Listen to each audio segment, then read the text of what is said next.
No Name, Wilkie Collins, Part 5, The Fifth Scene. Balliol Cottage, Dumfries, Chapter 1. Toward 11 o'clock, on the morning of the 3rd of November, the breakfast table at Balliol Cottage presented that essentially comfortless appearance which is caused by a meal in a state of transition, that is to say, by a meal prepared for two persons, which has been already eaten by one, and which has not yet been approached by the other. It must be a hearty appetite which can contemplate without a momentary discouragement the battered eggshell, the fish half stripped to a skeleton, the crumbs in the plate, and the dregs in the cup.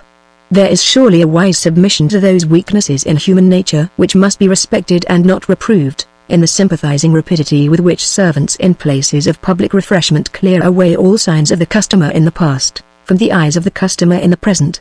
Although his predecessor may have been the wife of his bosom or the child of his loins, no man can find himself confronted at table by the traces of a vanished eater, without a passing sense of injury in connection with the idea of his own meal. Some such impression as this found its way into the mind of Mr. Noel Vanstone when he entered the lonely breakfast parlour at Balliol Cottage shortly after 11 o'clock.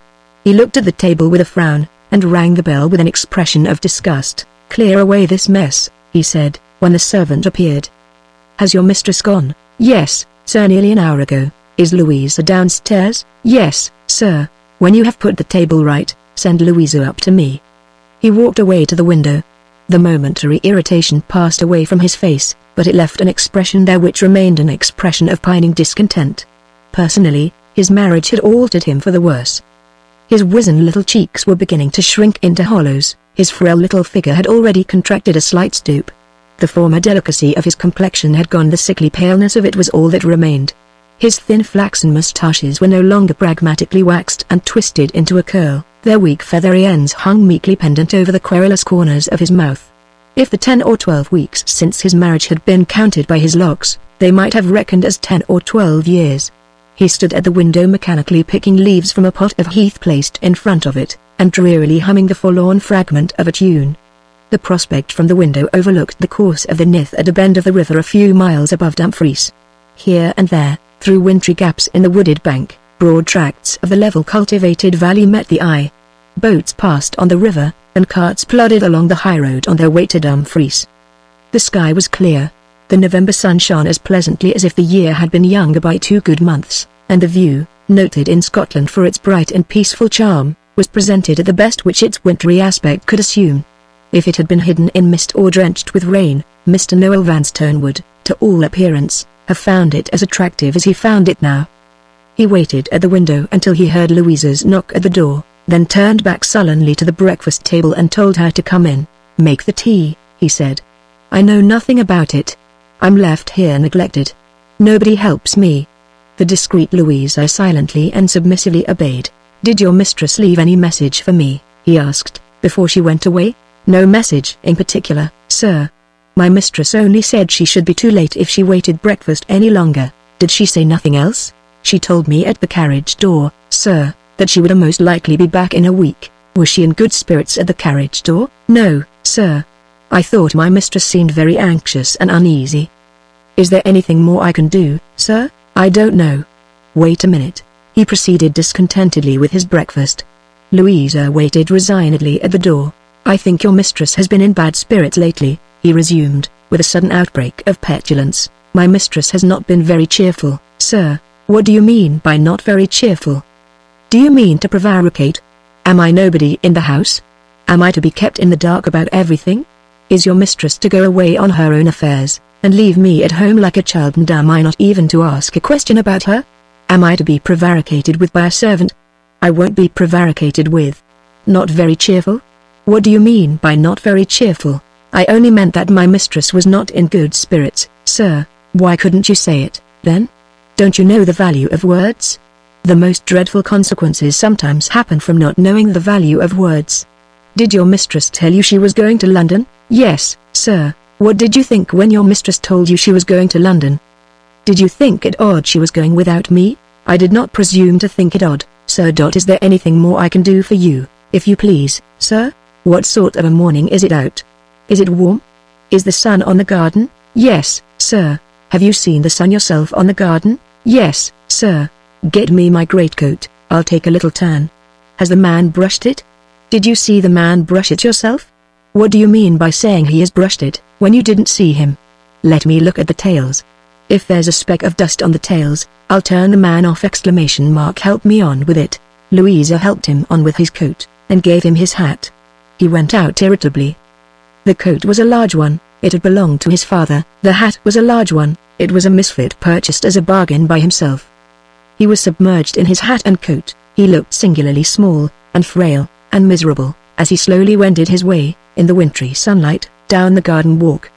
The path sloped gently from the back of the house to the waterside, from which it was parted by a low wooden fence.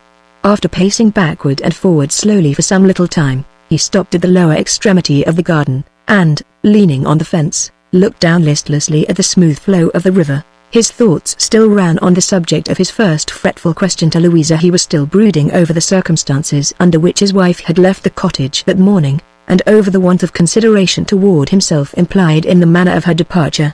The longer he thought of his grievance, the more acutely he resented it.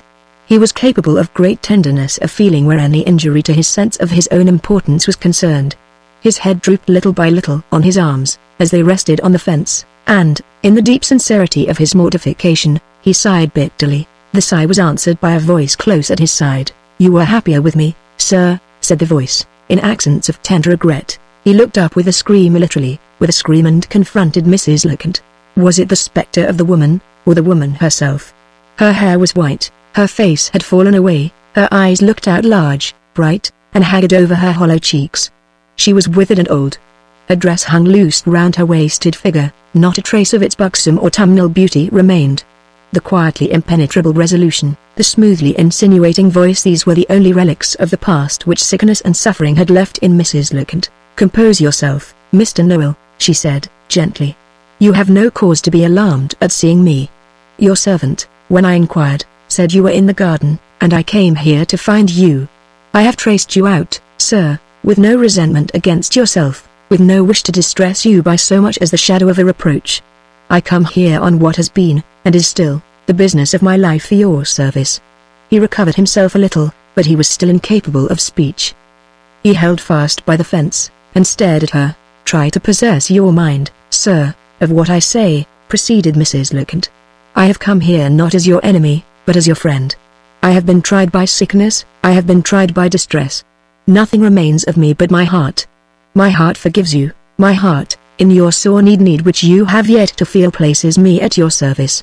Take my arm, Mr. Noel. A little turn in the sun will help you to recover yourself." She put his hand through her arm and marched him slowly up the garden walk. Before she had been 5 minutes in his company, she had resumed full possession of him in her own right. "Now down again, Mr. Noel," she said. "Gently down again, in this fine sunlight. I have much to say to you, sir, which you never expected to hear from me. Let me ask a little domestic question first. They told me at the house door Mrs. Noel Vanstone was gone away on a journey. Has she gone for long?" Her master's hand trembled on her arm as she put that question. Instead of answering it, he tried faintly to plead for himself. The first words that escaped him were prompted by his first returning sense, the sense that his housekeeper had taken him into custody. He tried to make his peace with Mrs. Lecount. "I always meant to do something for you," he said, coaxingly. "You would have heard from me before long. Upon my word and honor, Lecount, you would have heard from me before long." "I don't doubt it, sir," replied Mrs. Lecount. "But for the present, never mind about me. You and your interests first. How did you come here?" he asked, looking at her in astonishment. "How came you to find me out?" "It is a long story, sir, I will tell it you some other time. Let it be enough to say now that I have found you. Will Mrs. Noel be back again at the house today?" "A little louder, sir, I can hardly hear you." So, not back again for a week. And where has she gone?" "To London, did you say? And what for?" "I am not inquisitive, Mr. Noel, I am asking serious questions, under serious necessity. Why has your wife left you here, and gone to London by herself?" They were down at the fence again as she made that last inquiry, and they waited, leaning against it, while Noel Vanstone answered. Her reiterated assurances that she bore him no malice were producing their effect. He was beginning to recover himself. The old helpless habit of addressing all his complaints to his housekeeper was returning already, with the reappearance of Mrs. Leconte returning insidiously, in company with that besetting anxiety to talk about his grievances, which had got the better of him at the breakfast table, and which had shown the wound inflicted on his vanity to his wife's maid. "I can't answer for Mrs. Noel Vanstone," he said, spitefully. "Mrs. Noel Vanstone has not treated me with the consideration which is my due. She has taken my permission for granted, and she has only thought proper to tell me that the object of her journey is to see her friends in London. She went away this morning without bidding me goodbye. She takes her own way as if I was nobody. She treats me like a child. You may not believe it, Leconte, but I don't even know who her friends are. I am left quite in the dark. I am left to guess for myself that her friends in London are her uncle and aunt." Mrs. Leconte privately considered the question by the help of her own knowledge obtained in London. She soon reached the obvious conclusion. After writing to her sister in the first instance, Magdalen had now, in all probability, followed the letter in person. There was little doubt that the friends she had gone to visit in London were her sister and Miss Garth, not her uncle and aunt. "Sir," resumed Mrs. Leconte, composedly. "A secret for your private ear. She has no uncle and aunt. Another little turn before I explain myself, another little turn to compose your spirits. She took him into custody once more, and marched him back toward the house. Mr. Noel," she said, suddenly stopping in the middle of the walk. "Do you know what was the worst mischief you ever did yourself in your life? I will tell you. That worst mischief was sending me to Zurich." His hand began to tremble on her arm once more. "I didn't do it," he cried piteously. "It was all Mr. Bygrave." "You acknowledge, sir, that Mr. Bygrave deceived me?" proceeded Mrs. Leconte. "I am glad to hear that. You will be all the readier to make the next discovery which is waiting for you, the discovery that Mr. Bygrave has deceived you. He is not here to slip through my fingers now, and I am not the helpless woman in this place that I was at Aldborough. Thank God," she uttered the devout exclamation through her set teeth. All her hatred of Captain Wragge hissed out of her lips in those two words. "Oblige me, sir, by holding one side of my travelling bag," she resumed, "while I open it and take something out." The interior of the bag disclosed a series of neatly folded papers, all laid together in order, and numbered outside. Mrs. Leconte took out one of the papers, and shut up the bag again with a loud snap of the spring that closed it. "At Aldborough, Mr. Noel, I had only my own opinion to support me," she remarked. "My own opinion was nothing against Miss Bygrave's youth and beauty, and Mr. Bygrave's ready wit. I could only hope to attack your infatuation with proofs, and at that time I had not got them. I have got them now. I am armed at all points with proofs. I bristle from head to foot with proofs. I break my forced silence, and speak with the emphasis of my proofs. Do you know this writing, sir?" He shrank back from the paper which she offered to him. "I don't understand this," he said, nervously. "I don't know what you want, or what you mean." Mrs. Leconte forced the paper into his hand. "You shall know what I mean, sir, if you will give me a moment's attention," she said. "On the day after you went away to Street Crux, I obtained admission to Mr. Bygrave's house, and I had some talk in private with Mr. Bygrave's wife. That talk supplied me with the means to convince you which I had wanted to find for weeks and weeks past. I wrote you a letter to say so. I wrote to tell you that I could forfeit my place in your service, and my expectations from your generosity, if I did not prove to you when I came back from Switzerland that my own private suspicion of Miss Bygrave was the truth. I directed that letter to you at Street Crux, and I posted it myself. Now, Mr. Noel, read the paper which I have forced into your hand. It is Admiral Bartram's written affirmation that my letter came to Street Crux, and that he enclosed it to you, under cover to Mr. Bygrave, at your own request. Did Mr. Bygrave ever give you that letter? Don't agitate yourself, sir. One word of reply will be yes or no." He read the paper, and looked up at her with growing bewilderment and fear. She obstinately waited until he spoke. "No," he said, faintly, "I never got the letter." "First prove," said Mrs. Leconte, taking the paper from him, and putting it back in the bag.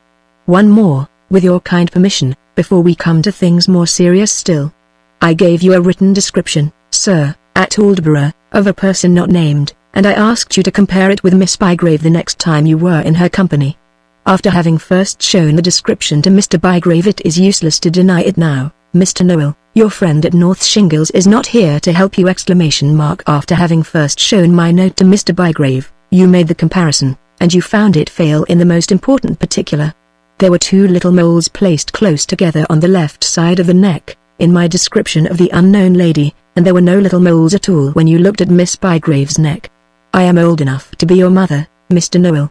If the question is not indelicate, may I ask what the present state of your knowledge is on the subject of your wife's neck?" She looked at him with a merciless steadiness. He drew back a few steps, cowering under her eye. "I can't say," he stammered. "I don't know. What do you mean by these questions? I never thought about the moles afterward, I never looked." "She wears her hair low." "She has excellent reasons to wear it low, sir," remarked Mrs. Lecount. "We will try and lift that hair before we have done with the subject.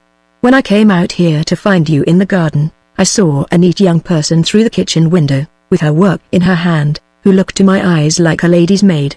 Is this young person your wife's maid?"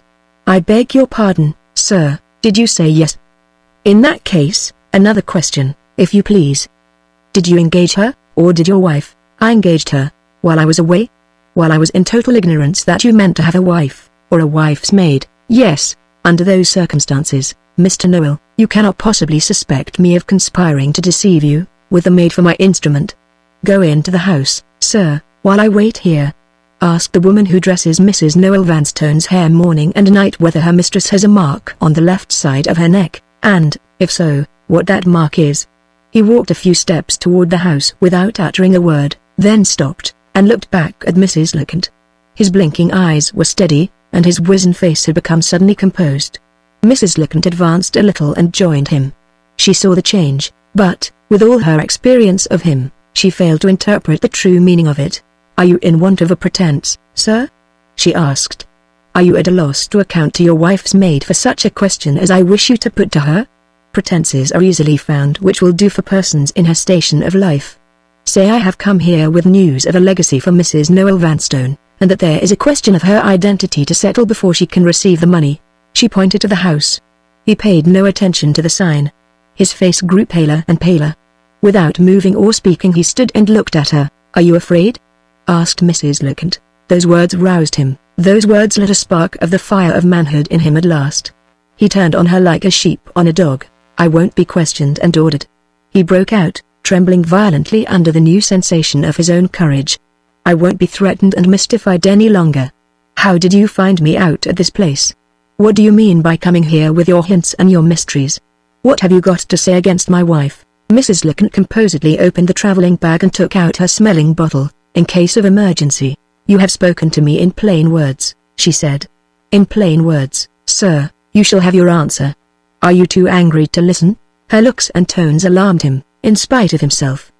His courage began to sink again, and, desperately as he tried to steady it, his voice trembled when he answered her. "Give me my answer," he said, "and give it at once." "Your commands shall be obeyed, sir, to the letter," replied Mrs. Lecount. "I have come here with two objects. To open your eyes to your own situation, and to save your fortune, perhaps your life. Your situation is this. Miss Bygrave has married you under a false character and a false name. Can you rouse your memory?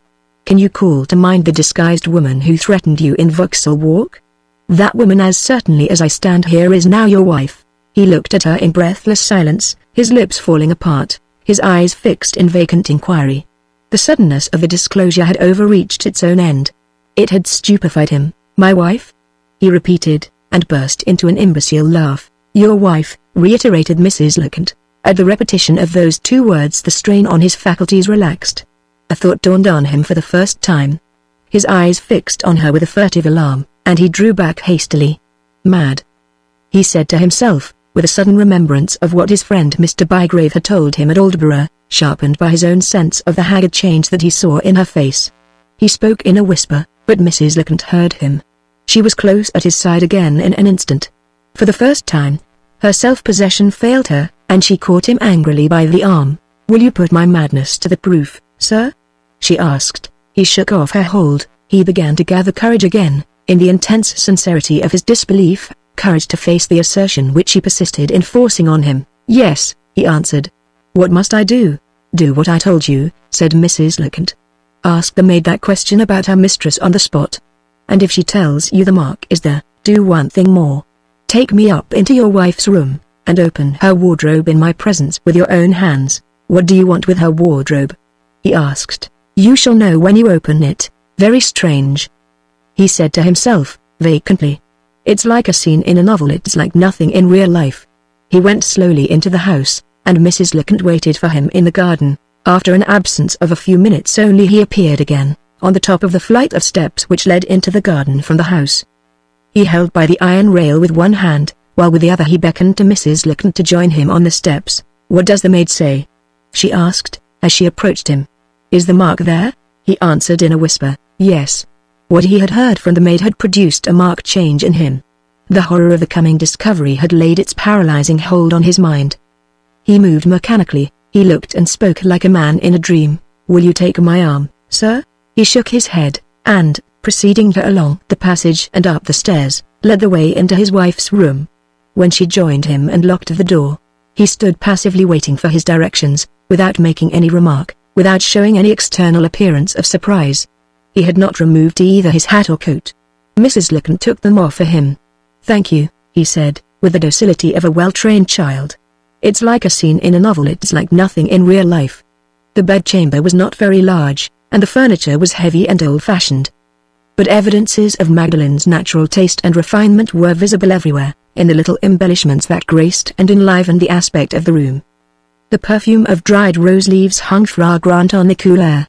Mrs. Leconte sniffed the perfume with a disparaging frown and threw the window up to its full height. "Pa," she said, with a shudder of virtuous disgust, "the atmosphere of deceit." She seated herself near the window. The wardrobe stood against the wall opposite, and the bed was at the side of the room on her right hand. "Open the wardrobe, Mr. Noel," she said. "I don't go near it. I touch nothing in it myself. Take out the dresses with your own hand and put them on the bed. Take them out one by one until I tell you to stop." He obeyed her. "I'll do it as well as I can," he said. "My hands are cold, and my head feels half asleep." The dresses to be removed were not many, for Magdalen had taken some of them away with her. After he had put 2 dresses on the bed, he was obliged to search in the inner recesses of the wardrobe before he could find a third. When he produced it, Mrs. Leconte made a sign to him to stop. The end was reached already. He had found the brown alpaca dress. "Lay it out on the bed, sir," said Mrs. Leconte. "You will see a double flounce running round the bottom of it. Lift up the outer flounce, and pass the inner one through your fingers, inch by inch. If you come to a place where there is a morsel of the stuff missing, stop and look up at me." He passed the flounce slowly through his fingers for a minute or more, then stopped and looked up. Mrs. Leconte produced her pocketbook and opened it. "Every word I now speak, sir, is of serious consequence to you and to me," she said. "Listen with your closest attention. When the woman calling herself Miss Garth came to see us in Vauxhall Walk, I knelt down behind the chair in which she was sitting and I cut a morsel of stuff from the dress she wore, which might help me to know that dress if I ever saw it again. I did this while the woman's whole attention was absorbed in talking to you. The morsel of stuff has been kept in my pocketbook from that time to this. See for yourself, Mr. Noel, if it fits the gap in that dress which your own hands have just taken from your wife's wardrobe." She rose and handed him the fragment of stuff across the bed. He put it into the vacant space in the flounce as well as his trembling fingers would let him. "Does it fit, sir?" asked Mrs. Leconte. The dress dropped from his hands, and the deadly bluish pallor which every doctor who attended him had warned his housekeeper to dread overspread his face slowly. Mrs. Leconte had not reckoned on such an answer to her question as she now saw in his cheeks. She hurried round to him, with the smelling bottle in her hand. He dropped to his knees and caught at her dress with the grasp of a drowning man. "Save me!" he gasped, in a hoarse, breathless whisper. "Oh, Leconte, save me. I promised to save you," said Mrs. Leconte. "I am here with the means and the resolution to save you. Come away from this place, come nearer to the air." She raised him as she spoke, and led him across the room to the window. "Do you feel the chill pain again on your left side?" she asked, with the first signs of alarm that she had shown yet. "Has your wife got any eau de cologne, any sal volatile in her room? Don't exhaust yourself by speaking. Point to the place." He pointed to a little triangular cupboard of old worm-eaten walnut wood fixed high in a corner of the room. Mrs. Leconte tried the door. It was locked. As she made that discovery, she saw his head sink back gradually on the easy chair in which she had placed him. The warning of the doctors in past years, "If you ever let him faint, you let him die," recurred to her memory as if it had been spoken the day before. She looked at the cupboard again. In a recess under it lay some ends of cord, placed there apparently for purposes of packing. Without an instant's hesitation, she snatched up a morsel of cord, tied one end fast round the knob of the cupboard door, and seizing the other end in both hands, pulled it suddenly with the exertion of her whole strength. The rotten wood gave way, the cupboard doors flew open, and a heap of little trifles poured out noisily on the floor. Without stopping to notice the broken china and glass at her feet, she looked into the dark recesses of the cupboard and saw the gleam of 2 glass bottles.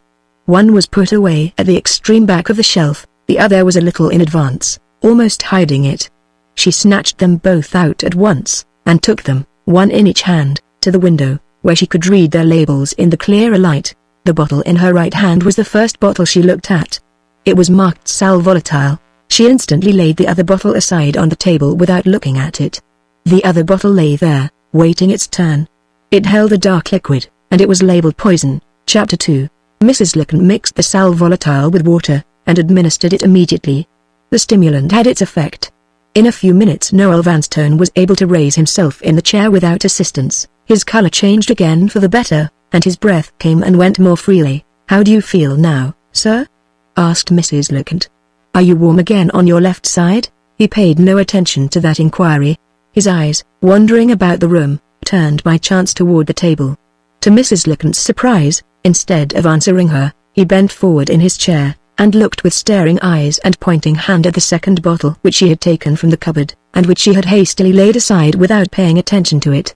Seeing that some new alarm possessed him, she advanced to the table, and looked where he looked. The labeled side of the bottle was full in view, and there, in the plain handwriting of the chemist at Aldborough, was the one startling word confronting them both: poison. Even Mrs. Licton's self-possession was shaken by that discovery. She was not prepared to see her own darkest forebodings, the unacknowledged offspring of her hatred for Magdalen, realized as she saw them realized now. The suicide despair in which the poison had been procured, the suicide purpose for which, in distrust of the future, the poison had been kept, had brought with them their own retribution. There the bottle lay, in Magdalen's absence, a false witness of treason which had never entered her mind, treason against her husband's life. With his hand still mechanically pointing at the table, Noel Vanstone raised his head and looked up at Mrs. Licton. "I took it from the cupboard," she said, answering the look. "I took both bottles out together, not knowing which might be the bottle I wanted. I am as much shocked, as much frightened, as you are. Poison," he said to himself, slowly. "Poison locked up by my wife in the cupboard in her own room." He stopped, and looked at Mrs. Licton once more. "For me?" he asked, in a vacant, inquiring tone. "We will not talk of it, sir, until your mind is more at ease," said Mrs. Licton. "In the meantime, the danger that lies waiting in this bottle shall be instantly destroyed in your presence." She took out the cork, and threw the laudanum out of window, and the empty bottle after it. "Let us try to forget this dreadful discovery for the present," she resumed. "Let us go downstairs at once. All that I have now to say to you can be said in another room." She helped him to rise from the chair, and took his arm in her own. "It is well for him, it is well for me," she thought, as they went downstairs together, "that I came when I did." On crossing the passage, she stepped to the front door, where the carriage was waiting which had brought her from Dumfries, and instructed the coachman to put up his horses at the nearest inn, and to call again for her in 2 hours' time. This done, she accompanied Noel Vanstone into the sitting-room, stirred up the fire, and placed him before it comfortably in an easy chair. He sat for a few minutes, warming his hands feebly like an old man, and staring straight into the flame. Then he spoke. "When the woman came and threatened me in Vauxhall Walk," he began, still staring into the fire, "you came back to the parlour after she was gone, and you told me." He stopped, shivered a little, and lost the thread of his recollections at that point. "I told you, sir," said Mrs. Licton, "that the woman was, in my opinion, Miss Vanstone herself." "Don't start, Mr. Noel. Your wife is away, and I am here to take care of you. Say to yourself, if you feel frightened, Licton is here, Licton will take care of me. The truth must be told, sir, however hard to bear the truth may be. Miss Magdalen Vanstone was the woman who came to you in disguise, and the woman who came to you in disguise is the woman you have married. The conspiracy which she threatened you with in London is the conspiracy which has made her your wife. That is the plain truth. You have seen the dress upstairs. If that dress had been no longer in existence, I should still have had my proofs to convince you. Thanks to my interview with Mrs. Bygrave, I have discovered the house your wife lodged at in London. It was opposite our house in Vauxhall Walk. I have laid my hand on one of the landlady's daughters, who watched your wife from an inner room, and saw her put on the disguise. who can speak to her identity, and to the identity of her companion, Mrs. Bygrave, and who has furnished me, at my own request, with a written statement of facts, which she is ready to affirm on oath if any person ventures to contradict her. You shall read the statement, Mr. Noel, if you like, when you are fitter to understand it. You shall also read a letter in the handwriting of Miss Garth, who will repeat to you personally every word she has written to me, a letter formally denying that she was ever in Vauxhall Walk, and formally asserting that those moles on your wife's neck are marks peculiar to Miss Magdalen Vanstone, whom she has known from childhood. I say it with a just pride. You will find no weak place anywhere in the evidence which I bring you. If Mr. Bygrave had not stolen my letter, you would have had your warning before I was cruelly deceived into going to Zurich, and the proofs which I now bring you, after your marriage, I should then have offered to you before it. Don't hold me responsible, sir, for what has happened since I left England. Blame your uncle's bastard daughter, and blame that villain with the brown eye and the green. She spoke her last venomous words as slowly and distinctly as she had spoken all the rest. Noel Vanstone made no answer. He still sat cowering over the fire. She looked round into his face. He was crying silently. I was so fond of her, said the miserable little creature, and I thought she was so fond of me. Mrs. Lickham turned her back on him in disdainful silence. Fond of her. As she repeated those words to herself, her haggard face became almost handsome again in the magnificent intensity of its contempt. She walked to a bookcase at the lower end of the room, and began examining the volumes in it. Before she had been long engaged in this way, she was startled by the sound of his voice, affrightedly calling her back. The tears were gone from his face. It was blank again with terror when he now turned it toward her. Look at, he said, holding to her with both hands. Can an egg be poisoned? I had an egg for breakfast this morning, and a little toast. Make your mind easy, sir, said Mrs. Lickham. The poison of your wife's deceit is the only poison you have taken yet. If she had resolved already on making you pay the price of your folly with your life, she would not be absent from the house while you were left living in it. Dismiss the thought from your mind. It is the middle of the day. You want refreshment.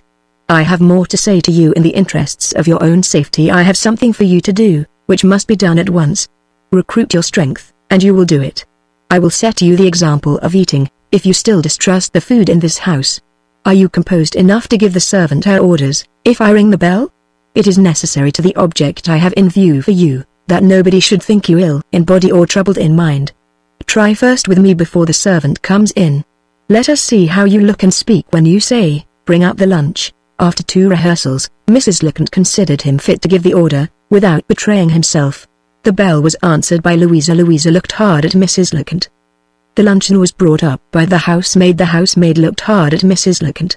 When luncheon was over, the table was cleared by the cook. The cook looked hard at Mrs. Lickham. The 3 servants were plainly suspicious that something extraordinary was going on in the house. It was hardly possible to doubt that they had arranged to share among themselves the 3 opportunities which the service of the table afforded them of entering the room. The curiosity of which she was the object did not escape the penetration of Mrs. Lickham. I did well, she thought, to arm myself in good time with the means of reaching my end. If I let the grass grow under my feet, one or the other of those women might get in my way. Roused by this consideration, she produced her travelling bag from a corner, as soon as the last of the servants had entered the room, and seating herself at the end of the table opposite Noel Vanstone, looked at him for a moment, with a steady, investigating attention. She had carefully regulated the quantity of wine which he had taken at lunch, and she had let him drink exactly enough to fortify, without confusing him, and she now examined his face critically, like an artist examining his picture at the end of the day's work. The result appeared to satisfy her, and she opened the serious business of the interview on the spot. Will you look at the written evidence I have mentioned to you, Mr. Noel, before I say any more? She inquired. Or are you sufficiently persuaded of the truth to proceed at once to the suggestion which I have now to make to you? Let me hear your suggestion, he said, sullenly resting his elbows on the table, and leaning his head on his hands. Mrs. Lickham took from her travelling bag the written evidence to which she had just alluded, and carefully placed the papers on one side of him, within easy reach, if he wished to refer to them. Far from being daunted, she was visibly encouraged by the ungraciousness of his manner. Her experience of him informed her that the sign was a promising one. On those rare occasions when the little resolution that he possessed was roused in him, it invariably asserted itself like the resolution of most other weak men aggressively. At such times, in proportion as he was outwardly sullen and discourteous to those about him, his resolution rose, and in proportion as he was considerate and polite, it fell. The tone of the answer he had just given, and the attitude he assumed at the table, convinced Mrs. Lecount that Spanish wine and Scotch mutton had done their duty, and had rallied his sinking courage. "I will put the question to you for form's sake, sir, if you wish it," she proceeded. "But I am already certain, without any question at all, that you have made your will?" He nodded his head without looking at her. "You have made it in your wife's favor?" He nodded again. "You have left her everything you possess?" "No." Mrs. Lecount looked surprised. "Did you exercise a reserve toward her, Mr. Noel, of your own accord?" she inquired. "Or is it possible that your wife put her own limits to her interest in your will?" He was uneasily silent. He was plainly ashamed to answer the question. Mrs. Lecount repeated it in a less direct form. "How much have you left your widow, Mr. Noel, in the event of your death?" £80,000. That reply answered the question. £80,000 was exactly the fortune which Michael Vanstone had taken from his brother's orphan children at his brother's death, exactly the fortune of which Michael Vanstone's son had kept possession, in his turn, as pitilessly as his father before him. Noel Vanstone's silence was eloquent of the confession which he was ashamed to make. His doting weakness had, beyond all doubt, placed his whole property at the feet of his wife. And this girl, whose vindictive daring had defied all restraints, this girl, who had not shrunk from her desperate determination even at the church door, had, in the very hour of her triumph, taken part only from the man who would willingly have given all! Had rigorously exacted her father's fortune from him to the last farthing, and had then turned her back on the hand that was tempting her with tens of thousands more. For the moment, Mrs. Lecount was fairly silenced by her own surprise. Magdalen had forced the astonishment from her which is akin to admiration, the astonishment which her enmity would fain have refused. She hated Magdalen with a tenfold hatred from that time.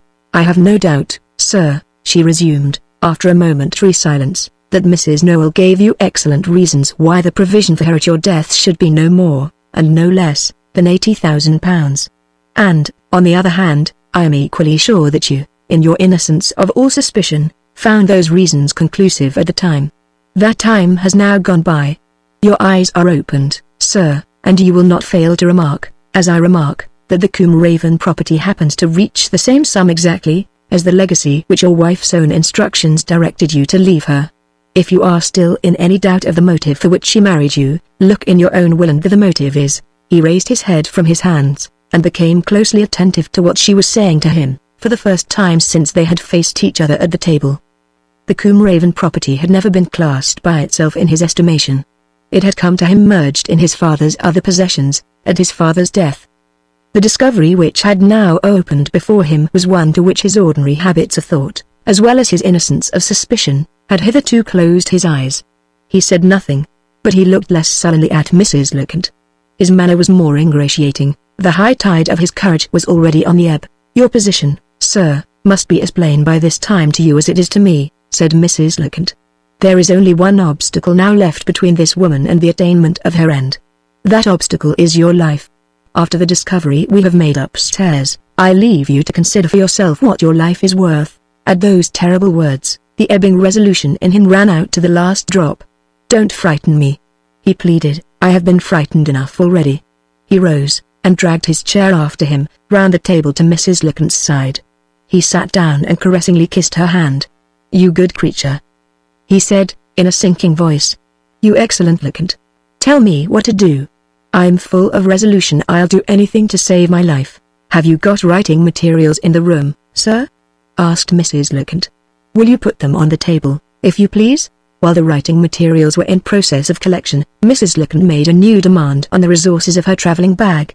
She took 2 papers from it, each endorsed in the same neat commercial handwriting. One was described as draft for proposed will, and the other as draft for proposed letter. When she placed them before her on the table, her hand shook a little, and she applied the smelling salts, which she had brought with her in Noel Vanstone's interests, to her own nostrils. "I had hoped, when I came here, Mr. Noel," she proceeded, "to have given you more time for consideration than it seems safe to give you now. When you first told me of your wife's absence in London, I thought it probable that the object of her journey was to see her sister and Miss Garth. Since the horrible discovery we have made upstairs, I am inclined to alter that opinion. Your wife's determination not to tell you who the friends are whom she has gone to see, fills me with alarm. She may have accomplices in London, accomplices, for anything we know to the contrary, in this house. All 3 of your servants, sir, have taken the opportunity, in turn, of coming into the room and looking at me. I don't like their looks. Neither you nor I know what may happen from day to day, or even from hour to hour. If you take my advice, you will get the start at once of all possible accidents, and, when the carriage comes back, you will leave this house with me. Yes, yes," he said, eagerly, "I'll leave the house with you. I wouldn't stop here by myself for any sum of money that could be offered me. What do we want the pen and ink for? Are you to write, or am I?" "You are to write, sir," said Mrs. Lecount. "The means taken for promoting your own safety are to be means set in motion, from beginning to end, by yourself. I suggest, Mr. Noel, and you decide. Recognize your own position, sir. What is your first and foremost necessity? It is plainly this. You must destroy your wife's interest in your death by making another will." He vehemently nodded his approval, his color rose, and his blinking eyes brightened in malicious triumph.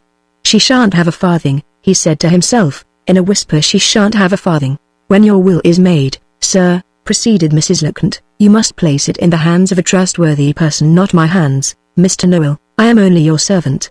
Then, when the will is safe, and when you are safe, write to your wife at this house. Tell her infamous imposture is discovered. Tell her you have made a new will, which leaves her penniless at your death. Tell her, in your righteous indignation, that she enters your doors no more. Place yourself in that strong position, and it is no longer you who are at your wife's mercy, but your wife who is at yours. Assert your own power, sir, with the law to help you, and crush this woman into submission to any terms for the future that you please to impose." He eagerly took up the pen. "Yes," he said, with a vindictive self-importance, "any terms I please to impose." He suddenly checked himself and his face became dejected and perplexed. "How can I do it now?"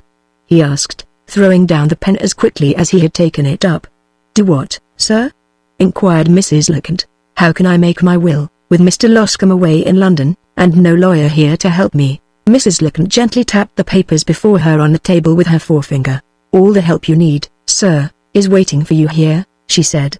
"I considered this matter carefully before I came to you, and I provided myself with the confidential assistance of a friend to guide me through those difficulties which I could not penetrate for myself. The friend to whom I refer is a gentleman of Swiss extraction, but born and bred in England.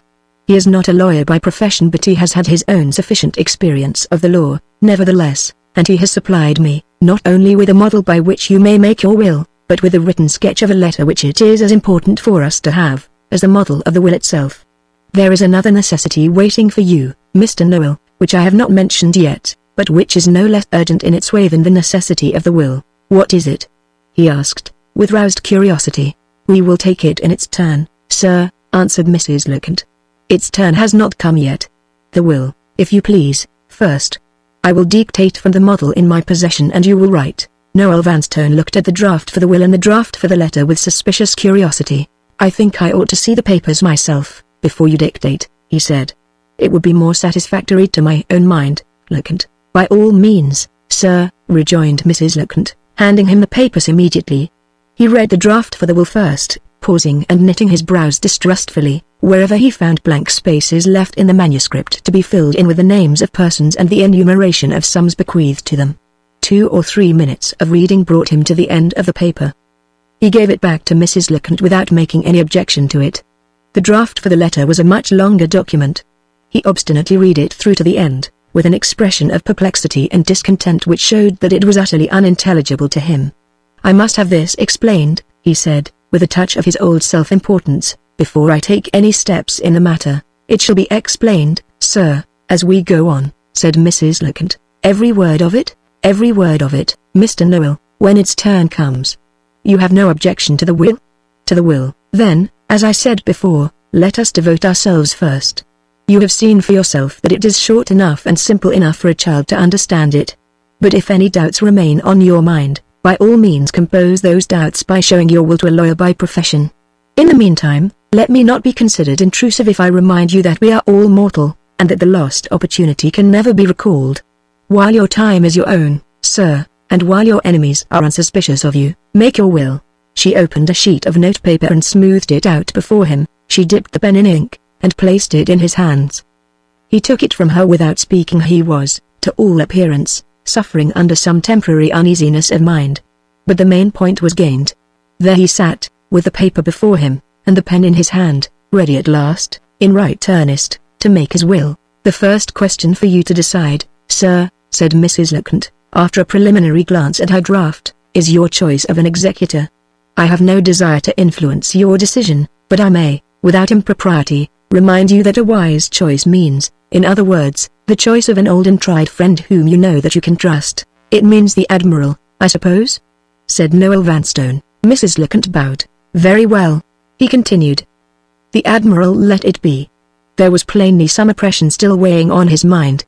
Even under the trying circumstances in which he was placed, it was not in his nature to take Mrs. Lecount's perfectly sensible and disinterested advice without a word of cavil, as he had taken it now. Are you ready, sir? Yes. Mrs. Lecount dictated the first paragraph from the draft, as follows.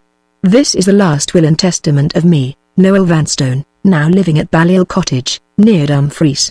I revoke, absolutely and in every particular, my former will executed on the 30th of September, 1847, and I hereby appoint Rear Admiral Arthur Everard Bartram, of Street Crux in the Marsh, Essex, sole executor of this my will. Have you written those words, sir? Yes. Mrs. Lecount laid down the draft. Noel Vanstone laid down the pen. They neither of them looked at each other. There was a long silence. I am waiting, Mr. Noel, said Mrs. Lecount, at last, to hear what your wishes are in respect to the disposal of your fortune. Your large fortune, she added, with merciless emphasis. He took up the pen again, and began picking the feathers from the quill in dead silence. Perhaps your existing will may help you to instruct me, sir, pursued Mrs. Lecount. May I inquire to whom you left all your surplus money, after leaving the £80,000 to your wife? If he had answered that question plainly, he must have said, I have left the whole surplus to my cousin, George Bartram, and the implied acknowledgement that Mrs. Lecount's name was not mentioned in the will must then have followed in Mrs. Lecount's presence. A much bolder man, in his situation, might have felt the same oppression and the same embarrassment which he was feeling now. He picked the last morsel of feather from the quill, and, desperately leaping the pitfall under his feet, advanced to meet Mrs. Lecount's claims on him of his own accord. I would rather not talk of any will but the will I am making now, he said uneasily. The first thing, Lecount, he hesitated, put the bare end of the quill into his mouth, gnawed at it thoughtfully, and said no more. Yes, sir? Persisted Mrs. Lecount. The first thing is, yes, sir, the first thing is, to make some provision for you? He spoke the last words in a tone of plaintive interrogation, as if all hope of being met by a magnanimous refusal had not deserted him even yet. Mrs. Lecount enlightened his mind on this point, without a moment's loss of time. Thank you, Mr. Noel, she said, with the tone and manner of a woman who was not acknowledging a favor, but receiving a right. He took another bite at the quill.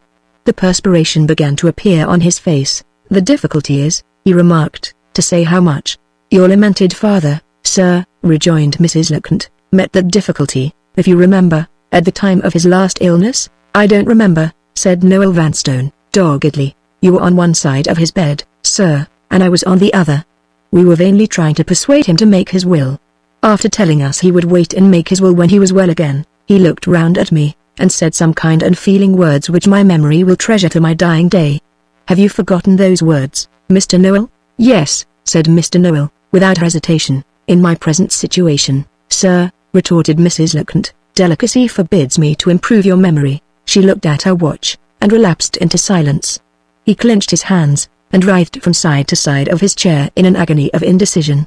Mrs. Lecount passively refused to take the slightest notice of him. What should you say?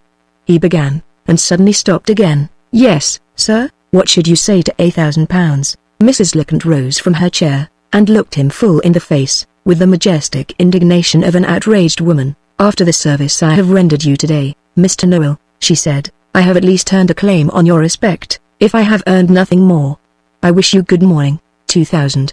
Cried Noel Vanstone, with the courage of despair. Mrs. Lecount folded up her papers and hung her travelling bag over her arm in contemptuous silence. 3,000. Mrs. Lecount moved with impenetrable dignity from the table to the door. 4,000. Mrs. Lecount gathered her shawl round her with a shudder, and opened the door. 5,000. He clasped his hands, and wrung the matter in a frenzy of rage and suspense. 5,000 was the death cry of his pecuniary suicide. Mrs. Lecount softly shut the door again, and came back a step. Free of legacy duty, sir? She inquired. No. Mrs. Lecount turned on her heel and opened the door again. Yes. Mrs. Lecount came back, and resumed her place at the table as if nothing had happened.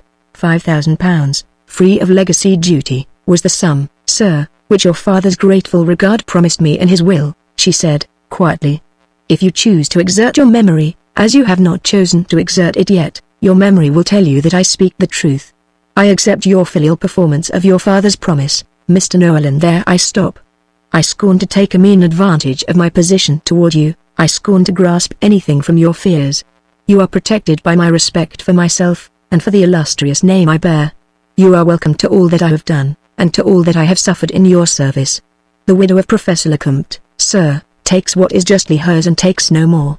As she spoke those words, the traces of sickness seemed, for the moment, to disappear from her face. Her eyes shone with a steady inner light. All the woman warmed and brightened in the radiance of her own triumph, the triumph, trebly won, of carrying her point, of vindicating her integrity, and of matching Magdalen's incorruptible self-denial on Magdalen's own ground. "When you are yourself again, sir, we will proceed.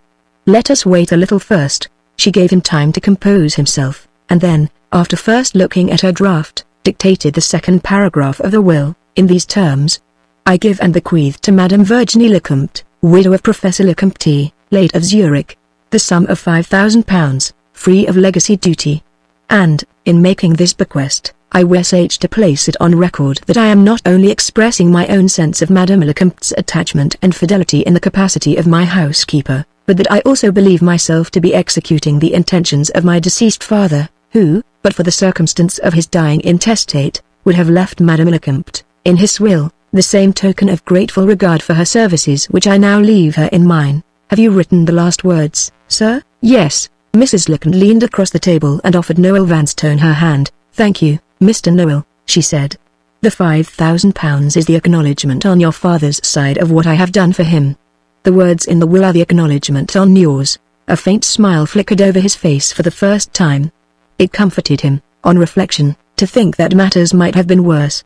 There was balm for his wounded spirit in paying the debt of gratitude by a sentence not negotiable at his banker's. Whatever his father might have done, he had got Lecomte to bargain, after all. "A little more writing, sir," resumed Mrs. Lecomte, "and your painful but necessary duty will be performed. The trifling matter of my legacy being settled, we may come to the important question that is left.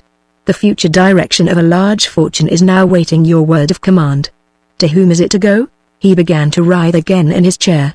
Even under the all-powerful fascination of his wife, the parting with his money on paper had not been accomplished without a pang. He had endured the pang. He had resigned himself to the sacrifice. And now here was the dreaded ordeal again, awaiting him mercilessly for the second time. "Perhaps it may assist your decision, sir, if I repeat a question which I have put to you already," observed Mrs. Lecomte. "In the will that you made under your wife's influence, to whom did you leave the surplus money which remained at your own disposal?" There was no harm in answering the question now. He acknowledged that he had left the money to his cousin George. "You could have done nothing better, Mr. Noel, and you can do nothing better now," said Mrs. Lecomte. "Mr. George and his two sisters are your only relations left. One of those sisters is an incurable invalid, with more than money enough already for all the wants which her affliction allows her to feel. The other is the wife of a man even richer than yourself. To leave the money to these sisters is to waste it. To leave the money to their brother George is to give your cousin exactly the assistance which he will want when he one day inherits his uncle's dilapidated house and his uncle's impoverished estate. A will which names the Admiral your executor and Mr. George your heir is the right will for you to make. It does honor to the claims of friendship, and it does justice to the claims of blood." She spoke warmly, for she spoke with a grateful remembrance of all that she herself owed to the hospitality of street crooks. Noel Vanstone took up another pen and began to strip the second quill of its feathers as he had stripped the first. "Yes," he said, reluctantly, "I suppose George must have it. I suppose George has the principal claim on me." He hesitated, he looked at the door, he looked at the window, as if he longed to make his escape by one way or the other. "Oh, Lecomte," he cried, piteously, "it's such a large fortune. Let me wait a little before I leave it to anybody." To his surprise, Mrs. Lecomte at once complied with this characteristic request. "I wish you to wait, sir," she replied. "I have something important to say, before you add another line to your will. A little while since, I told you there was a second necessity connected with your present situation, which had not been provided for yet, but which must be provided for, when the time came. The time has come now.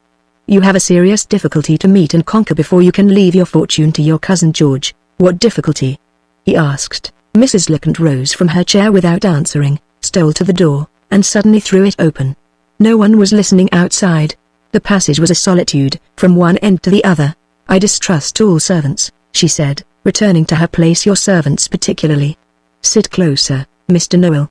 What I have now to say to you must be heard by no living creature but ourselves." Chapter 3. There was a pause of a few minutes while Mrs. Leconte opened the second of the two papers which lay before her on the table, and refreshed her memory by looking it rapidly through. This done, she once more addressed herself to Noel Vanstone, carefully lowering her voice, so as to render it inaudible to anyone who might be listening in the passage outside. "I must beg your permission, sir," she began, "to return to the subject of your wife. I do so most unwillingly, and I promise you that what I have now to say about her shall be said, for your sake and for mine, in the fewest words. What do we know of this woman, Mr. Noel, judging her by her own confession when she came to us in the character of Miss Garth, and by her own acts afterward at Aldborough? We know that, if death had not snatched your father out of the reach, she was ready with her plot to rob him of the Combe Raven money. We know that, when you inherited the money in your turn, she was ready with her plot to rob you. We know how she carried that plot through to the end, and we know that nothing but your death is wanted, at this moment, to crown her rapacity and her deception with success. We are sure of these things. We are sure that she is young, bold, and clever, that she has neither doubts, scruples, nor pity, and that she possesses the personal qualities which men in general, quite incomprehensibly to me, are weak enough to admire. These are not fancies, Mr. Noel, but facts. You know them as well as I do." He made a sign in the affirmative, and Mrs. Leconte went on. "Keep in your mind what I have said of the past, sir, and now look with me to the future. I hope and trust you have a long life still before you.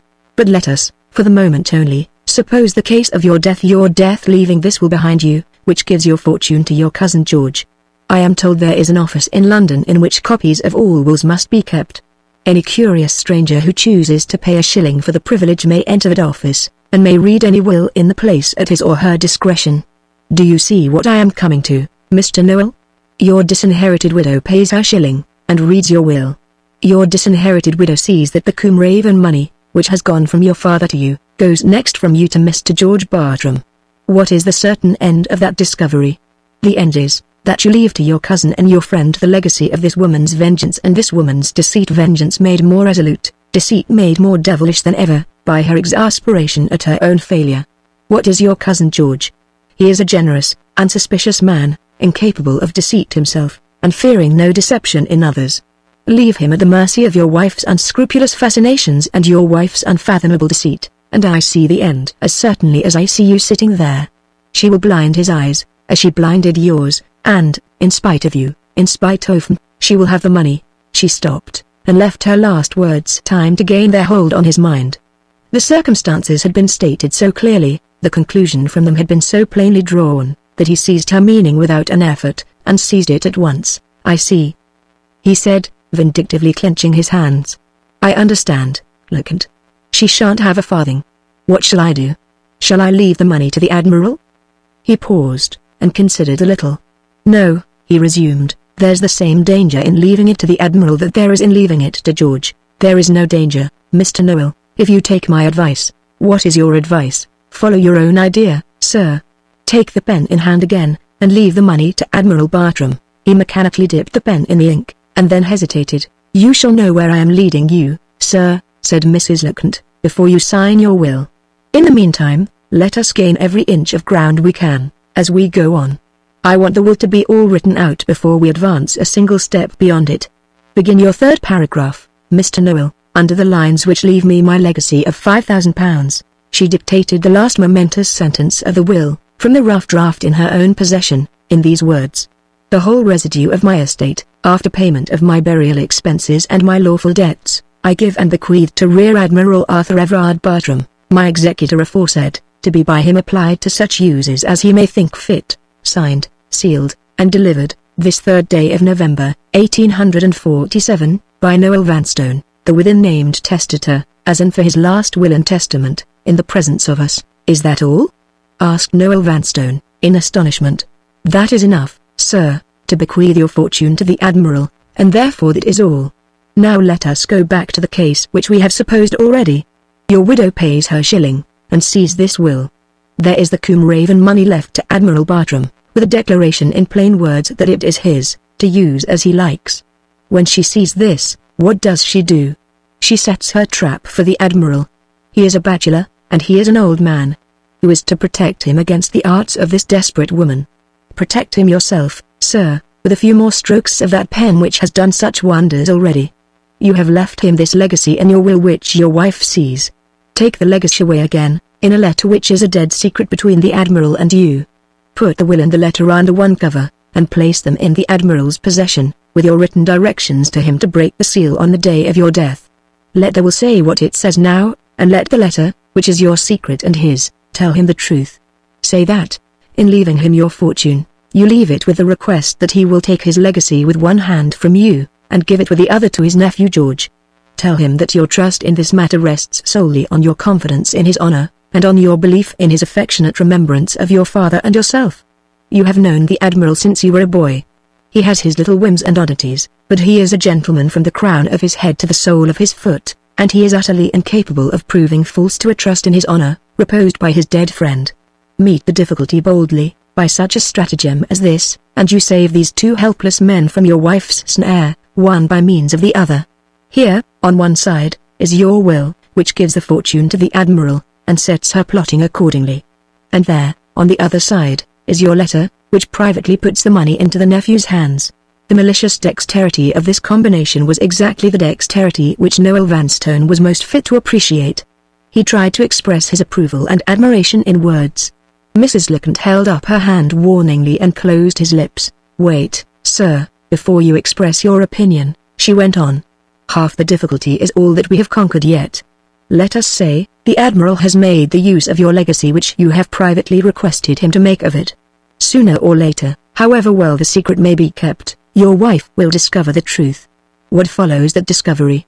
She lays siege to Mr. George. All you have done is to leave him the money by a roundabout way.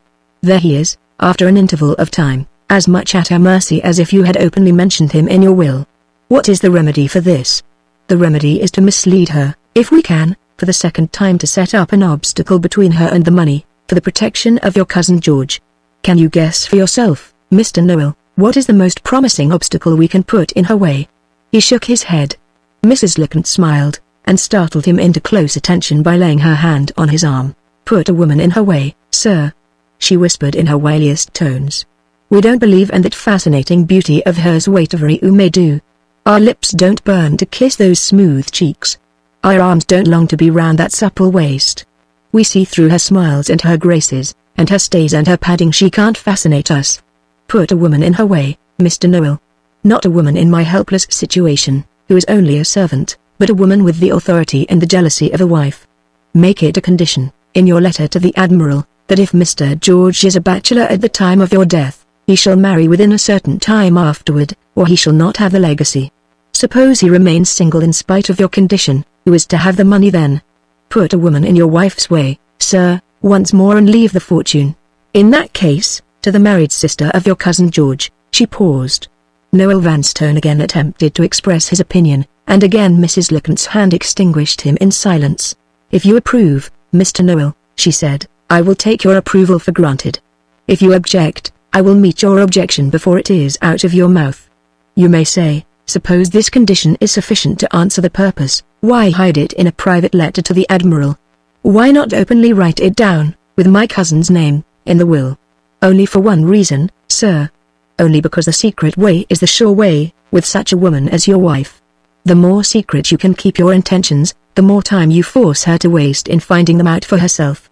That time which she loses is time gained from her treachery by the Admiral, time gained by Mr. George, if he is still a bachelor, for his undisturbed choice of a lady, time gained, for her own security, by the object of his choice, who might otherwise be the first object of your wife's suspicion and your wife's hostility.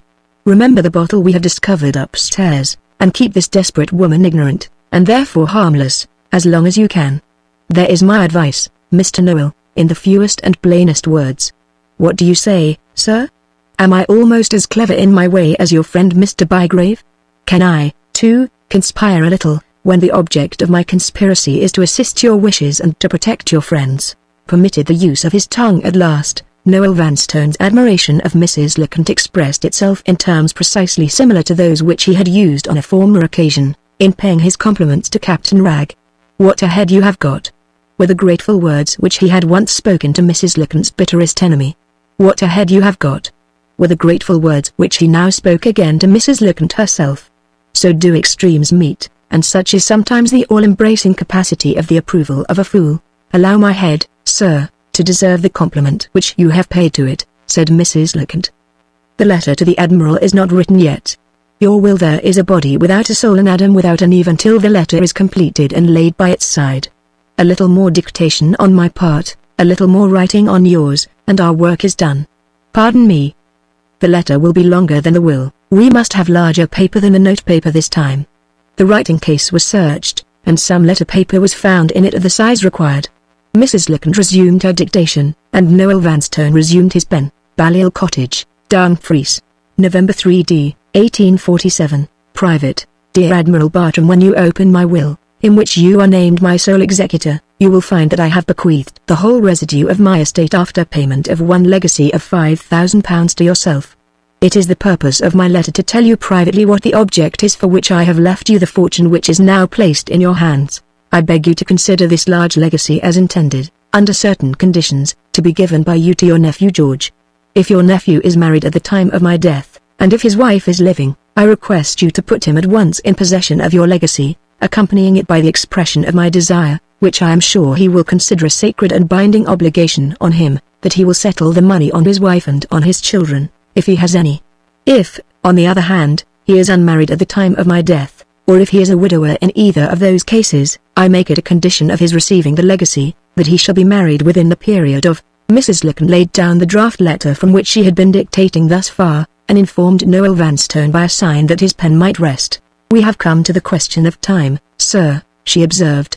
"How long will you give your cousin to marry, if he is single, or a widower, at the time of your death? Shall I give him a year?" inquired Noel Vanstone. "If we had nothing to consider but the interests of propriety," said Mrs. Licken, "I should say a year too, sir, especially if Mr. George should happen to be a widower. But we have your wife to consider, as well as the interests of propriety. A year of delay, between your death and your cousin's marriage, is a dangerously long time to leave the disposal of your fortune in suspense. Give a determined woman a year to plot and contrive in, and there is no saying what she may not do. 6 months," suggested Noel Vanstone. 6 months, sir," rejoined Mrs. Licken, "is the preferable time of the two. A 6 months interval from the day of your death is enough for Mr. George. You look discomposed, sir. What is the matter? I wish you wouldn't talk so much about my death," he broke out, petulantly. "I don't like it. I hate the very sound of the word." Mrs. Licken smiled resignedly, and referred to her draft. "I see the word decease written here," she remarked. "Perhaps, Mr. Noel, you would prefer it?" "Yes," he said, "I prefer decease. It doesn't sound so dreadful as death. Let us go on with the letter, sir." She resumed her dictation, as follows. "In either of those cases, I make it a condition of his receiving the legacy that he shall be married within the period of 6 calendar months from the day of my decease, that the woman he marries shall not be a widow, and that his marriage shall be a marriage by banns, publicly celebrated in the parish church of Ossory where he has been known from his childhood, and where the family and circumstances of his future wife are likely to be the subject of public interest and inquiry. This," said Mrs. Licken, quietly looking up from the draft, "is to protect Mr. George, sir, in case the same trap is set for him which was successfully set for you. She will not find her false character and her false name fit quite so easily next time, no, not even with Mr. Bygrave to help her." Another dip of ink. "Mr. Noel, let us write the next paragraph.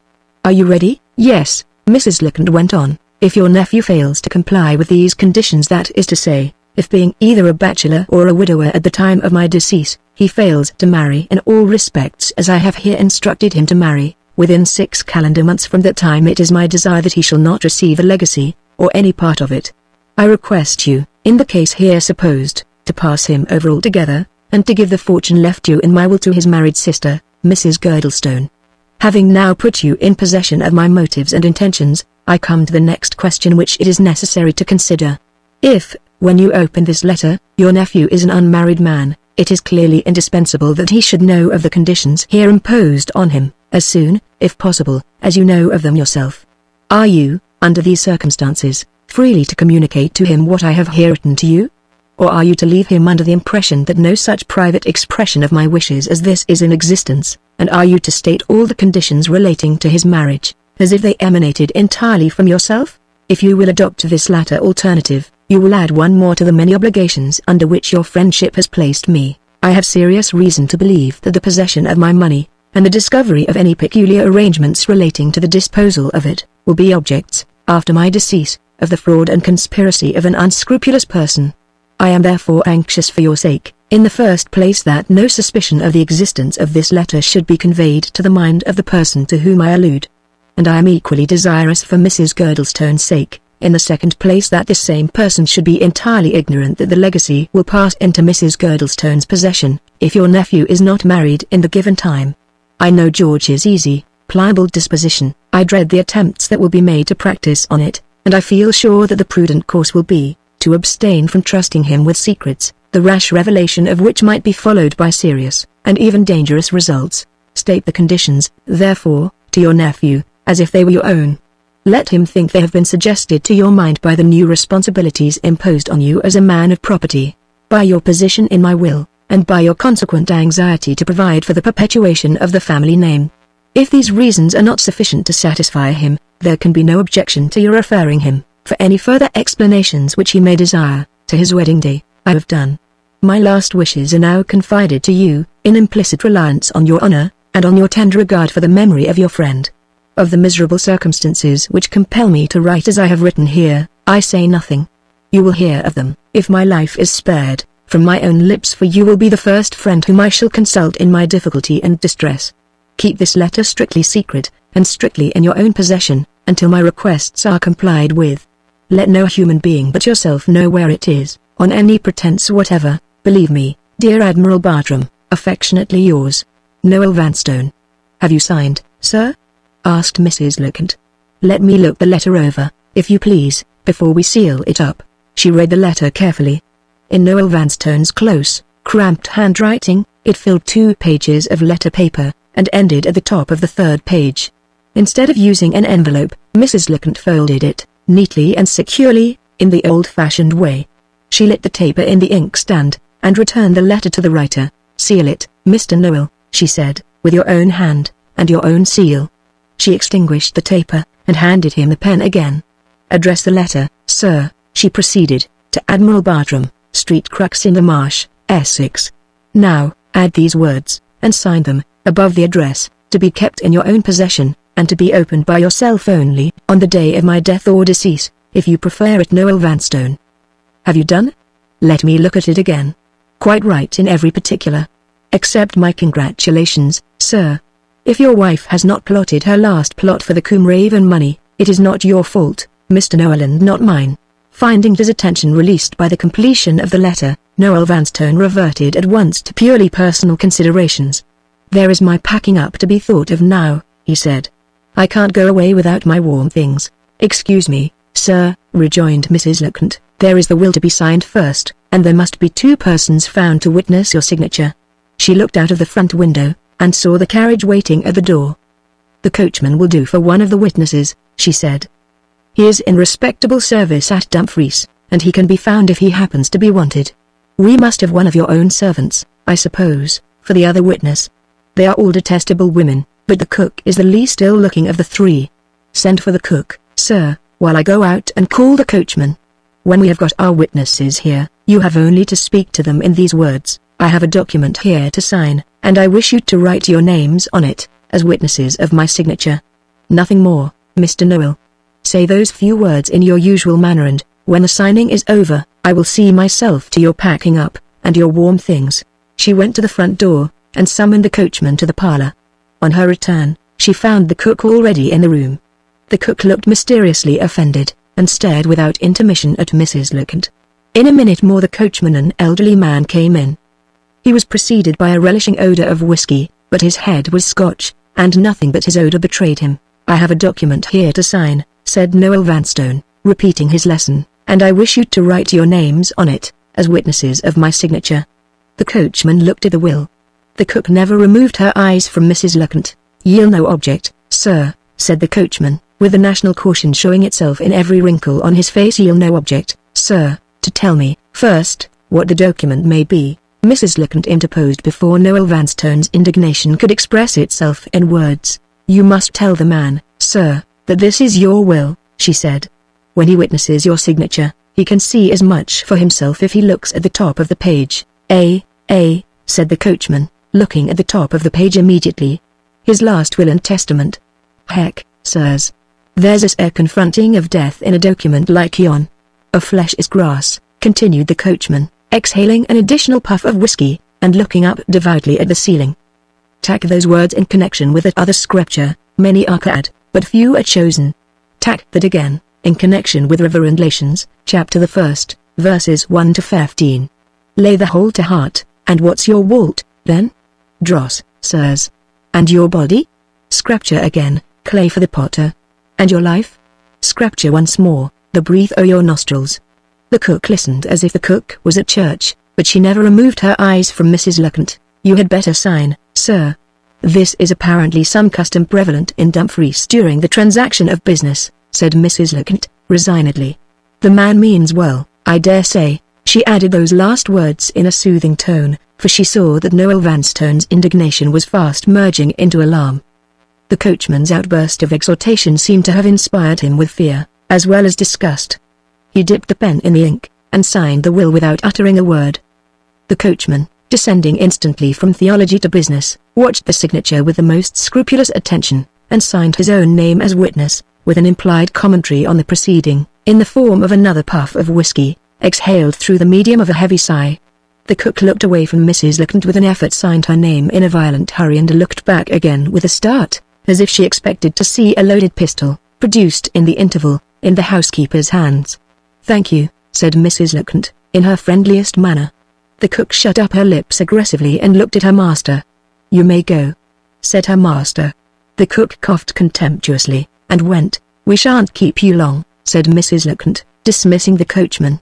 "In half an hour, or less, we shall be ready for the journey back." The coachman's austere countenance relaxed for the first time. He smiled mysteriously, and approached Mrs. Leconte on tiptoe. "Ye'll no forget one thing, my lady," he said, with the most ingratiating politeness. "Ye'll no forget the witnessing as well as the driving, when ye pay me for my day's walk." He laughed with guttural gravity, and, leaving his atmosphere behind him, stalked out of the room. "Leconte," said Noel Vanstone, as soon as the coachman closed the door, "did I hear you tell that man we should be ready in half an hour?" "Yes, sir. Are you blind?" He asked the question with an angry stamp of his foot. Mrs. Leconte looked at him in astonishment. "Can't you see the brute is drunk?" he went on, more and more irritably. "Is my life nothing? Am I to be left at the mercy of a drunken coachman? I won't trust that man to drive me, for any consideration under heaven. I'm surprised you could think of it, Leconte." "The man has been drinking, sir," said Mrs. Leconte. "It is easy to see and to smell that. But he is evidently used to drinking. If he is sober enough to walk quite straight, which he certainly doesn't, to sign his name in an excellent handwriting which you may see for yourself on the will, I venture to think he is sober enough to drive us to Dumfries. Nothing of the sort. You're a foreigner, Leconte, you don't understand these people. They drink whiskey from morning to night. Whiskey is the strongest spirit that's made. Whiskey is notorious for its effect on the brain. I tell you, I won't run the risk. I never was driven, and I never will be driven, by anybody but a sober man. Must I go back to Dumfries by myself, sir, and leave me here? Leave me alone in this house after what has happened? How do I know my wife may not come back tonight? How do I know her journey is not a blind to mislead me? Have you no feeling, Leconte? Can you leave me in my miserable situation?" He sank into a chair and burst out crying over his own idea, before he had completed the expression of it in words. "Too bad," he said, with his handkerchief over his face. "Too bad." It was impossible not to pity him. If ever mortal was pitiable, he was the man. He had broken down at last, under the conflict of violent emotions which had been roused in him since the morning. The effort to follow Mrs. Leconte along the mazes of intricate combination through which she had steadily led the way, had upheld him while that effort lasted. The moment it was at an end, he dropped. The coachman had hastened a result of which the coachman was far from being the cause. "You surprise me, you distress me, sir," said Mrs. Leconte. "I entreat you to compose yourself. I will stay here, if you wish it. With pleasure I will stay here tonight, for your sake. You want rest and quiet after this dreadful day." The coachman shall be instantly sent away, Mr. Noel. I will give him a note to the landlord of the hotel, and the carriage shall come back for us tomorrow morning, with another man to drive it." The prospect which those words presented cheered him. He wiped his eyes, and kissed Mrs. Licent's hand. "Yes," he said, faintly, "send the coachman away and you stop here. You good creature. You excellent Licent. Send the drunken brute away, and come back directly. We will be comfortable by the fire, Licent, and have a nice little dinner and try to make it like old times." His weak voice faltered, he returned to the fireside, and melted into tears again under the pathetic influence of his own idea. Mrs. Licent left him for a minute to dismiss the coachman. When she returned to the parlor she found him with his hand on the bell. "What do you want, sir?" she asked. "I want to tell the servants to get your room ready," he answered. "I wish to show you every attention, Licent. You are all kindness, Mr. Noel, but wait one moment. It may be well to have these papers put out of the way before the servant comes in again. If you will place the will and the sealed letter together in one envelope, and if you will direct it to the Admiral, I will take care that the enclosure so addressed is safely placed in his own hands. Will you come to the table, Mr. Noel, only for 1 minute more?" "No." He was obstinate, he refused to move from the fire. He was sick and tired of writing, he wished he had never been born, and he loathed the sight of pen and ink. All Mrs. Licent's patience and all Mrs. Licent's persuasion were required to induce him to write the Admiral's address for the second time. She only succeeded by bringing the blank envelope to him upon the paper case, and putting it coaxingly on his lap. He grumbled, he even swore, but he directed the envelope at last, in these terms, to Admiral Bartram, Street Crux in the Marsh. Favoured by Mrs. Licent. With that final act of compliance his docility came to an end. He refused, in the fiercest terms, to seal the envelope. There was no need to press this proceeding on him. His seal lay ready on the table, and it mattered nothing whether he used it, or whether a person in his confidence used it for him. Mrs. Licent sealed the envelope, with its 2 important enclosures placed safely inside. She opened her travelling bag for the last time, and pausing for a moment before she put the sealed packet away, looked at it with a triumph too deep for words. She smiled as she dropped it into the bag. Not the shadow of a suspicion that the will might contain superfluous phrases and expressions which no practical lawyer would have used, not the vestige of a doubt whether the letter was quite as complete a document as a practical lawyer might have made it, troubled her mind.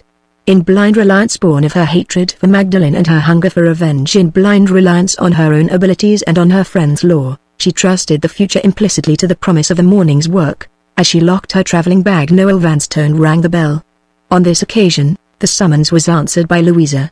"Get the spare room ready," said her master. "This lady will sleep here tonight. And air my warm things. This lady and I are going away tomorrow morning." The civil and submissive Louisa received her orders in sullen silence, darted an angry look at her master's impenetrable guest, and left the room.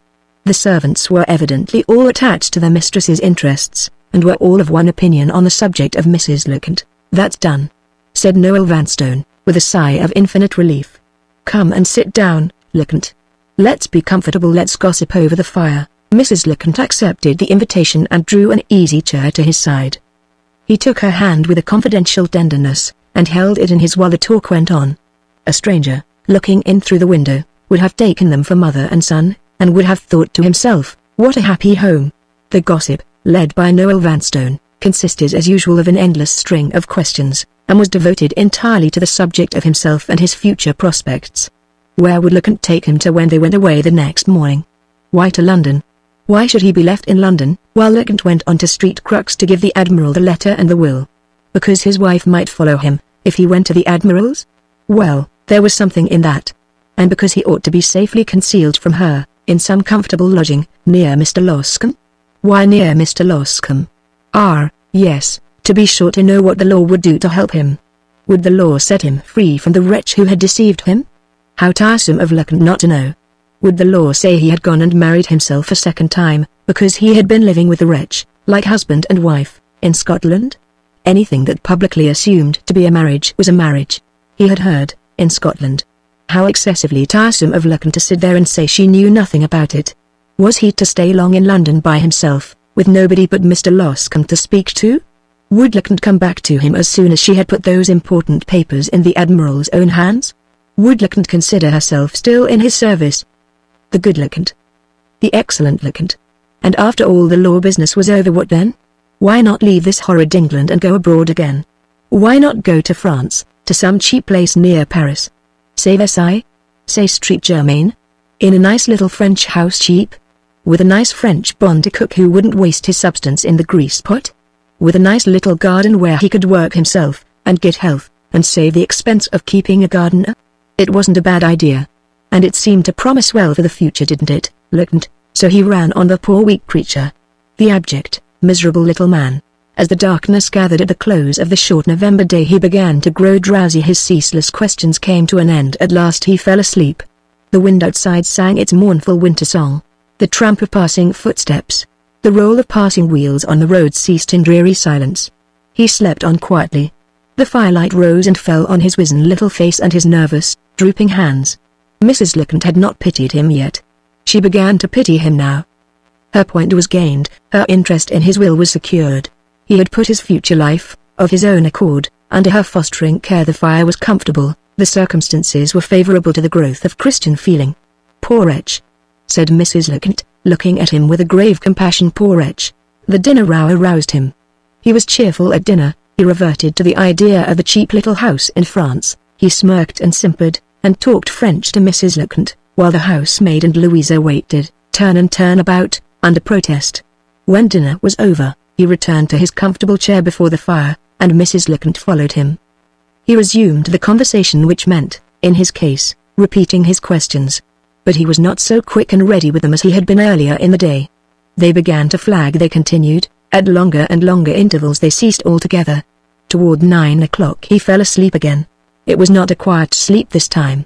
He muttered, and ground his teeth, and rolled his head from side to side of the chair.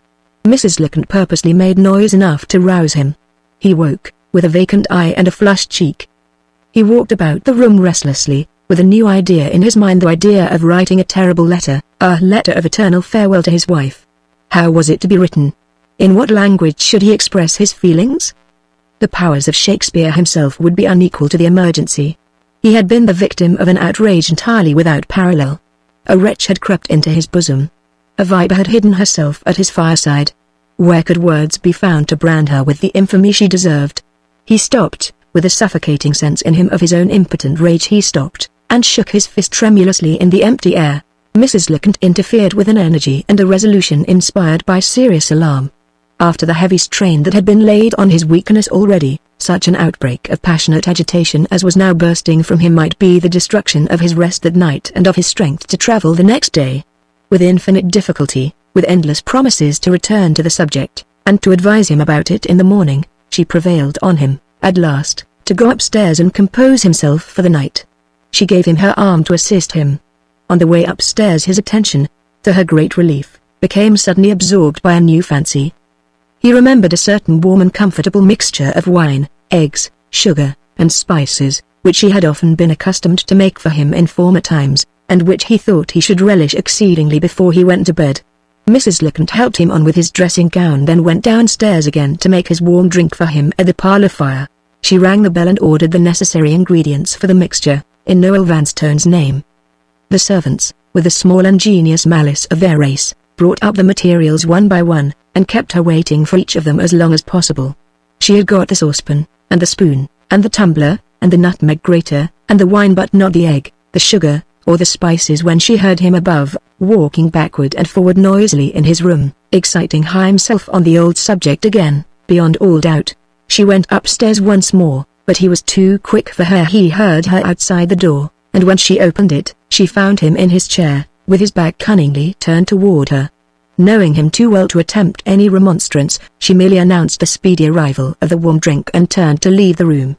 On her way out, she noticed a table in a corner, with an inkstand and a paper case on it, and tried, without attracting his attention, to take the writing materials away.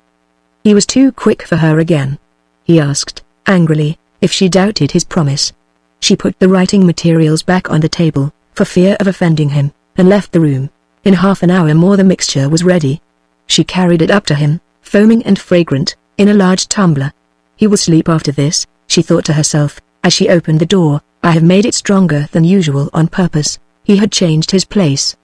He was sitting at the table in the corner still with his back to her, writing.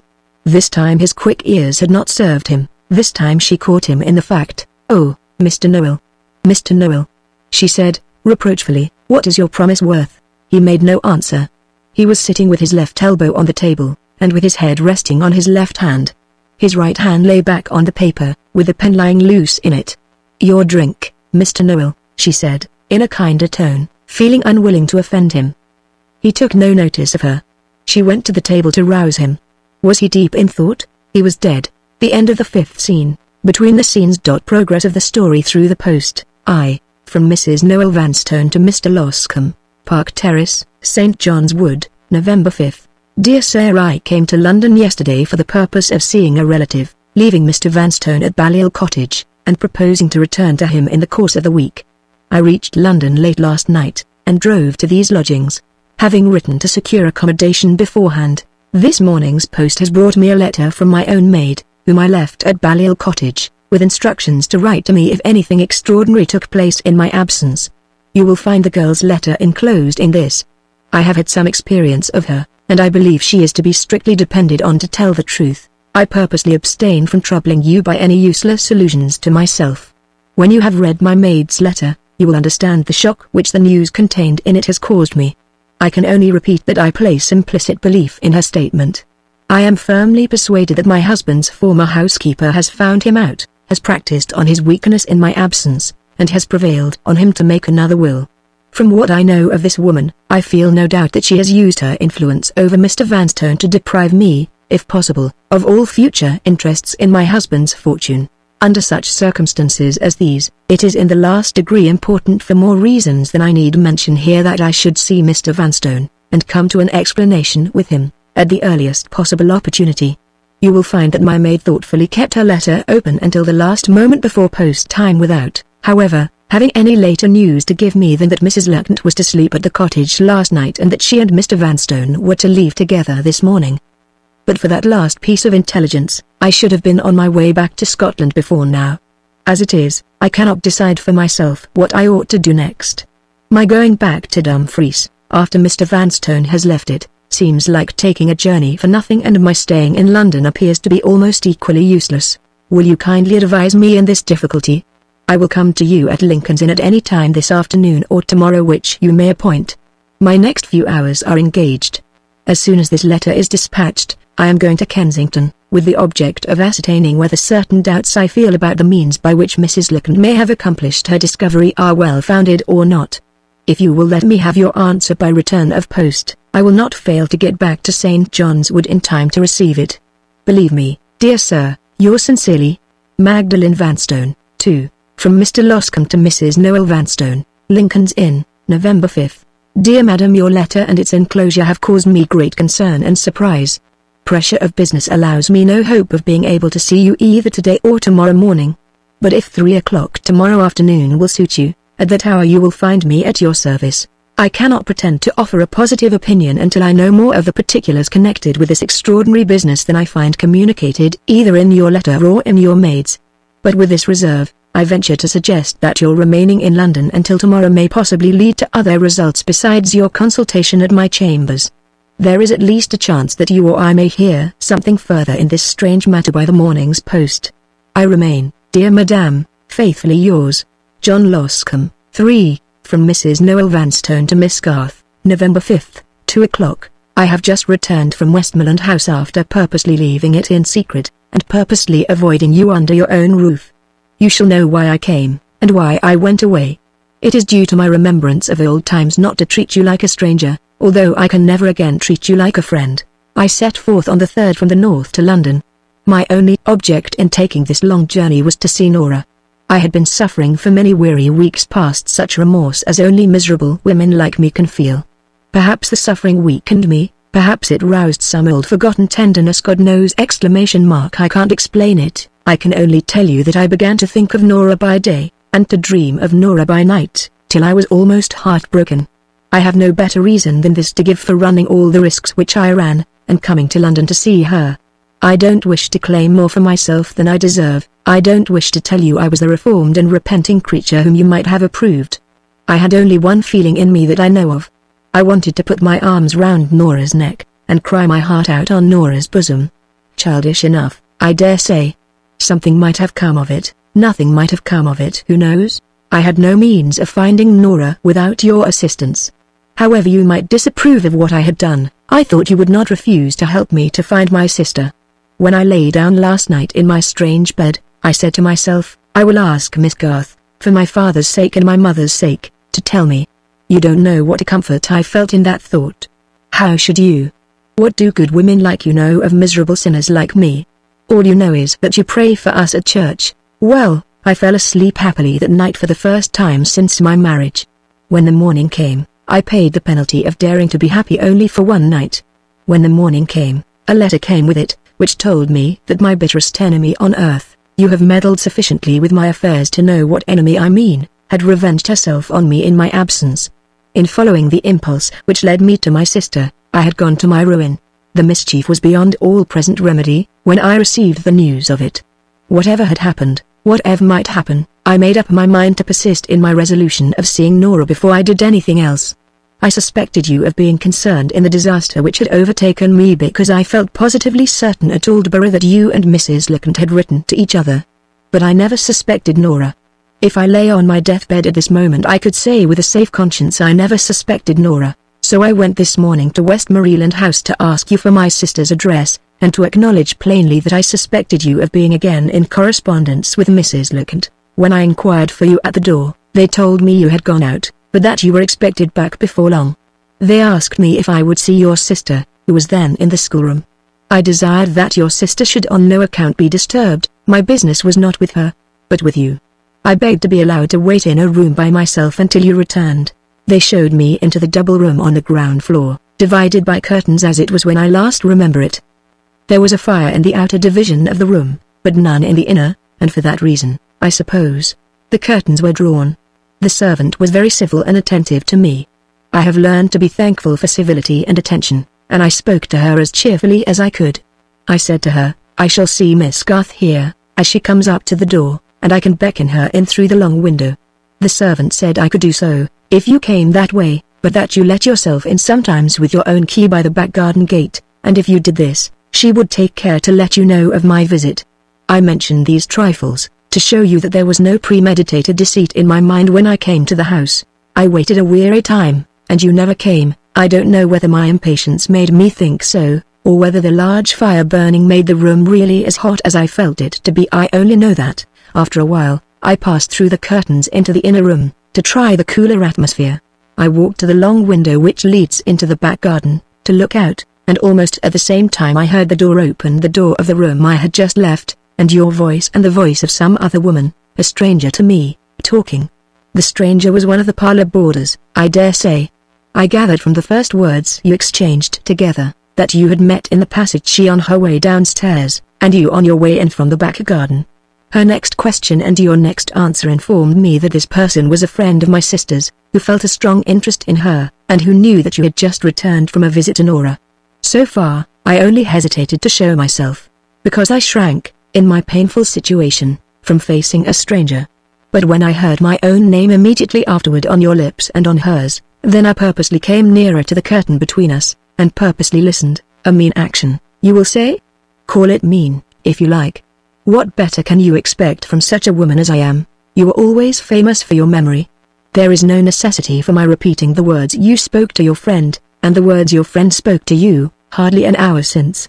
When you read these lines, you will know, as well as I know, what those words told me. I ask for no particulars. I will take all your reasons and all your excuses for granted. It is enough for me to know that you and Mr. Pendrell have been searching for me again, and that Nora is in the conspiracy this time, to reclaim me in spite of myself. It is enough for me to know that my letter to my sister has been turned into a trap to catch me, and that Mrs. Lecount's revenge has accomplished its object by means of information received from Nora's lips. Shall I tell you what I suffered when I heard these things? No, it would only be a waste of time to tell you. Whatever I suffer, I deserve it, don't I? I waited in that inner room knowing my own violent temper, and not trusting myself to see you. After what I had heard, I waited in that inner room, trembling lest the servant should tell you of my visit before I could find an opportunity of leaving the house. No such misfortune happened. The servant, no doubt, heard the voices upstairs, and supposed that we had met each other in the passage. I don't know how long or how short a time it was before you left the room to go and take off your bonnet. You went, and your friend went with you. I raised the long windows softly, and stepped into the back garden. The way by which you returned to the house was the way by which I left it. No blame attaches to the servant. As usual, where I am concerned, nobody is to blame but me. Time enough has passed now to quiet my mind a little. You know how strong I am? You remember how I used to fight against all my illnesses when I was a child? Now I am a woman, I fight against my miseries in the same way. Don't pity me, Miss Garth. Don't pity me. I have no harsh feeling against Nora. The hope I had of seeing her is a hope taken from me. The consolation I had in writing to her is a consolation denied me for the future. I am cut to the heart, but I have no angry feeling toward my sister. She means well, poor soul, I dare say she means well. It would distress her, if she knew what has happened. Don't tell her. Conceal my visit, and burn my letter. A last word to yourself and I have done. If I rightly understand my present situation, your spies are still searching for me to just as little purpose as they searched at York. Dismiss them, you are wasting your money to no purpose. If you discovered me tomorrow, what could you do? My position has altered. I am no longer the poor outcast girl, the vagabond public performer, whom you once hunted after. I have done what I told you I would do. I have made the general sense of propriety my accomplice this time. Do you know who I am? I'm a respectable married woman, accountable for my actions to nobody under heaven but my husband. I have got a place in the world, and a name in the world, at last. Even the law, which is the friend of all you respectable people, has recognized my existence, and has become my friend too. The Archbishop of Canterbury gave me his license to be married, and the Vicar of Aldborough performed the service. If I found your spies following me in the street, and if I chose to claim protection from them, the law would acknowledge my claim. You forget what wonders my wickedness has done for me. It has made nobody's child somebody's wife. If you will give these considerations their due weight, if you will exert your excellent common sense, I have no fear of being obliged to appeal to my newly found friend and protector the law.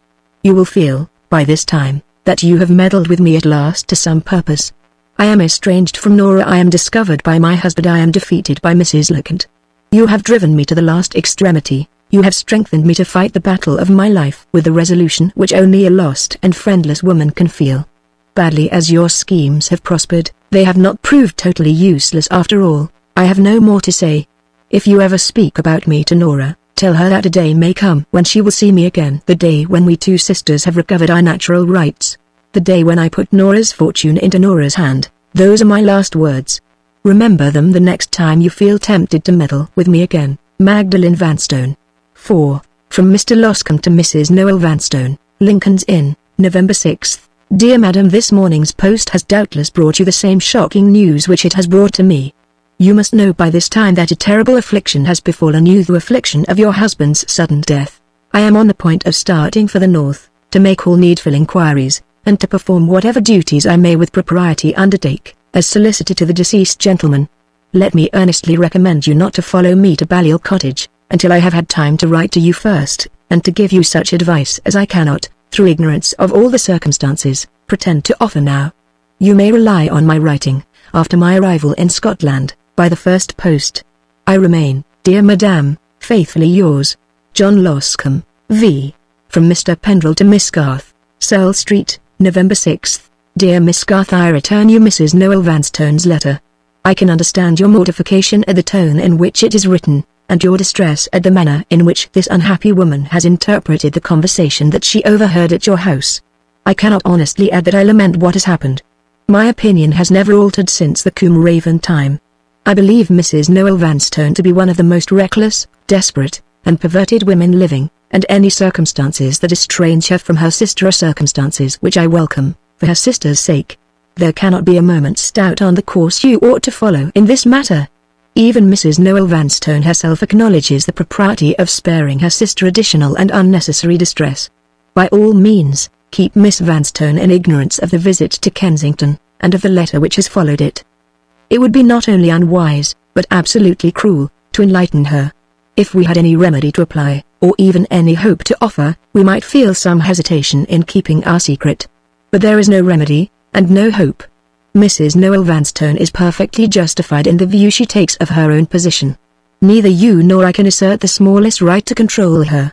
I have already taken the necessary measures for putting an end to our useless inquiries. In a few days I will write to Miss Vanstone, and will do my best to tranquilize her mind on the subject of her sister. If I can find no sufficient excuse to satisfy her, it will be better she should think we have discovered nothing than that she should know the truth. Believe me most truly yours, William Pendrell, Vi. From Mr. Loscombe to Mrs. Noel Vanstone, Lincoln's Inn, November 15th. Dear Madam, in compliance with your request, I now proceed to communicate to you in writing what, but for the calamity which has so recently befallen you, I should have preferred communicating by word of mouth. Be pleased to consider this letter as strictly confidential between yourself and me. I enclose, as you desire, a copy of the will executed by your late husband on the 3rd of this month. There can be no question of the genuineness of the original document. I protested, as a matter of form, against Admiral Bartram's solicitor assuming a position of authority at Balliol Cottage. But he took the position, nevertheless, acting as legal representative of the sole executor under the second will. I'm bound to say I should have done the same myself in his place. The serious question follows, what can we do for the best in your interests? The will executed under my professional superintendence, on the 30th of September last, is at present superseded and revoked by the second and later will, executed on the 3rd of November. Can we dispute this document? I doubt the possibility of disputing the new will on the face of it. It is no doubt irregularly expressed, but it is dated, signed, and witnessed as the law directs, and the perfectly simple and straightforward provisions that it contains are in no respect, that I can see, technically open to attack. This being the case, can we dispute the will on the ground that it has been executed when the testator was not in a fit state to dispose of his own property? Or when the testator was subjected to undue and improper influence? In the first of these cases, the medical evidence would put an obstacle in our way. We cannot assert that previous illness had weakened the testator's mind.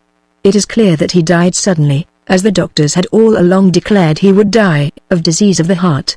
He was out walking in his garden, as usual, on the day of his death. He ate a hearty dinner. None of the persons in his service noticed any change in him. He was a little more irritable with them than usual, but that was all. It is impossible to attack the state of his faculties. There is no case to go into court with, so far. Can we declare that he acted under undue influence, or, in plainer terms, under the influence of Mrs. Lecount? There are serious difficulties, again, in the way of taking this course. We cannot assert, for example, that Mrs. Lecount has assumed a place in the will which she has no fair claim to occupy. She has cunningly limited her own legacy, not only to what is fairly due her, but to what the late Mr. Michael Vanstone himself had the intention of leaving her. If I were examined on the subject, I should be compelled to acknowledge that I had heard him express this intention myself. It is only the truth to say that I have heard him express it more than once. There is no point of attack in Mrs. Lecount's legacy, and there is no point of attack in your late husband's choice of an executor. He has made the wise choice, and the natural choice, of the oldest and trustiest friend he had in the world.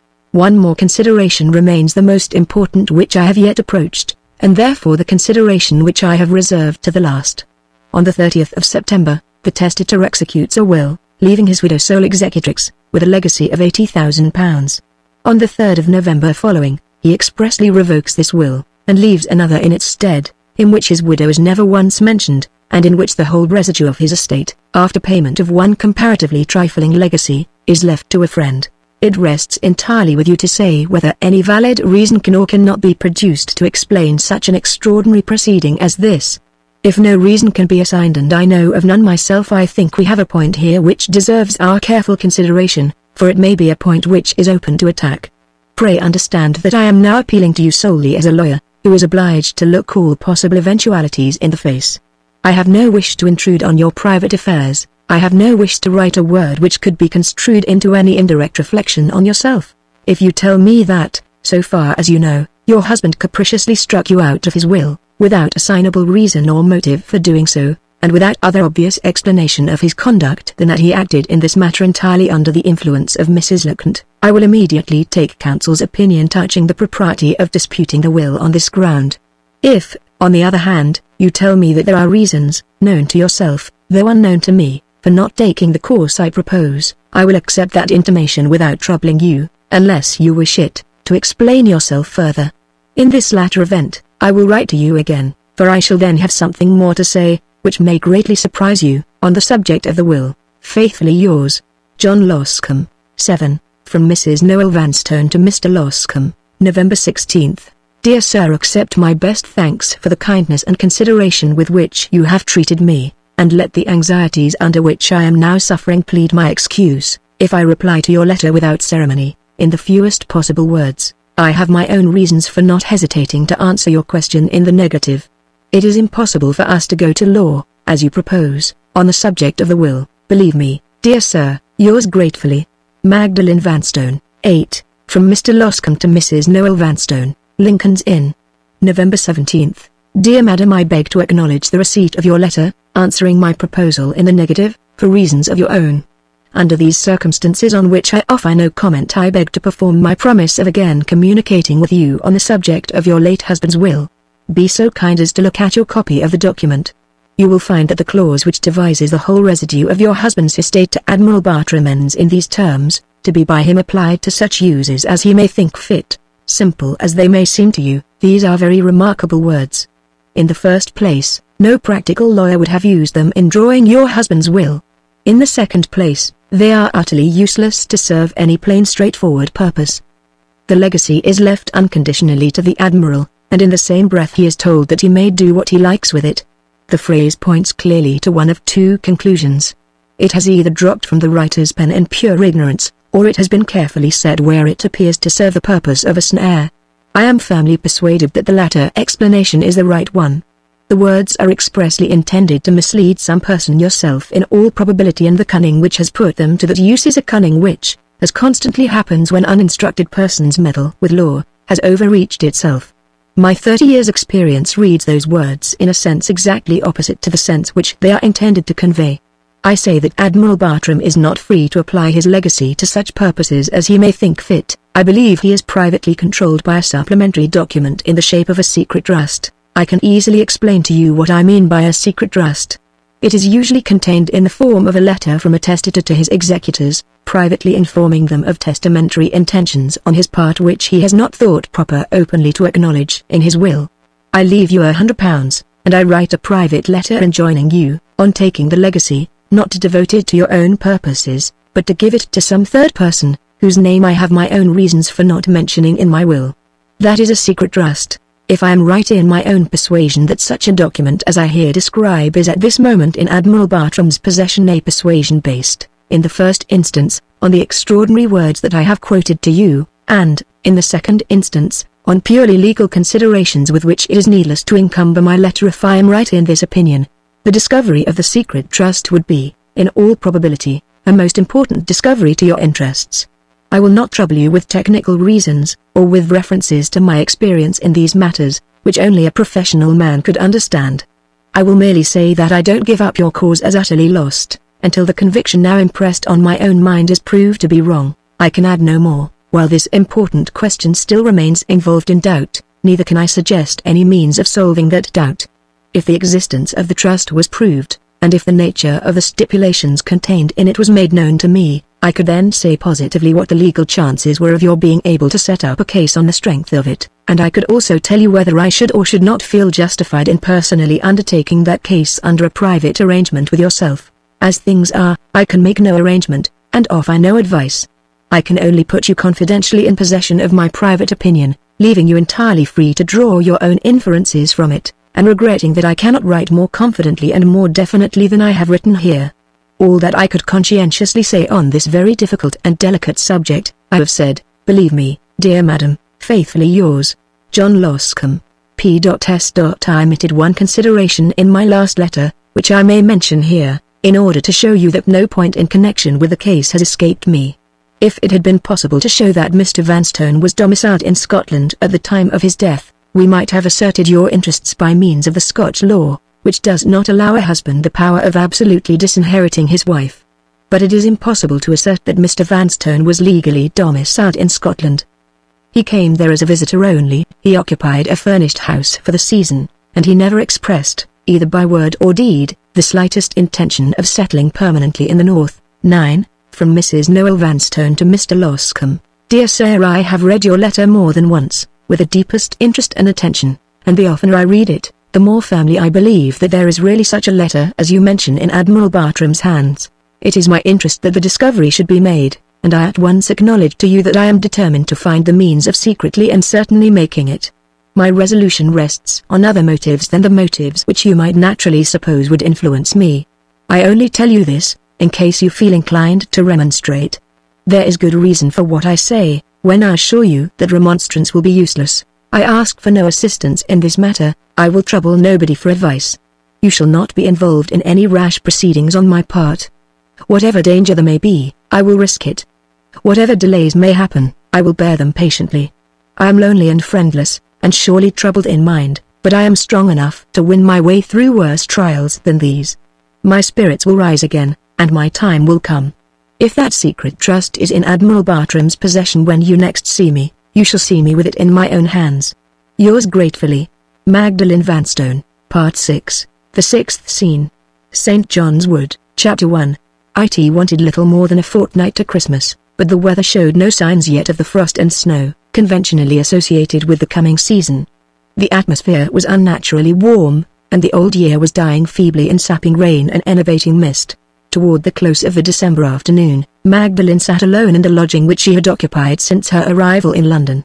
The fire burned sluggishly in the narrow little grate, the view of the wet houses and soaking gardens opposite was darkening fast, and the bell of the suburban muffin boy tinkled in the distance drearily.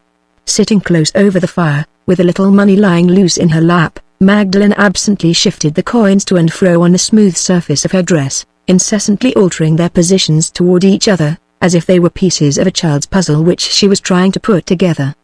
The dim firelight flaming up on her faintly from time to time showed changes which would have told their own tale sadly to friends of former days. Her dress had become loose through the wasting of her figure, but she had not cared to alter it. The old restlessness in her movements, the old mobility in her expression, appeared no more. Her face passively maintained its haggard composure, its changeless unnatural calm. Mr. Pendrell might have softened his hard sentence on her, if he had seen her now, and Mrs. Lecount, in the plenitude of her triumph, might have pitied her fallen enemy at last. Hardly 4 months had passed since the wedding day at Aldborough, and the penalty for that day was already paid in unavailing remorse, in hopeless isolation, in irremediable defeat. Let this be said for her, let the truth which has been told of the fault be told of the expiation as well. Let it be recorded of her that she enjoyed no secret triumph on the day of her success. The horror of herself with which her own act had inspired her, had risen to its climax when the design of her marriage was achieved. She had never suffered in secret as she suffered when the Combe Raven money was left to her in her husband's will.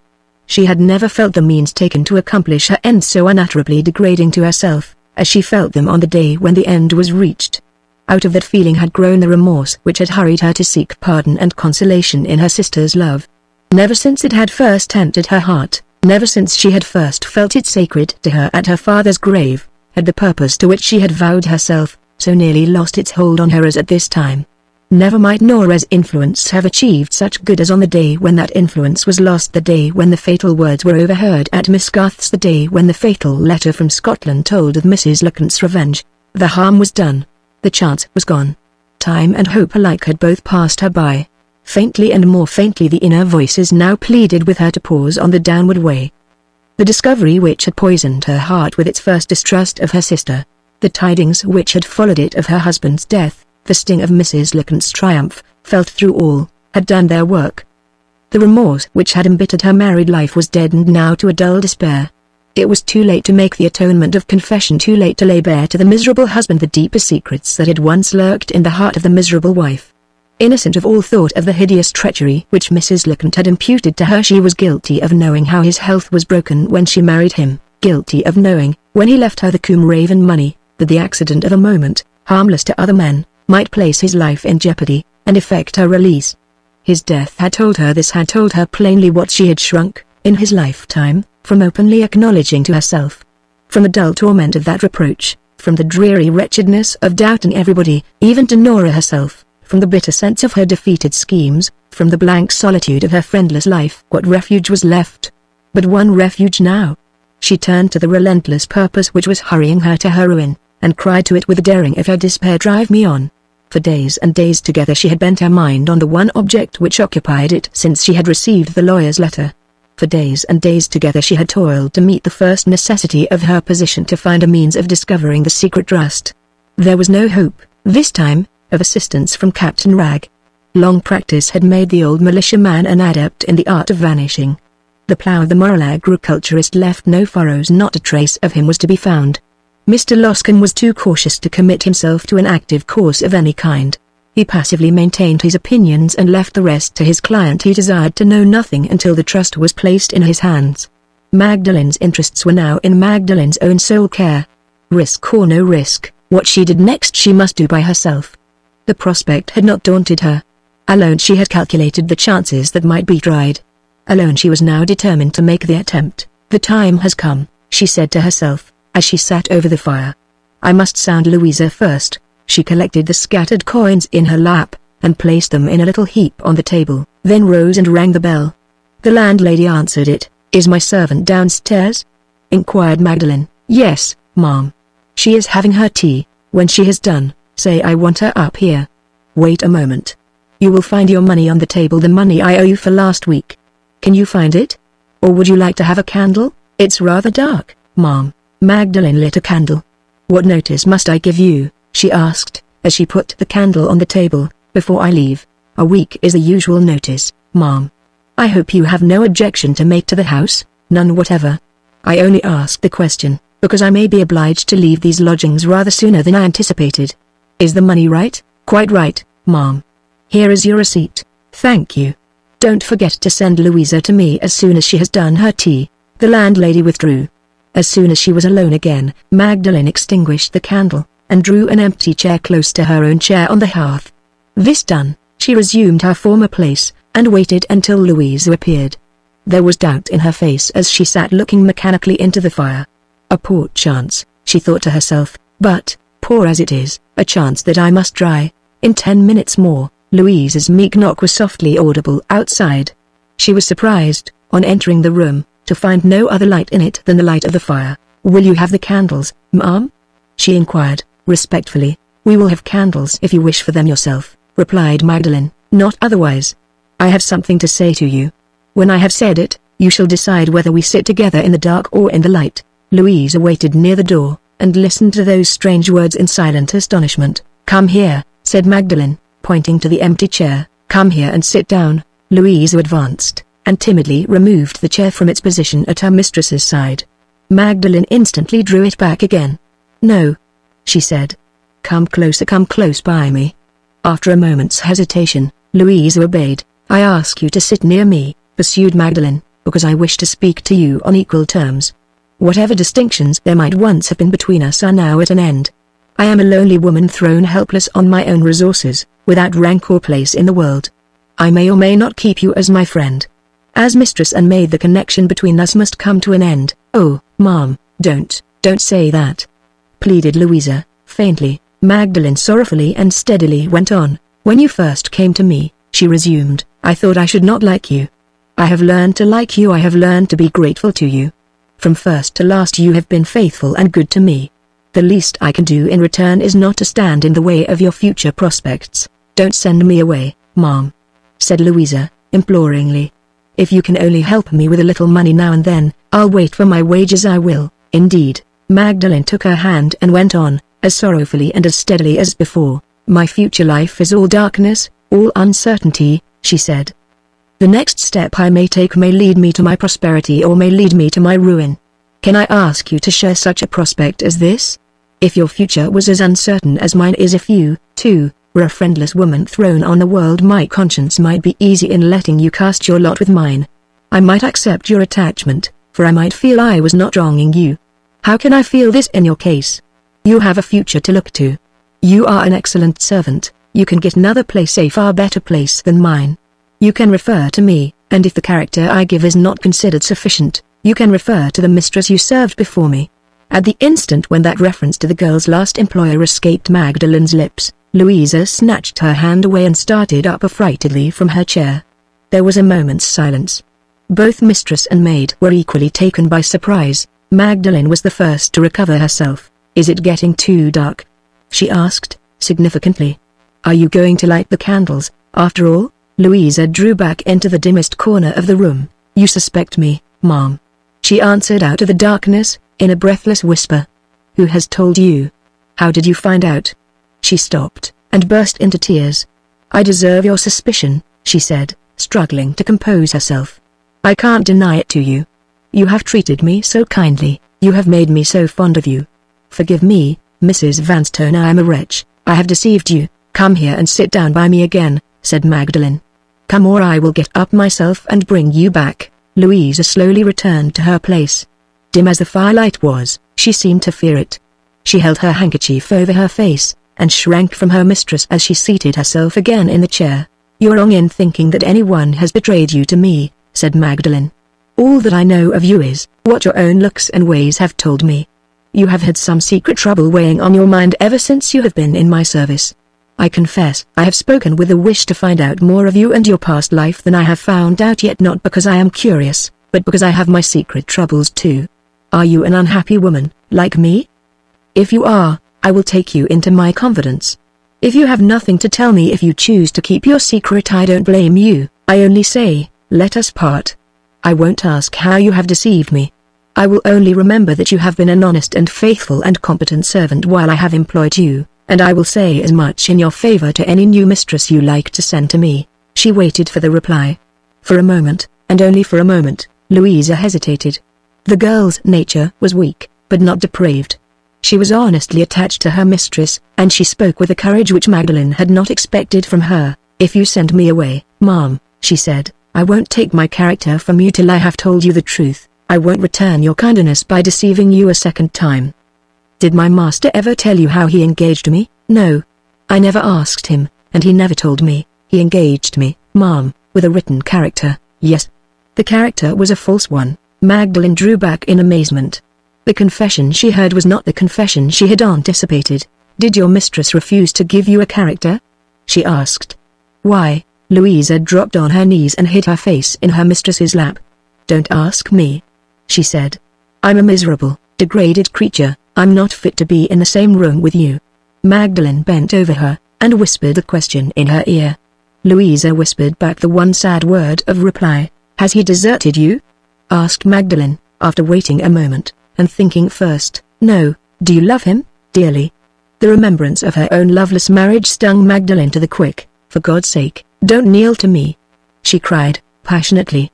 If there is a degraded woman in this room, I am the woman, not you. She raised the girl by main force from her knees, and put her back in the chair. They both waited a little in silence. Keeping her hand on Louisa's shoulder, Magdalen seated herself again, and looked with unutterable bitterness of sorrow into the dying fire.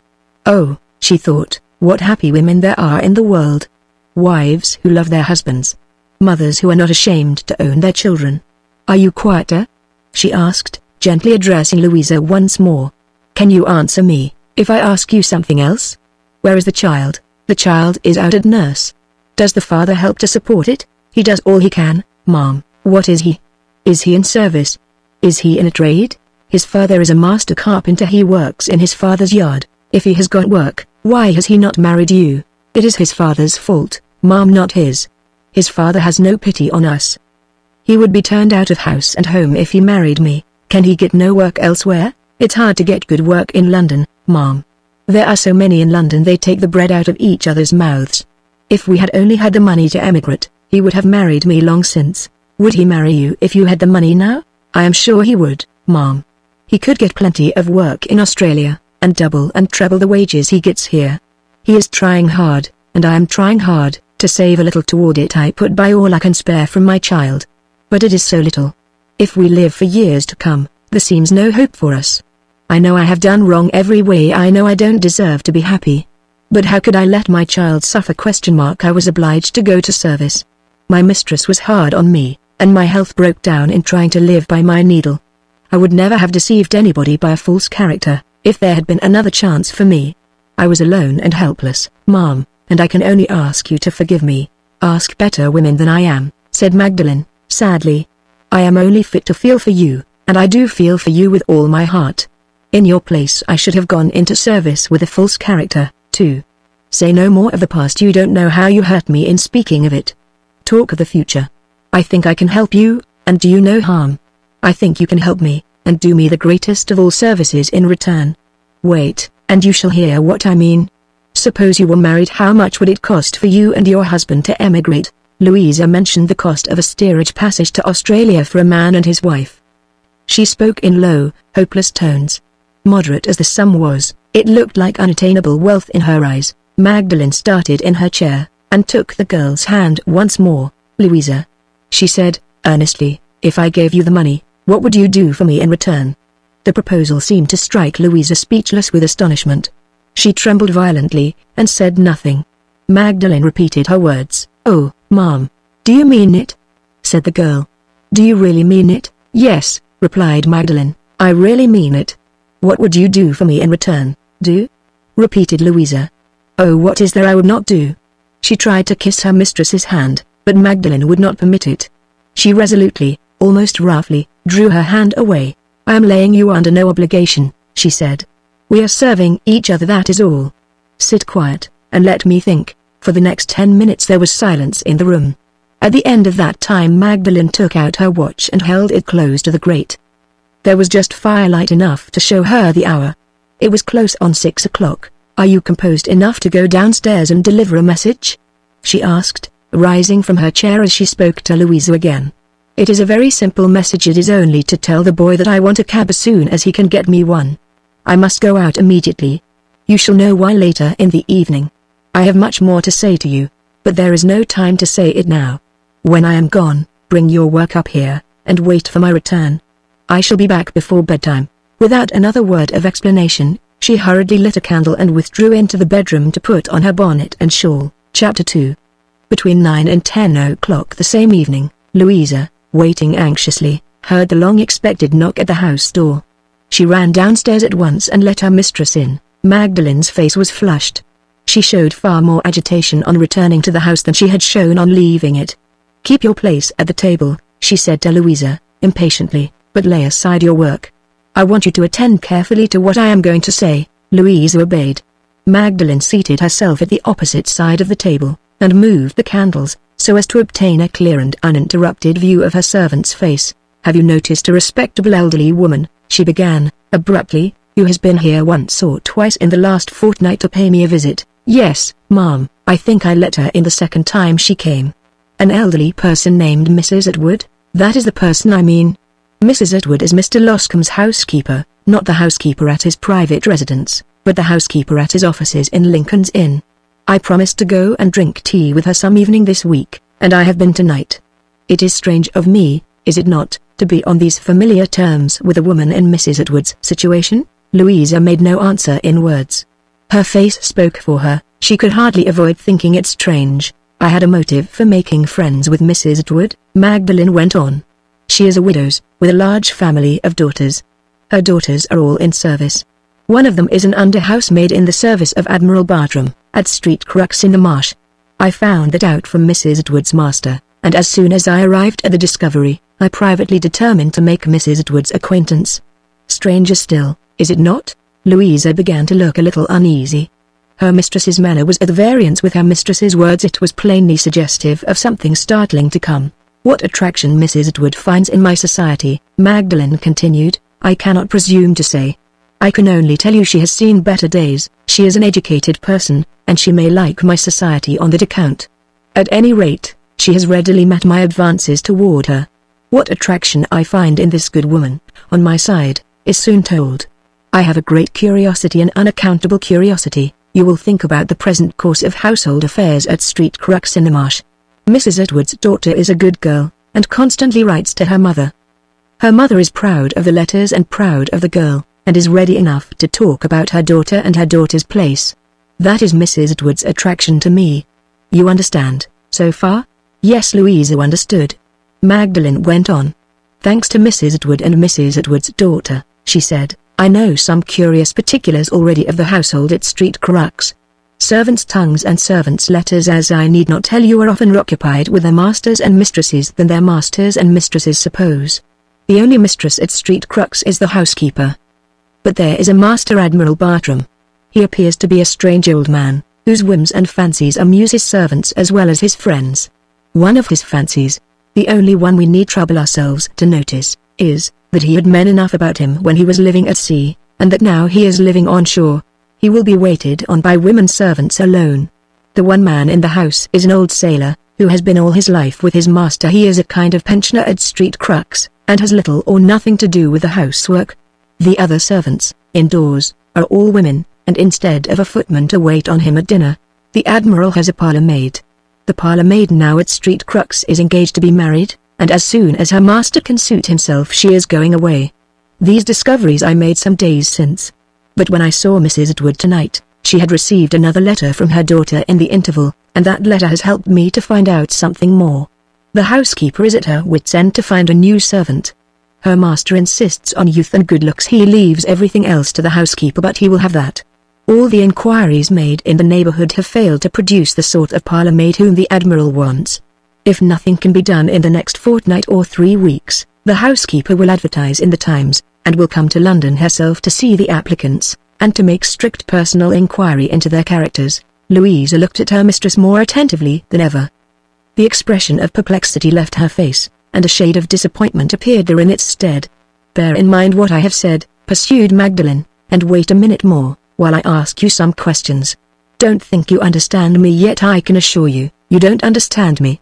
Have you always lived in service as lady's maid?" "No, ma'am." "Have you ever lived as parlour maid?" "Only in one place, ma'am, and not for long there." "I suppose you lived long enough to learn your duties?" "Yes, ma'am." "What were your duties besides waiting at table?" "I had to show visitors in." "Yes, and what else?" "I had the plate and the glass to look after, and the table linen was all under my care." "I had to answer all the bells, except in the bedrooms." "There were other little odds and ends sometimes to do, but your regular duties were the duties you have just mentioned?" "Yes, ma'am." "How long ago is it since you lived in service as a parlour maid?" "A little better than 2 years, ma'am." "I suppose you have not forgotten how to wait at table, and clean plate, and the rest of it, in that time?" At this question Louisa's attention, which had been wandering more and more during the progress of Magdalen's inquiries, wandered away altogether.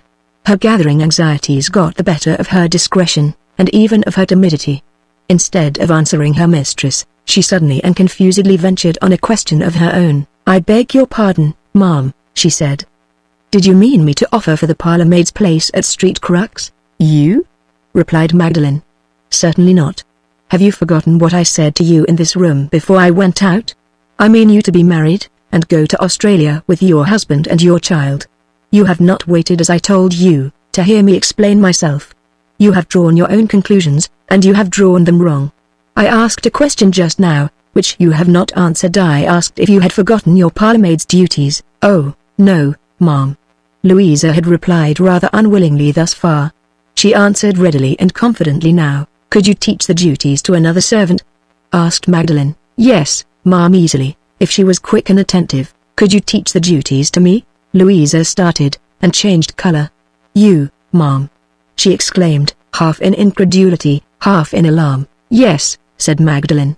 "Could you qualify me to take the parlour maid's place at Street Crux?" Plain as those words were, the bewilderment which they produced in Louisa's mind seemed to render her incapable of comprehending her mistress's proposal. "You, ma'am," she repeated, vacantly. "I shall perhaps help you to understand this extraordinary project of mine," said Magdalen, "if I tell you plainly what the object of it is. Do you remember what I said to you about Mr. Vanstone's will when you came here from Scotland to join me?" "Yes, ma'am." "You told me you had been left out of the will altogether. I'm sure my fellow servant would never have been one of the witnesses if she had known." "Never mind that now. I don't blame your fellow servant. I blame nobody but Mrs. Lecount. Let me go on with what I was saying. It is not at all certain that Mrs. Lecount can do me the mischief which Mrs. Lecount intended.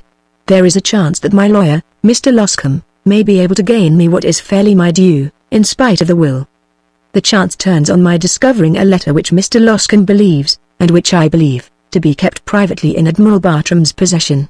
I have not the least hope of getting at that letter if I make the attempt in my own person.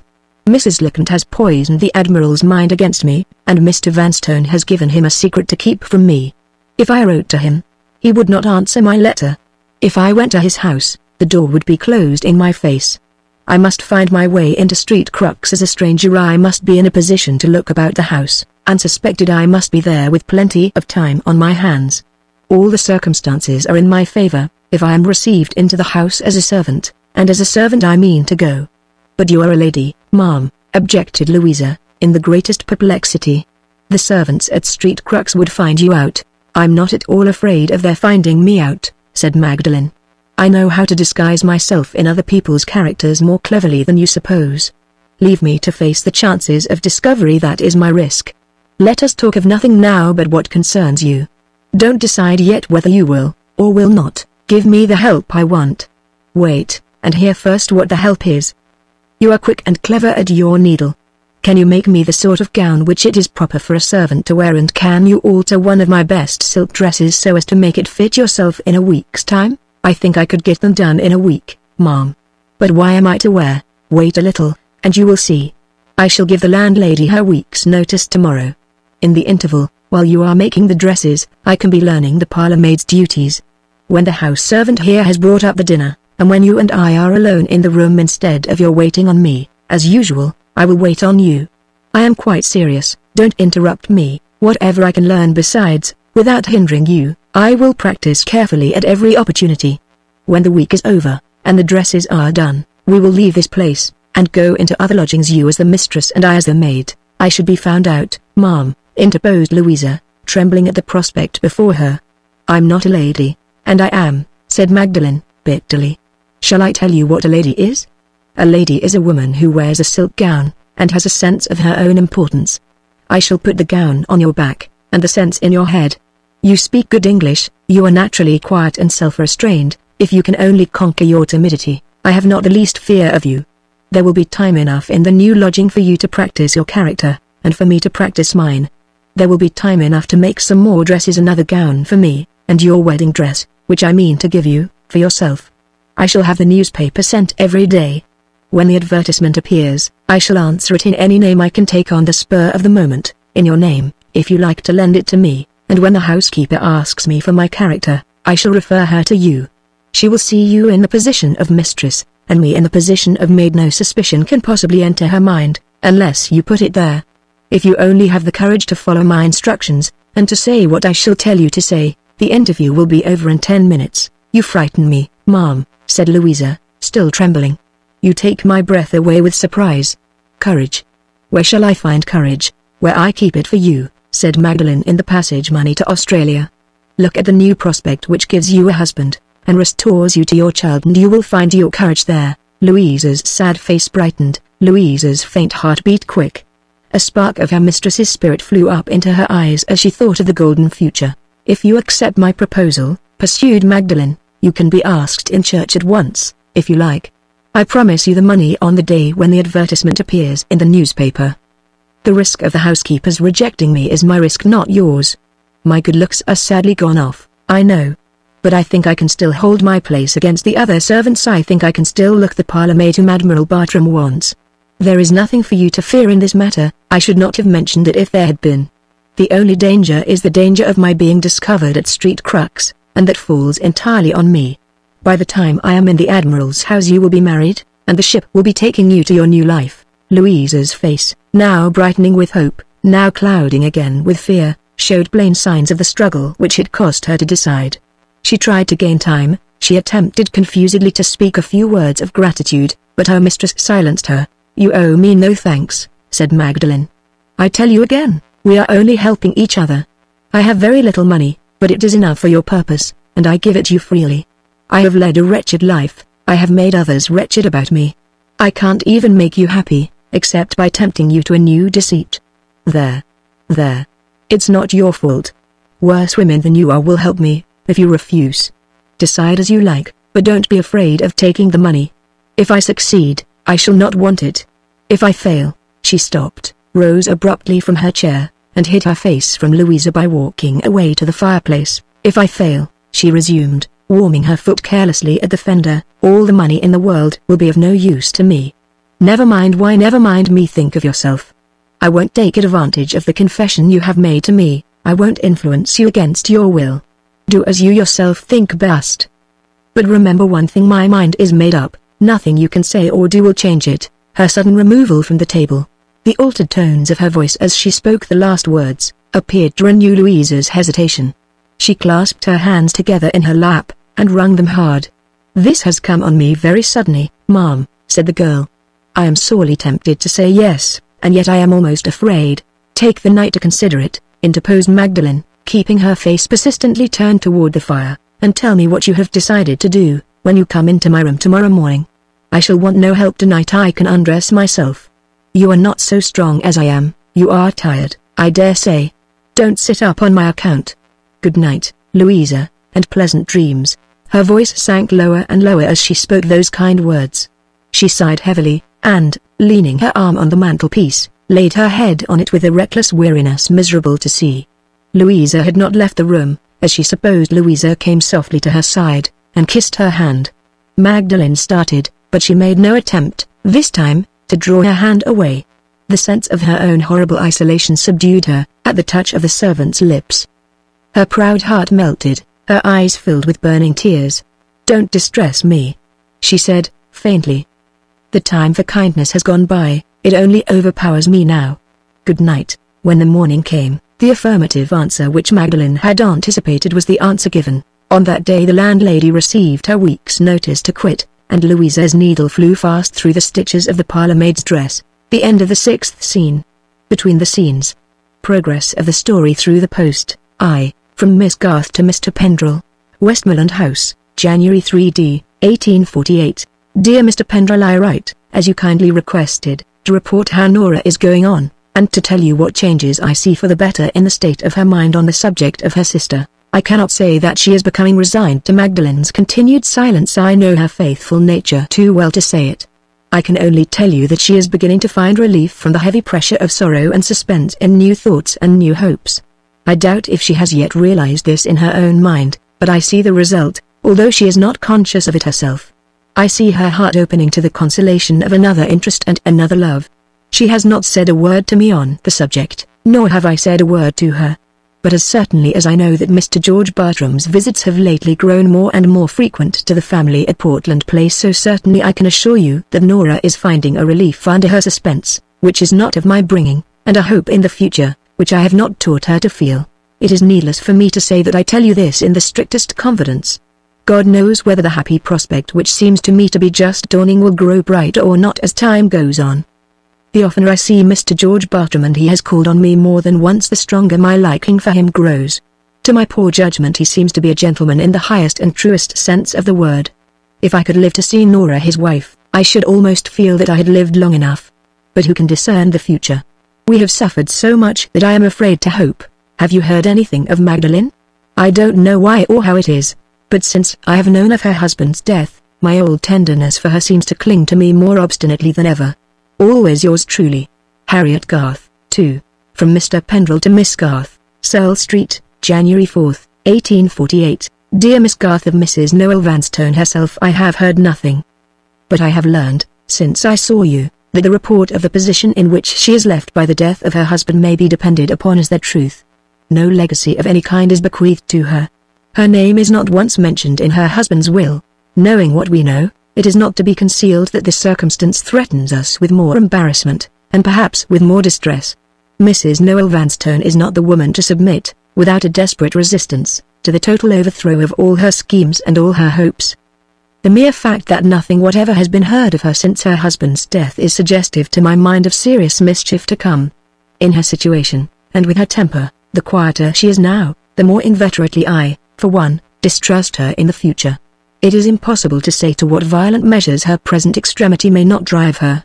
It is impossible to feel sure that she may not be the cause of some public scandal this time, which may affect her innocent sister as well as herself. I know you will not misinterpret the motive which has led me to write these lines. I know you will not think that I am inconsiderate enough to cause you unnecessary alarm. My sincere anxiety to see that happy prospect realized to which your letter alludes has caused me to write far less reservedly than I might otherwise have written.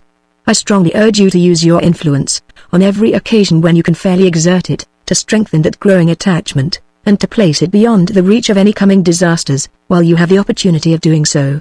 When I tell you that the fortune of which Mrs. Noel Vanstone has been deprived is entirely bequeathed to Admiral Bartram, and when I add that Mr. George Bartram is generally understood to be his uncle's heir, you will, I think, acknowledge that I am not warning you without a cause. Yours most truly, William Pendrell. 3. From Admiral Bartram to Mrs. Drake, housekeeper at Street Crux, January 10, 1848. Mrs. Drake, I have received your letter from London, stating that you have found me a new parlour maid at last. and that the girl is ready to return with you to Street Crux when your other errands in town allow you to come back. This arrangement must be altered immediately, for a reason which I am heartily sorry to have to write. The illness of my niece, Mrs. Girdlestone, which appeared to be so slight as to alarm none of us, doctors included, has ended fatally. I received this morning the shocking news of her death. Her husband is said to be quite frantic with grief. Mr. George has already gone to his brother-in-law's, to superintend the last melancholy duties, and I must follow him before the funeral takes place. We propose to take Mr. Girdlestone away afterward, and to try the effect on him of change of place and new scenes. Under these sad circumstances, I may be absent from Street Crux a month or 6 weeks at least. The house will be shut up, and the new servant will not be wanted until my return. You will therefore tell the girl, on receiving this letter, that a death in the family has caused a temporary change in our arrangements. If she is willing to wait, you may safely engage her to come here in 6 weeks' time. I shall be back then, if Mr. George is not. If she refuses, pay her what compensation is right, and so have done with her. Yours, Arthur Bartram. 4.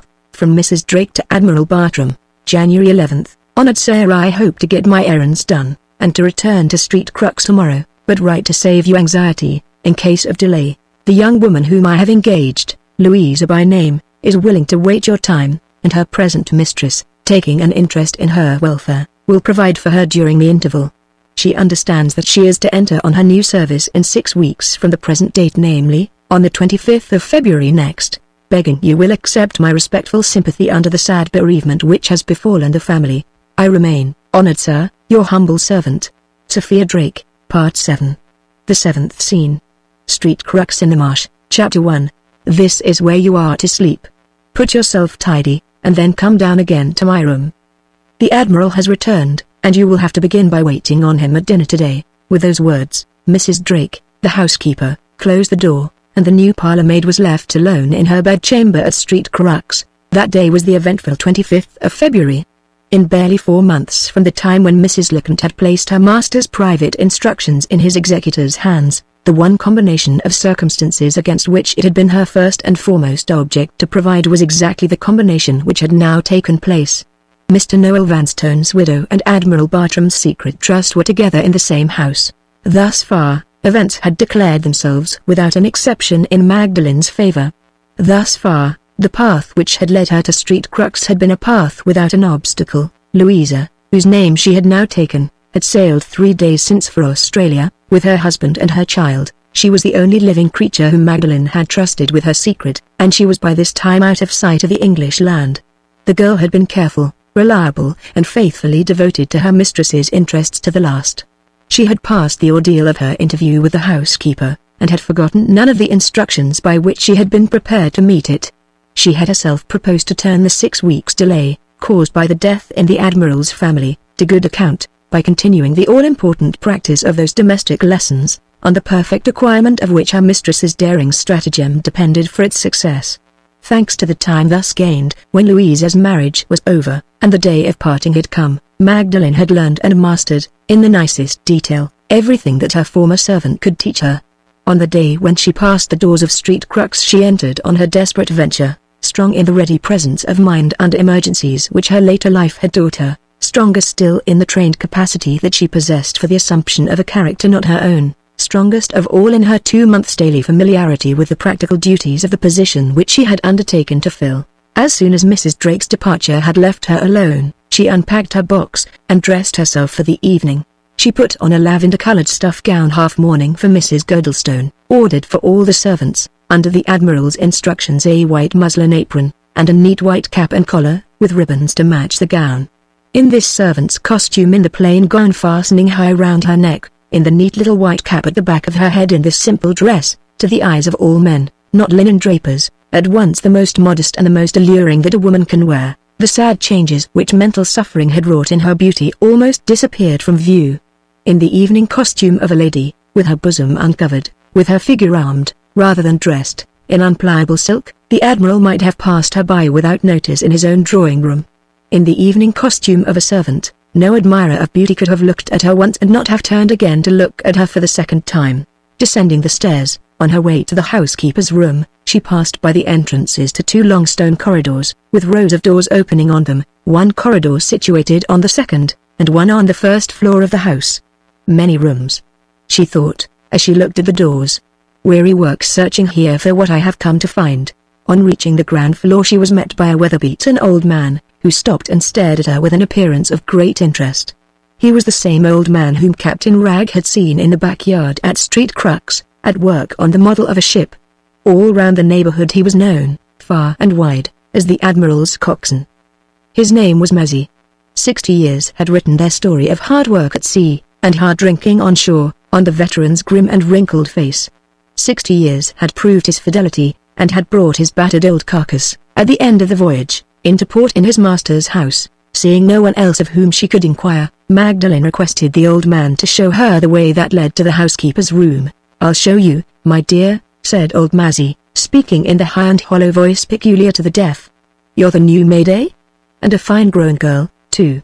His Honor, the Admiral, likes a parlour maid with a clean run fore and aft. You'll do, my dear, you'll do. You must not mind what Mr. Mazzy says to you," remarked the housekeeper, opening her door as the old sailor expressed his approval of Magdalen in these terms. "He is privileged to talk as he pleases, and he is very tiresome and slovenly in his habits, but he means no harm." With that apology for the veteran, Mrs. Drake led Magdalen first to the pantry, and next to the linen room, installing her, with all due formality, in her own domestic dominions. This ceremony completed, the new parlour maid was taken upstairs, and was shown the dining room, which opened out of the corridor on the first floor. Here she was directed to lay the cloth, and to prepare the table for one person only, Mr. George Bartram not having returned with his uncle to Street Crux. Mrs. Drake's sharp eyes watched Magdalen attentively as she performed this introductory duty, and Mrs. Drake's private convictions, when the table was spread, forced her to acknowledge, so far, that the new servant thoroughly understood her work. An hour later the soup tureen was placed on the table, and Magdalen stood alone behind the Admiral's empty chair, waiting her master's first inspection of her when he entered the dining room. A large bell rang in the lower regions. Quick, shambling footsteps pattered on the stone corridor outside. The door opened suddenly and a tall lean yellow old man, sharp as to his eyes, shrewd as to his lips, fussily restless as to all his movements, entered the room, with two huge Labrador dogs at his heels, and took his seat in a violent hurry. The dogs followed him, and placed themselves, with the utmost gravity and composure, one on each side of his chair. This was Admiral Bartram, and these were the companions of his solitary meal. Here's the new parlour maid, to be sure," he began, looking sharply, but not at all unkindly, at Magdalen. "What's your name, my good girl? Louisa, is it? I shall call you Lucy, if you don't mind. Take off the cover, my dear, I'm a minute or two late today. Don't be unpunctual tomorrow on that account, I am as regular as clockwork generally. How are you after your journey? Did my spring cart bump you about much in bringing you from the station? Capital soup. This hot as fire reminds me of the soup we used to have in the West Indies in the year 3. Have you got your half-mourning on? Stand there, and let me see. Yes, very neat, and nice, and tidy. Poor Mrs. Girdlestone. Oh dear, dear, dear, poor Mrs. Girdlestone. You're not afraid of dogs, are you, Lucy? Eh? What? You like dogs? That's right. Always be kind to dumb animals. These two dogs dine with me every day, except when there's company. The dog with the black nose is Brutus, and the dog with the white nose is Cassius. Did you ever hear who Brutus and Cassius were? Ancient Romans? That's right, good girl. Mind your book and your needle, and we'll get you a good husband one of these days. Take away the soup, my dear, take away the soup. This was the man whose secret it was now the one interest of Magdalen's life to surprise. This was the man whose name had supplanted hers in Noel Vanstone's will. The fish and the roast meat followed, and the Admiral's talk rambled on, now in soliloquy, now addressed to the parlour maid, and now directed to the dogs as familiarly and as discontentedly as ever. Magdalen observed with some surprise that the companions of the Admiral's dinner had, thus far, received no scraps from their master's plate. The two magnificent brutes sat squatted on their haunches, with their great heads over the table, watching the progress of the meal, with the profoundest attention, but apparently expecting no share in it. The roast meat was removed. The Admiral's plate was changed, and Magdalen took the silver covers off the two made dishes on either side of the table. As she handed the first of the savoury dishes to her master, the The dogs suddenly exhibited a breathless personal interest in the proceedings. Brutus gluttonously watered at the mouth, and the tongue of Cassius, protruding in unutterable expectation, smoked again between his enormous jaws. The Admiral helped himself liberally from the dish, sent Magdalene to the side table to get him some bread, and, when he thought her eye was off him, furtively tumbled the whole contents of his plate into Brutus's mouth. Cassius whined faintly as his fortunate comrade swallowed the savory mess at a gulp. "Hush! You fool," whispered the Admiral. "Your turn next." Magdalene presented the second dish. Once more the old gentleman helped himself largely. Once more he sent her away to the side table. Once more he tumbled the entire contents of the plate down the dog's throat, selecting Cassius this time, as became a considerate master and an impartial man. When the next course followed, consisting of a plain pudding and an unwholesome cream, Magdalene's suspicion of the function of the dogs at the dinner table was confirmed. While the master took the simple pudding, the dogs swallowed the elaborate cream. The Admiral was plainly afraid of offending his cook on the one hand, and of offending his digestion on the other, and Brutus and Cassius were the two trained accomplices who regularly helped him every day off the horns of his dilemma. "Very good. Very good," said the old gentleman, with the most transparent duplicity. "Tell the cook, my dear, a capital cream." Having placed the wine and dessert on the table, Magdalene was about to withdraw. Before she could leave the room, her master called her back. "Stop, stop," said the Admiral, "you don't know the ways of the house yet, Lucy. Put another wine glass here, at my right hand, the largest you can find, my dear. I've got a third dog, who comes in at dessert, a drunken old sea dog who has followed my fortunes, afloat and ashore, for 50 years and more. Yes, yes, that's the sort of glass we want.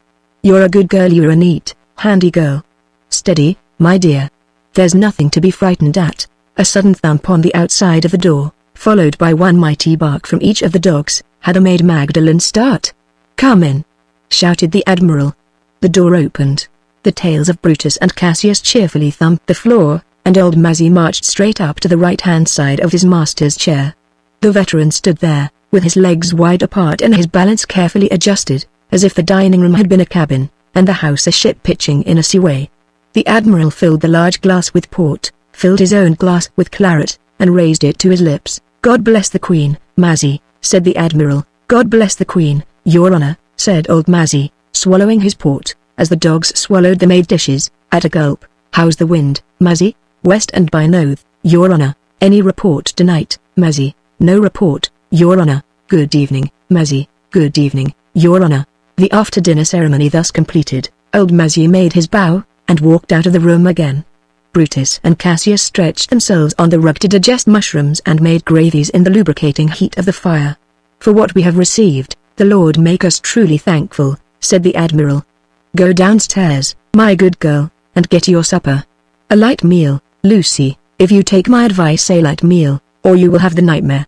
Early to bed, my dear, and early to rise, makes a parlour maid healthy and wealthy and wise. That's the wisdom of your ancestors, you mustn't laugh at it. Good night." In those words Magdalene was dismissed, and so her first day's experience of Admiral Bartram came to an end.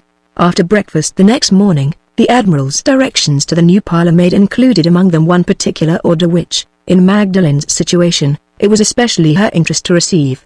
In the old gentleman's absence from home that day, on local business which took him to Ossory, she was directed to make herself acquainted with the whole inhabited quarter of the house, and to learn the positions of the various rooms, so as to know where the bells called her when the bells rang.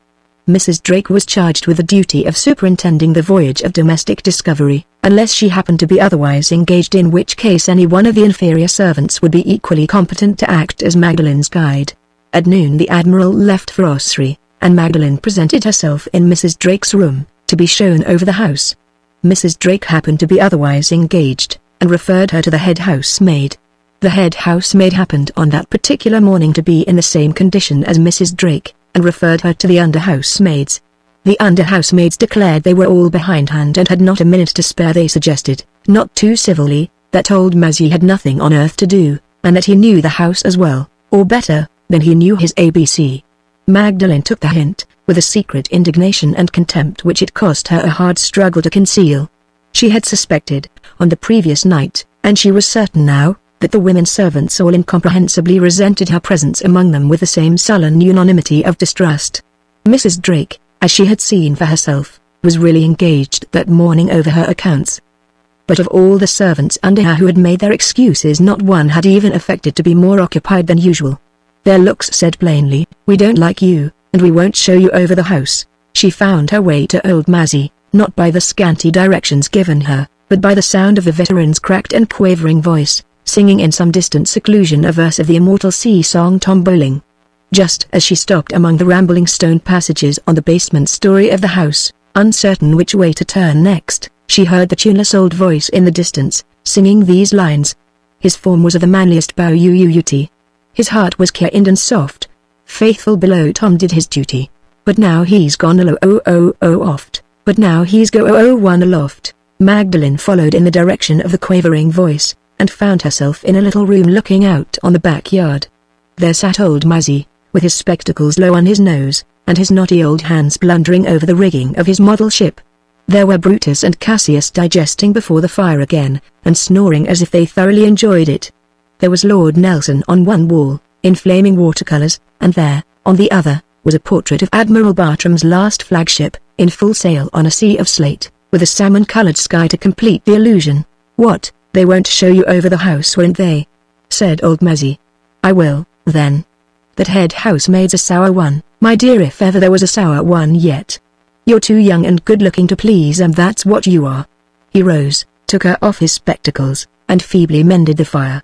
"She's as straight as a poplar," said old Mazzy, considering Magdalen's figure in drowsy soliloquy. "I say she's as straight as a poplar, and His Honor the Admiral says so too. Come along, my dear," he proceeded, addressing himself to Magdalen again. "I'll teach you your pints of the compass first. When you know your pints, blow high, blow low, you'll find it plain sailing all over the house." He led the way to the doorstep, and suddenly bethinking himself of his miniature ship, went back to put his model away in an empty cupboard, led the way to the door again, stopped once more, remembered that some of the rooms were chilly, and pottered about, swearing and grumbling, and looking for his hat. Magdalen sat down patiently to wait for him. She gratefully contrasted his treatment of her with the treatment she had received from the women. Resist it as firmly, despise it as proudly as we may, all studied unkindness, no matter how contemptible it may be, has a stinging power in it which reaches to the quick. Magdalen only knew how she had felt the small malice of the female servants, by the effect which the rough kindness of the old sailor produced on her afterward. The dumb welcome of the dogs, when the movements in the room had roused them from their sleep, touched her more acutely still. Brutus pushed his mighty muzzle companionably into her hand, and Cassius laid his friendly forepaw on her lap. Her heart yearned over the two creatures as she patted and caressed them. It seemed only yesterday since she and the dogs at Combe Raven had roamed the garden together, and had idled away the summer mornings luxuriously on a shady lawn. Old Mazzy found his hat at last, and they started on their exploring expedition, with the dogs after them. Leaving the basement story of the house, which was entirely devoted to the servants' offices, they ascended to the first floor, and entered the long corridor, with which Magdalen's last night's experience had already made her acquainted. "Put your back in this wall," said old Mazzy, pointing to the long wall pierced at irregular intervals with windows looking out over a courtyard and fish pond which formed the right-hand side of the corridor, as Magdalen now stood. "Put your back here," said the veteran, "and look straight afore you." "What do you see?" "The opposite wall of the passage," said Magdalen. What else?" "The doors leading into the rooms." "What else?" "I see nothing else." Old Mazzy chuckled, winked, and shook his knotty forefinger at Magdalen, impressively. "You see one of the pints of the compass, my dear. When you've got your back in this wall, and when you look straight afore you, you look north. If you ever get lost here way, put your back in the wall, look out straight afore you, and say to yourself, 'I look north.' You do that like a good girl, and you won't lose your bearings." After administering this preliminary dose of instruction, old Mazzy opened the first of the doors on the left-hand side of the passage. It led into the dining room, with which Magdalen was already familiar. The second room was fitted up as a library, and the third, as a morning room. The fourth and fifth doors, both belonging to dismantled and uninhabited rooms, and both locked, brought them to the end of the north wing of the house, and to the opening of a second and shorter passage, placed at a right angle to the first. Here old Mazzy, who had divided his time pretty equally during the investigation of the rooms, in talking of His Honor the Admiral, and whistling to the dogs, returned with all possible expedition to the points of the compass, and gravely directed Magdalen to repeat the ceremony of putting her back against the wall. She attempted to shorten the proceedings, by declaring, quite correctly, that in her present position she knew she was looking east. "Don't you talk about the east, my dear," said old Mazzy, proceeding unmoved with his own system of instruction, "till you know the east first. Put your back against this wall, and look straight afore you. What do you see?" The remainder of the catechism proceeded as before. When the end was reached, Magdalen's instructor was satisfied. He chuckled and winked at her once more. "Now you may talk about the east, my dear," said the veteran, "for now you know it." The east passage, after leading them on for a few yards only, terminated in a vestibule, with a high door in it which faced them as they advanced. The door admitted them to a large and lofty drawing room, decorated, like all the other apartments, with valuable old-fashioned furniture. Leading the way across this room, Magdalen's conductor pushed back a heavy sliding door, opposite the door of entrance. "Put your apron over your head," said old Mazzy. "We are coming to the banqueting hall now. The floor's mortal cold, and the damp sticks to the place like cockroaches to a collier. His Honor the Admiral calls it the Arctic Passage. I've got my name for it, too. I call it, Freeze Your Bones." Magdalen passed through the doorway, and found herself in the ancient banqueting hall of Street Crux. On her left hand she saw a row of lofty windows, set deep in embrasures, and extending over a frontage of more than 100 feet in length. On her right hand, ranged in one long row from end to end of the opposite wall, hung a dismal collection of black, begrimed old pictures, rotting from their frames, and representing battle scenes by sea and land. Below the pictures, midway down the length of the wall, yawned a huge cavern of a fireplace, surmounted by a towering mantelpiece of black marble. The one object of furniture, if furniture it might be called, visible far or near in the vast emptiness of the place, was a gaunt ancient tripod of curiously chased metal, standing lonely in the middle of the hall, and supporting a wide circular pan, filled deep with ashes from an extinct charcoal fire. The high ceiling, once finely carved and gilt, was foul with dirt and cobwebs. The naked walls at either end of the room were stained with damp, and the cold of the marble floor struck through the narrow strip of matting laid down, parallel with the windows, as a footpath for passengers across the wilderness of the room. No better name for it could have been devised than the name which old Mazzy had found. Freeze Your Bones accurately described, in 3 words, the banqueting hall at Street Crux. "Do you never light a fire in this dismal place?" asked Magdalen. "It all depends on which side of Freeze Your Bones His Honor the Admiral lives," said old Mazzy. "His Honor likes to shift his quarters, sometime to one side of the house, sometimes to the other. If he lives near the Freeze Your Bones, which is where you've just come from, we don't waste our coals here. If he lives south of Freeze Your Bones, which is where we are going to next, we light the fire in the grate and the charcoal in the pan. Every night, when we do that, the damp gets the better of us. Every morning, we turn to again, and get the better of the damp." With this remarkable explanation, old Mazzy led the way to the lower end of the hall, opened more doors, and showed Magdalen through another suite of rooms, 4 in number, all of moderate size, and all furnished in much the same manner as the rooms in the northern wing. She looked out of the windows, and saw the neglected gardens of Street Crux, overgrown with brambles and weeds. Here and there, at no great distance in the grounds, the smoothly curving line of one of the tidal streams peculiar to the locality wound its way, gleaming in the sunlight, through gaps in the brambles and trees. The more distant view ranged over the flat eastward country beyond, speckled with its scattered little villages, crossed and recrossed by its network of backwaters, and terminated abruptly by the long straight line of sea wall which protects the defenseless coast of Essex from invasion by the sea. "Have we more rooms still to see?" asked Magdalen, turning from the view of the garden, and looking about her for another door. "No more, my dear, we've run aground here, and we may as well wear round and put back again," said old Mazzy. "There's another side of the house due south of you as you stand now, which is all tumbling about our ears. You must go out into the garden if you want to see it. It's built off from us by a brick bulkhead, t'other side of this wall here.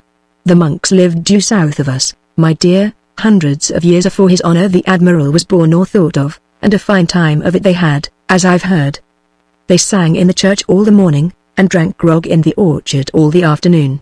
They slept off their grog on the best of feather beds, and they fattened on the neighborhood all the year round. Lucky beggars! Lucky beggars!" Apostrophizing the monks in these terms, and evidently regretting that he had not lived himself in those good old times, the veteran led the way back through the rooms.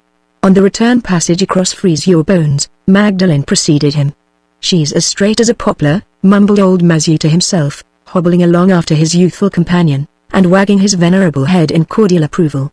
"I never was particular what nation they belonged to, but I always did like 'em straight and fine-grown, and I always shall like 'em straight and fine-grown, to my dying day." "Are there more rooms to see upstairs, on the second floor?" asked Magdalen, when they had returned to the point from which they had started. The naturally clear, distinct tones of her voice had hitherto reached the old sailor's imperfect sense of hearing easily enough. Rather to her surprise, he became stone-deaf on a sudden. To her last question, "Are you sure of your pints of the compass?" he inquired. "If you're not sure, put your back ag in the wall, and we'll go all over 'em again, my dear." Beginning with an oath, Magdalen assured him that she felt quite familiar, by this time, with all the points, the oath included, and then repeated her question in louder tones. The veteran obstinately matched her by becoming deafer than ever. "Yes, my dear," he said, "you're right, it is chilly in these passages, and unless I go back to my fire'll go out, won't it? If you don't feel sure of your pints of the compass, come in to me and I'll put you right again." He winked benevolently, whistled to the dogs, and hobbled off. Magdalen heard him chuckle over his own success in balking her curiosity on the subject of the second floor. "I know how to deal with them," said old Mazzy to himself, in high triumph. "Tall and short, native and foreign, sweethearts and wives, I know how to deal with them." Left by herself, Magdalen exemplified the excellence of the old sailor's method of treatment, in her particular case, by ascending the stairs immediately, to make her own observations on the second floor. The stone passage here was exactly similar, except that more doors opened out of it, to the passage on the first floor. She opened the two nearest doors, one after another, at a venture, and discovered that both rooms were bedchambers. The fear of being discovered by one of the woman servants in a part of the house with which she had no concern, warned her not to push her investigations on the bedroom floor too far at starting.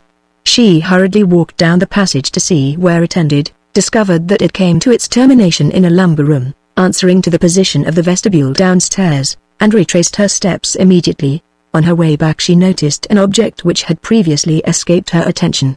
It was a low truckle bed, placed parallel with the wall, and close to one of the doors on the bedroom side. In spite of its strange and comfortless situation, the bed was apparently occupied at night by a sleeper. The sheets were on it, and the end of a thick red fisherman's cap peeped out from under the pillow.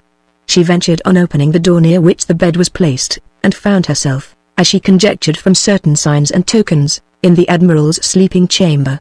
A moment's observation of the room was all she dared risk, and, softly closing the door again, she returned to the kitchen regions. The truckle bed, and the strange position in which it was placed, dwelt on her mind all through the afternoon. Who could possibly sleep in it? The remembrance of the red fisherman's cap, and the knowledge she had already gained of Mazzy's dog-like fidelity to his master, helped her to guess that the old sailor might be the occupant of the truckle bed. But why, with bedrooms enough and to spare, should he occupy the cold and comfortless situation at night? Why should he sleep on guard outside his master's door? Was there some nocturnal danger in the house of which the Admiral was afraid? The question seemed absurd, and yet the position of the bed forced it irresistibly on her mind. Stimulated by her own ungovernable curiosity on this subject, Magdalen ventured to question the housekeeper. She acknowledged having walked from end to end of the passage on the second floor, to see if it was as long as the passage on the first, and she mentioned having noticed with astonishment the position of the truckle bed. Mrs. Drake answered her implied inquiry shortly and sharply. "I don't blame a young girl like you," said the old lady, "for being a little curious when she first comes into such a strange house as this. But remember, for the future, that your business does not lie on the bedroom story. Mr. Mazzy sleeps on that bed you noticed. It is his habit at night to sleep outside his master's door." With that meager explanation Mrs. Drake's lips closed, and opened no more. Later in the day Magdalen found an opportunity of applying to old Mazzy himself. She discovered the veteran in high good humor, smoking his pipe, and warming a tin mug of ale at his own snug fire. "Mr. Mazzy," she asked, boldly, "why do you put your bed in that cold passage?" "What? You have been upstairs, you young jade, have you?" said old Mazzy, looking up from his mug with a leer. Magdalen smiled and nodded. Come, tell me," she said, coaxingly. "Why do you sleep outside the Admiral's door? Why do you part your hair in the middle, my dear?" asked old Mazzy, with another leer. "I suppose, because I am accustomed to do it," answered Magdalen. Eh, said the veteran. "That's why, is it? Well, my dear, The reason why you part your hair in the middle is the reason why I sleep outside the Admiral's door. I know how to deal with them," chuckled old Mazzy, lapsing into soliloquy, and stirring up his ale in high triumph. "Tall and short, native and foreign, sweethearts and wives, I know how to deal with them." Magdalen's third and last attempt at solving the mystery of the truckle bed was made while she was waiting on the Admiral at dinner. The old gentleman's questions gave her an opportunity of referring to the subject, without any appearance of presumption or disrespect, but he proved to be quite as impenetrable, in his way, as old Mazzy and Mrs. Drake had been in theirs. "It doesn't concern you, my dear," said the Admiral, bluntly. "Don't be curious. Look in your Old Testament when you go downstairs, and see what happened in the Garden of Eden through curiosity. Be a good girl, and don't imitate your mother Eve." Late at night, as Magdalen passed the end of the second-floor passage, proceeding alone on her way up to her own room, she stopped and listened. A screen was placed at the entrance of the corridor, so as to hide it from the view of persons passing on the stairs. The snoring she heard on the other side of the screen encouraged her to slip round it, and to advance a few steps. Shading the light of her candle with her hand, she ventured close to the Admiral's door, and saw, to her surprise, that the bed had been moved since she had seen it in the daytime, so as to stand exactly across the door, and to bar the way entirely to anyone who might attempt to enter the Admiral's room. After this discovery, old Mazzy himself, snoring lustily, with the red fisherman's cap pulled down to his eyebrows, and the blankets drawn up to his nose, became an object of secondary importance only, by comparison with his bed. That the veteran did actually sleep on guard before his master's door, and that he and the Admiral and the housekeeper were in the secret of this unaccountable proceeding, was now beyond all doubt. A strange end, thought Magdalen, pondering over her discovery as she stole upstairs to her own sleeping room. A strange end to a strange day. Chapter 2. The first week passed, the second week passed, and Magdalen was, to all appearance, no nearer to the discovery of the secret trust than on the day when she first entered on her service at Street Crux. But the fortnight, uneventful as it was, had not been a fortnight lost.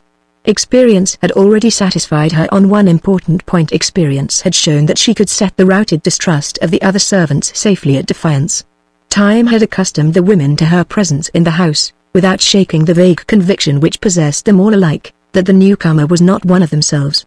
All that Magdalen could do in her own defense was to keep the instinctive female suspicion of her confined within those purely negative limits which it had occupied from the first, and this she accomplished.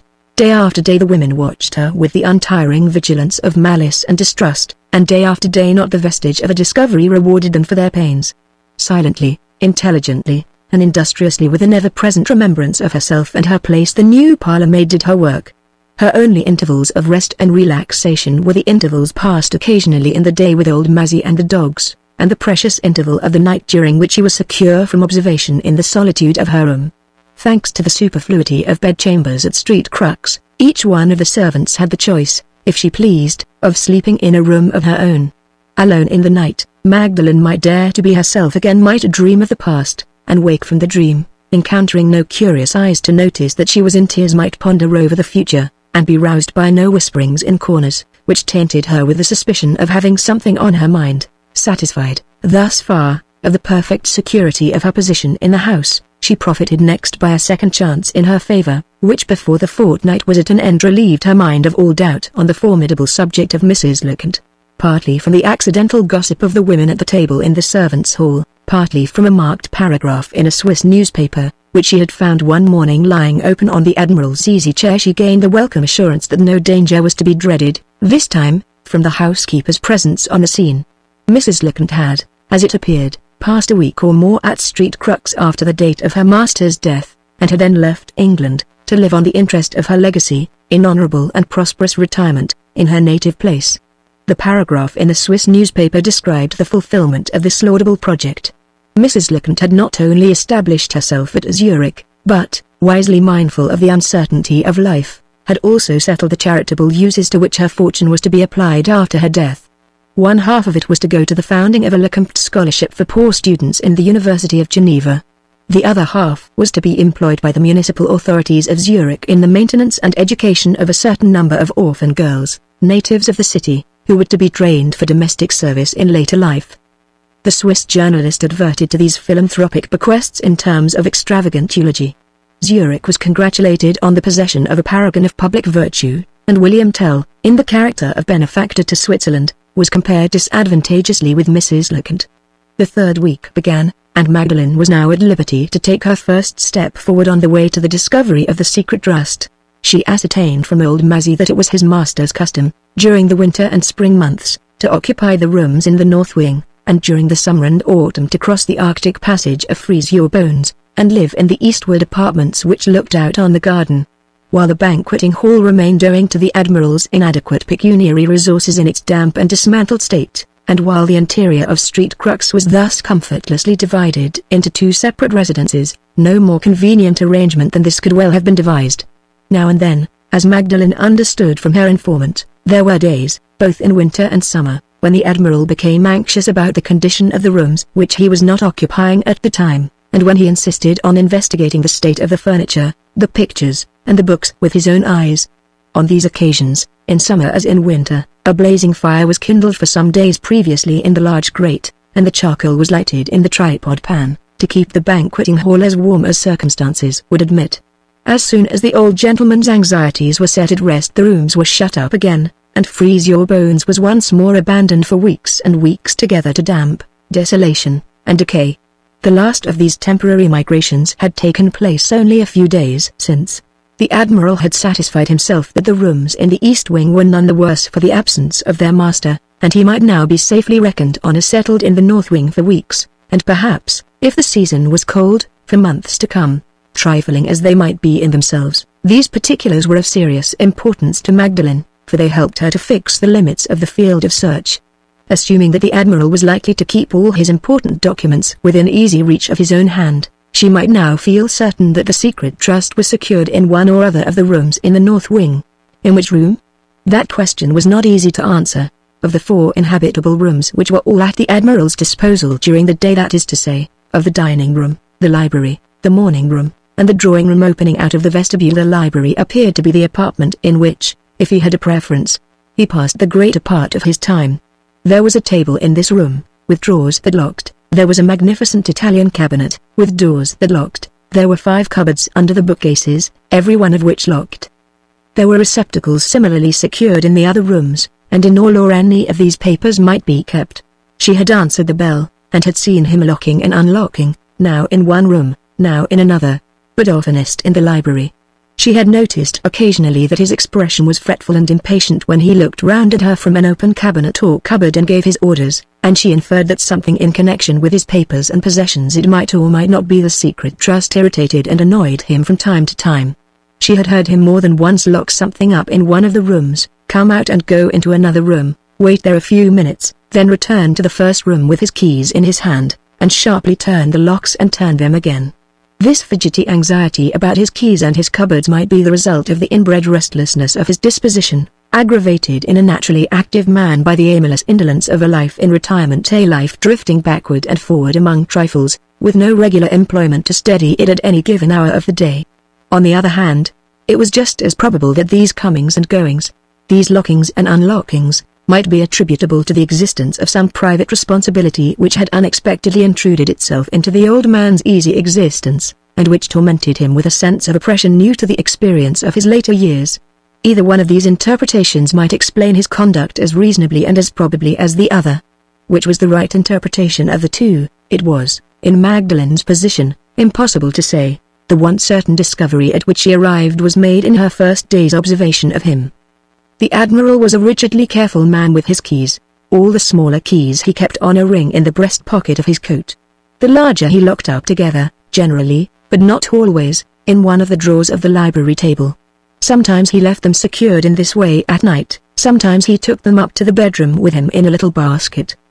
He had no regular times for leaving them or for taking them away with him. He had no discoverable reason for now securing them in the library table drawer, and now again locking them up in some other place. The inveterate willfulness and caprice of his proceedings in these particulars defied every effort to reduce them to a system, and baffled all attempts at calculating on them beforehand. The hope of gaining positive information to act on, by laying artful snares for him which he might fall into in his talk, proved, from the outset, to be utterly futile. In Magdalen's situation all experiments of this sort would have been in the last degree difficult and dangerous with any man. With the Admiral they were simply impossible. his tendency to veer about from one subject to another, his habit of keeping his tongue perpetually going, so long as there was anybody, no matter whom, within reach of the sound of his voice, his comical want of all dignity and reserve with his servants, promised, in appearance, much, and performed in reality nothing. No matter how diffidently or how respectfully Magdalen might presume on her master's example, and on her master's evident liking for her, the old man instantly discovered the advance she was making from her proper position, and instantly put her back in it again, with a quaint good humor which inflicted no pain, but with a blunt straightforwardness of purpose which permitted no escape. Contradictory as it may sound, Admiral Bartram was too familiar to be approached. He kept the distance between himself and his servant more effectually than if he had been the proudest man in England. The systematic reserve of a superior toward an inferior may be occasionally overcome, the systematic familiarity never. Slowly the time dragged on. The 4th week came, and Magdalen has made no new discoveries. The prospect was depressing in the last degree. Even in the apparently hopeless event of her devising a means of getting at the Admiral's keys, she could not count on retaining possession of them unsuspected more than a few hours which might be utterly wasted through her not knowing in what direction to begin the search. The trust might be locked up in any one of some 20 receptacles for papers, situated in 4 different rooms, and which room was the likeliest to look in, which receptacle was the most promising to begin with, which position among other heaps of papers the one paper needful might be expected to occupy, was more than she could say. Hemmed in by immeasurable uncertainties on every side, condemned, as it were, to wander blindfold on the very brink of success, she waited for the chance that never came, for the event that never happened, with a patience which was sinking already into the patience of despair. Night after night she looked back over the vanished days, and not an event rose on her memory to distinguish them one from the other. The only interruptions to the weary uniformity of the life at Street Crux were caused by the characteristic delinquencies of old Mazzy and the dogs. At certain intervals, the original wildness broke out in the natures of Brutus and Cassius. The modest comforts of home, the savory charms of made dishes, the decorous joy of digestions accomplished on hearthrugs, lost all their attractions, and the dogs ungratefully left the house to seek dissipation and adventure in the outer world. On these occasions the established after-dinner formula of question and answer between old Mazzy and his master varied a little in one particular. "God bless the Queen, Mazzy, and how's the wind, Mazzy?" were followed by a new inquiry, "Where are the dogs, Mazzy?" "Out on the loose, Your Honour, and be damned to 'em," was the veteran's unvarying answer. The Admiral always sighed and shook his head gravely at the news, as if Brutus and Cassius had been sons of his own, who treated him with a want of proper filial respect. In 2 or 3 days' time the dogs always returned, lean, dirty, and heartily ashamed of themselves. For the whole of the next day they were invariably tied up in disgrace. On the day after they were scrubbed clean, and were formally readmitted to the dining room. There, civilization, acting through the subtle medium of the saucepan, recovered its hold on them, and the Admiral's 2 prodigal sons, when they saw the covers removed, watered at the mouth as copiously as ever. Old Mazzy, in his way, proved to be just as disreputably inclined on certain occasions as the dogs. At intervals, the original wildness in his nature broke out. He, too, lost all relish for the comforts of home, and ungratefully left the house. He usually disappeared in the afternoon, and returned at night as drunk as liquor could make him. He was by many degrees too seasoned a vessel to meet with any disasters on these occasions. His wicked old legs might take roundabout methods of progression, but they never failed him. His wicked old eyes might see double, but they always showed him the way home. Try as hard as they might, the servants could never succeed in persuading him that he was drunk. He always scorned the imputation. He even declined to admit the idea privately into his mind, until he had first tested his condition by an infallible criterion of his own. It was his habit, in these cases of bacchanalian emergency, to stagger obstinately into his room on the ground floor, to take the model ship out of the cupboard, and to try if he could proceed with the never-to-be-completed employment of setting up the rigging. When he had smashed the tiny spars, and snapped asunder the delicate ropes, then, and not till then, the veteran admitted facts as they were, on the authority or practical evidence. He used to say confidentially to himself, "The women are right. Drunk again, Mazzy drunk again." Having reached this discovery, it was his habit to wait cunningly in the lower regions until the Admiral was safe in his room, and then to ascend in discreet list slippers to his post. Too wary to attempt getting into the truckle bed, which would have been only inviting the catastrophe of a fall against his master's door, he always walked himself sober up and down the passage. More than once Magdalen had peeped round the screen, and had seen the old sailor unsteadily keeping his watch, and fancying himself once more at his duty on board ship. "This is an uncommonly lively vessel in a seaway," he used to mutter under his breath, when his legs took him down the passage in zigzag directions, or left him for the moment studying the points of the compass on his own system, with his back against the wall. "A nasty night, mind you," he would maunder on, taking another turn. "As dark as your pocket, and the wind heading us again from the old quarter." On the next day old Mazzy, like the dogs, was kept downstairs in disgrace. On the day after, like the dogs again, he was reinstated in his privileges, and another change was introduced in the after-dinner formula. On entering the room, the old sailor stopped short and made his excuses in this brief yet comprehensive form of words, with his back against the door: "Please your honor, I'm ashamed of myself." So the apology began and ended. "This mustn't happen again, Mazzy," the admiral used to answer. "It shan't happen again, your honor." "Very good. Come here, and drink your glass of wine." "God bless the Queen, Mazzy." The veteran tossed off his port, and the dialogue ended as usual. So the days passed, with no incidents more important than these to relieve their monotony, until the end of the 4th week was at hand. On the last day, an event happened. On the last day, the long-deferred promise of the future unexpectedly began to dawn. While Magdalen was spreading the cloth in the dining room, as usual, Mrs. Drake looked in, and instructed her on this occasion, for the first time, to lay the table for 2 persons. The Admiral had received a letter from his nephew. Early that evening Mr. George Bartram was expected to return to Street Crux, Chapter 3. After placing the second cover, Magdalen awaited the ringing of the dinner bell, with an interest and impatience which she found it no easy task to conceal. The return of Mr. Bartram would, in all probability, produce a change in the life of the house, and from change of any kind, no matter how trifling, something might be hoped. The nephew might be accessible to influences which had failed to reach the uncle. In any case, the two would talk of their affairs over their dinner, and through that talk proceeding day after day in her presence the way to discovery, now absolutely invisible, might, sooner or later, show itself. At last the bell rang, the door opened, and the 2 gentlemen entered the room together. Magdalen was struck, as her sister had been struck, by George Bartram's resemblance to her father, judging by the portrait at Combe Raven, which presented the likeness of Andrew Vanstone in his younger days. The light hair and florid complexion, the bright blue eyes and hardy upright figure, familiar to her in the picture, were all recalled to her memory, as the nephew followed the uncle across the room and took his place at table. She was not prepared for this sudden revival of the lost associations of home. Her attention wandered as she tried to conceal its effect on her, and she made a blunder in waiting at table, for the first time since she had entered the house. A quaint reprimand from the Admiral, half in jest, half in earnest, gave her time to recover herself. She ventured another look at George Bartram. The impression which he produced on her this time roused her curiosity immediately. His face and manner plainly expressed anxiety and preoccupation of mind. He looked oftener at his plate than at his uncle, and at Magdalen herself, except one passing inspection of the new parlour-maid. When the Admiral spoke to her, he never looked at all. Some uncertainty was evidently troubling his thoughts, some oppression was weighing on his natural freedom of manner. What uncertainty? What oppression?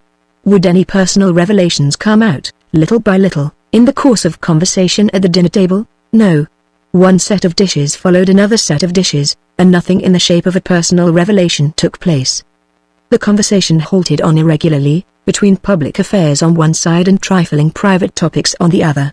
Politics, home and foreign, took their turn with the small household history of Street Crux. The leaders of the revolution which expelled Louis Philippe from the throne of France marched side by side, in the dinner-table review, with old Mazzy and the dogs. The dessert was put on the table, the old sailor came in, drank his loyal toast, paid his respects to Master George, and went out again. Magdalen followed him, on her way back to the servants' offices, having heard nothing in the conversation of the slightest importance to the furtherance of her own design, from the first word of it to the last. She struggled hard not to lose heart and hope on the first day.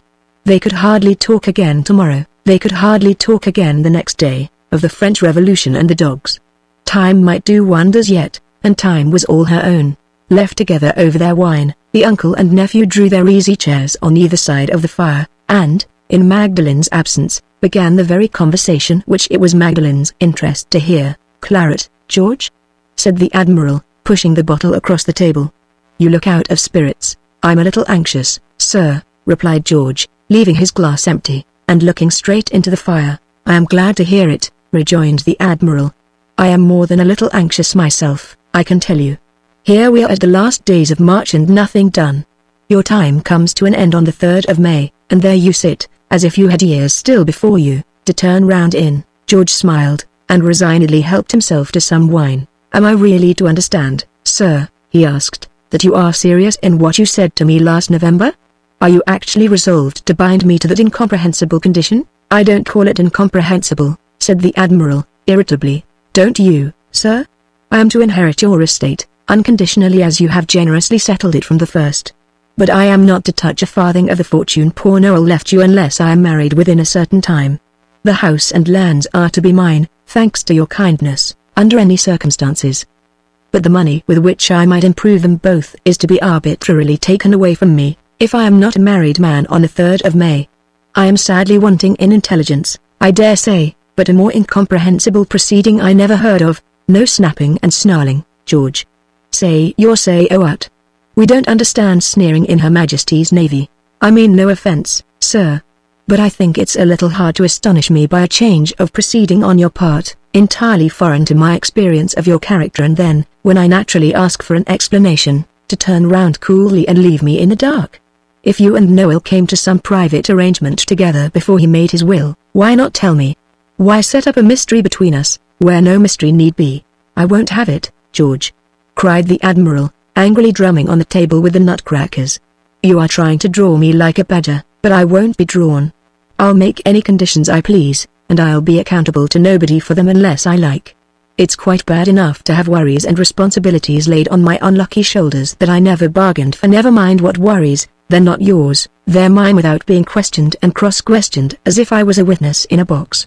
Here's a pretty fellow," continued the Admiral, apostrophizing his nephew in red-hot irritation, and addressing himself to the dogs on the hearthrug for want of a better audience. "Here's a pretty fellow. He is asked to help himself to two uncommonly comfortable things in their way, a fortune and a wife. He is allowed 6 months to get the wife in. We should have got her, in the Navy, bag and baggage, in 6 days. He has a round dozen of nice girls, to my certain knowledge, in one part of the country and another, all at his disposal to choose from, and what does he do? He sits month after month, with his lazy legs crossed before him. He leaves the girls to pine on the stem, and he bothers his uncle to know the reason why. I pity the poor unfortunate women. Men were made of flesh and blood, and plenty of it, too, in my time. They're made of machinery now. I can only repeat, sir, I am sorry to have offended you," said George. "Pooh. Pooh. You needn't look at me in that languishing way if you are," retorted the Admiral. "Stick to your wine, and I'll forgive you. Your good health, George. I'm glad to see you again at Street Crux. Look at that plateful of sponge cakes. The cook has sent them up in honor of your return. We can't hurt our feelings, and we can't spoil our wine. Here." The Admiral tossed 4 sponge cakes in quick succession down the accommodating throats of the dogs. "I am sorry, George," the old gentleman gravely proceeded. "I am really sorry you haven't got your eye on one of those nice girls. You don't know what a loss you're inflicting on yourself. You don't know what trouble and mortification you're causing me by this shilly-shally conduct of yours. If you would only allow me to explain myself, sir, you would view my conduct in a totally different light. I am ready to marry tomorrow, if the lady will have me." "The devil you are. So you have got a lady in your eye, after all? Why in heaven's name couldn't you tell me so before? Never mind, I'll forgive you everything, now I know you have laid your hand on a wife. Fill your glass again. Here's her health in a bumper. By the by, who is she? I'll tell you directly, Admiral. When we began this conversation, I mentioned that I was a little anxious. She's not one of my round dozen of nice girls. Ha, Master George, I see that in your face already. Why are you anxious? I am afraid you will disapprove of my choice, sir. Don't beat about the bush. How the deuce can I say whether I disapprove or not, if you won't tell me who she is? She is the eldest daughter of Andrew Vanstone, of Combe Raven. Who, Miss Vanstone, sir? The Admiral put down his glass of wine untasted. "You're right, George," he said. "I do disapprove of your choice, strongly disapprove of it. Is it the misfortune of her birth, sir, that you object to? God forbid. The misfortune of her birth is not her fault, poor thing. You know as well as I do, George, what I object to. You object to her sister? Certainly. The most liberal man alive might object to her sister, I think. It's hard, sir, to make Miss Vanstone suffer for her sister's faults. Faults? Do you call them?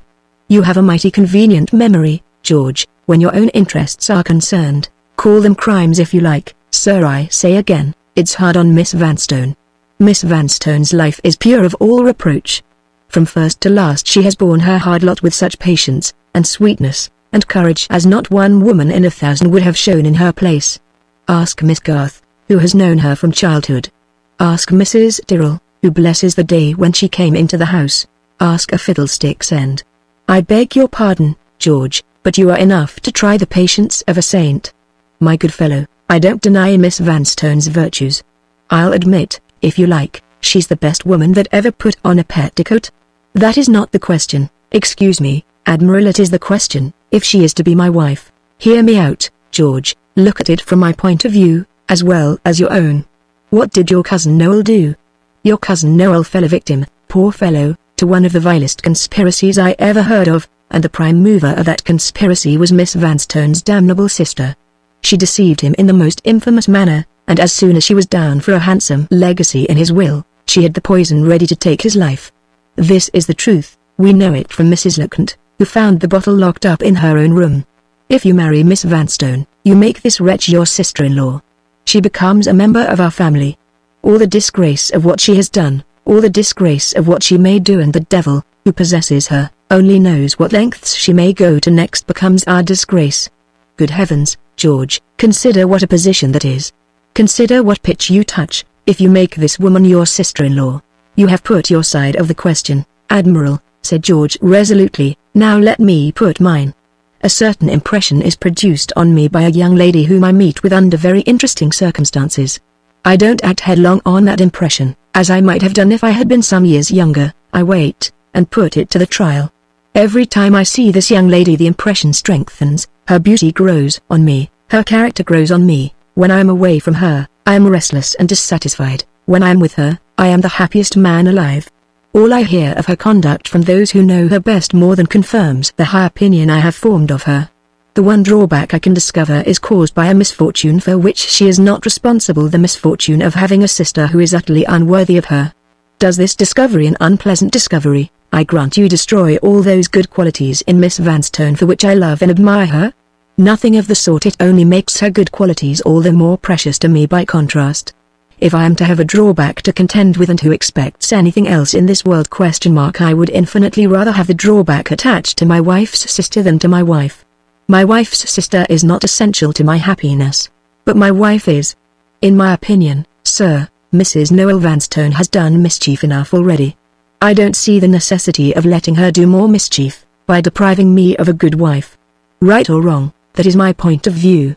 I don't wish to trouble you with any questions of sentiment. All I wish to say is that I am old enough by this time to know my own mind, and that my mind is made up. If my marriage is essential to the execution of your intentions on my behalf, there is only one woman in the world whom I can marry, and that woman is Miss Vanstone. There was no resisting this plain declaration.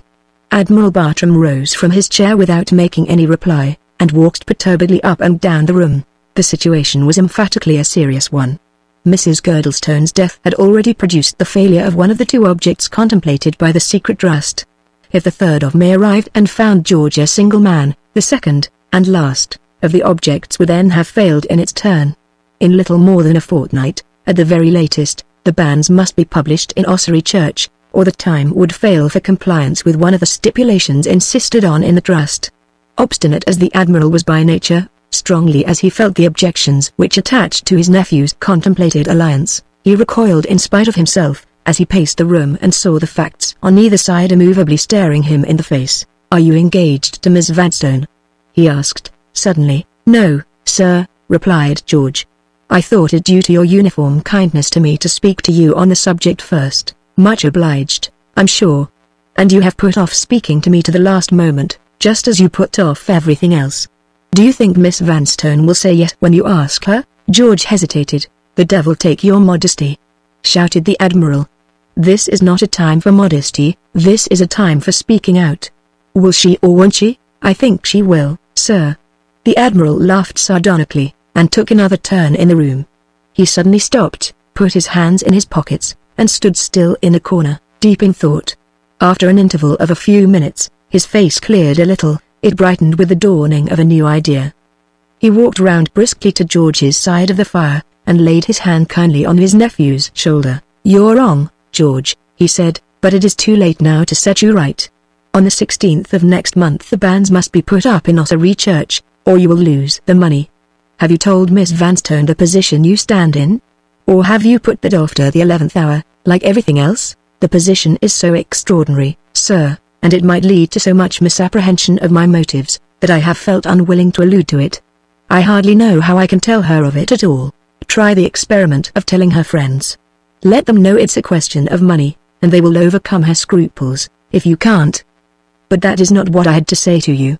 How long do you propose stopping here this time? I thought of staying a few days, and then of going back to London and making your offer, I suppose? Will a week give you time enough to pick your opportunity with Miss Vanstone a week out of the fortnight or so that you have to spare? I will stay here a week, Admiral, with pleasure, if you wish it. I don't wish it. I want you to pack up your traps and be off tomorrow." George looked at his uncle in silent astonishment. "You found some letters waiting for you when you got here," proceeded the Admiral.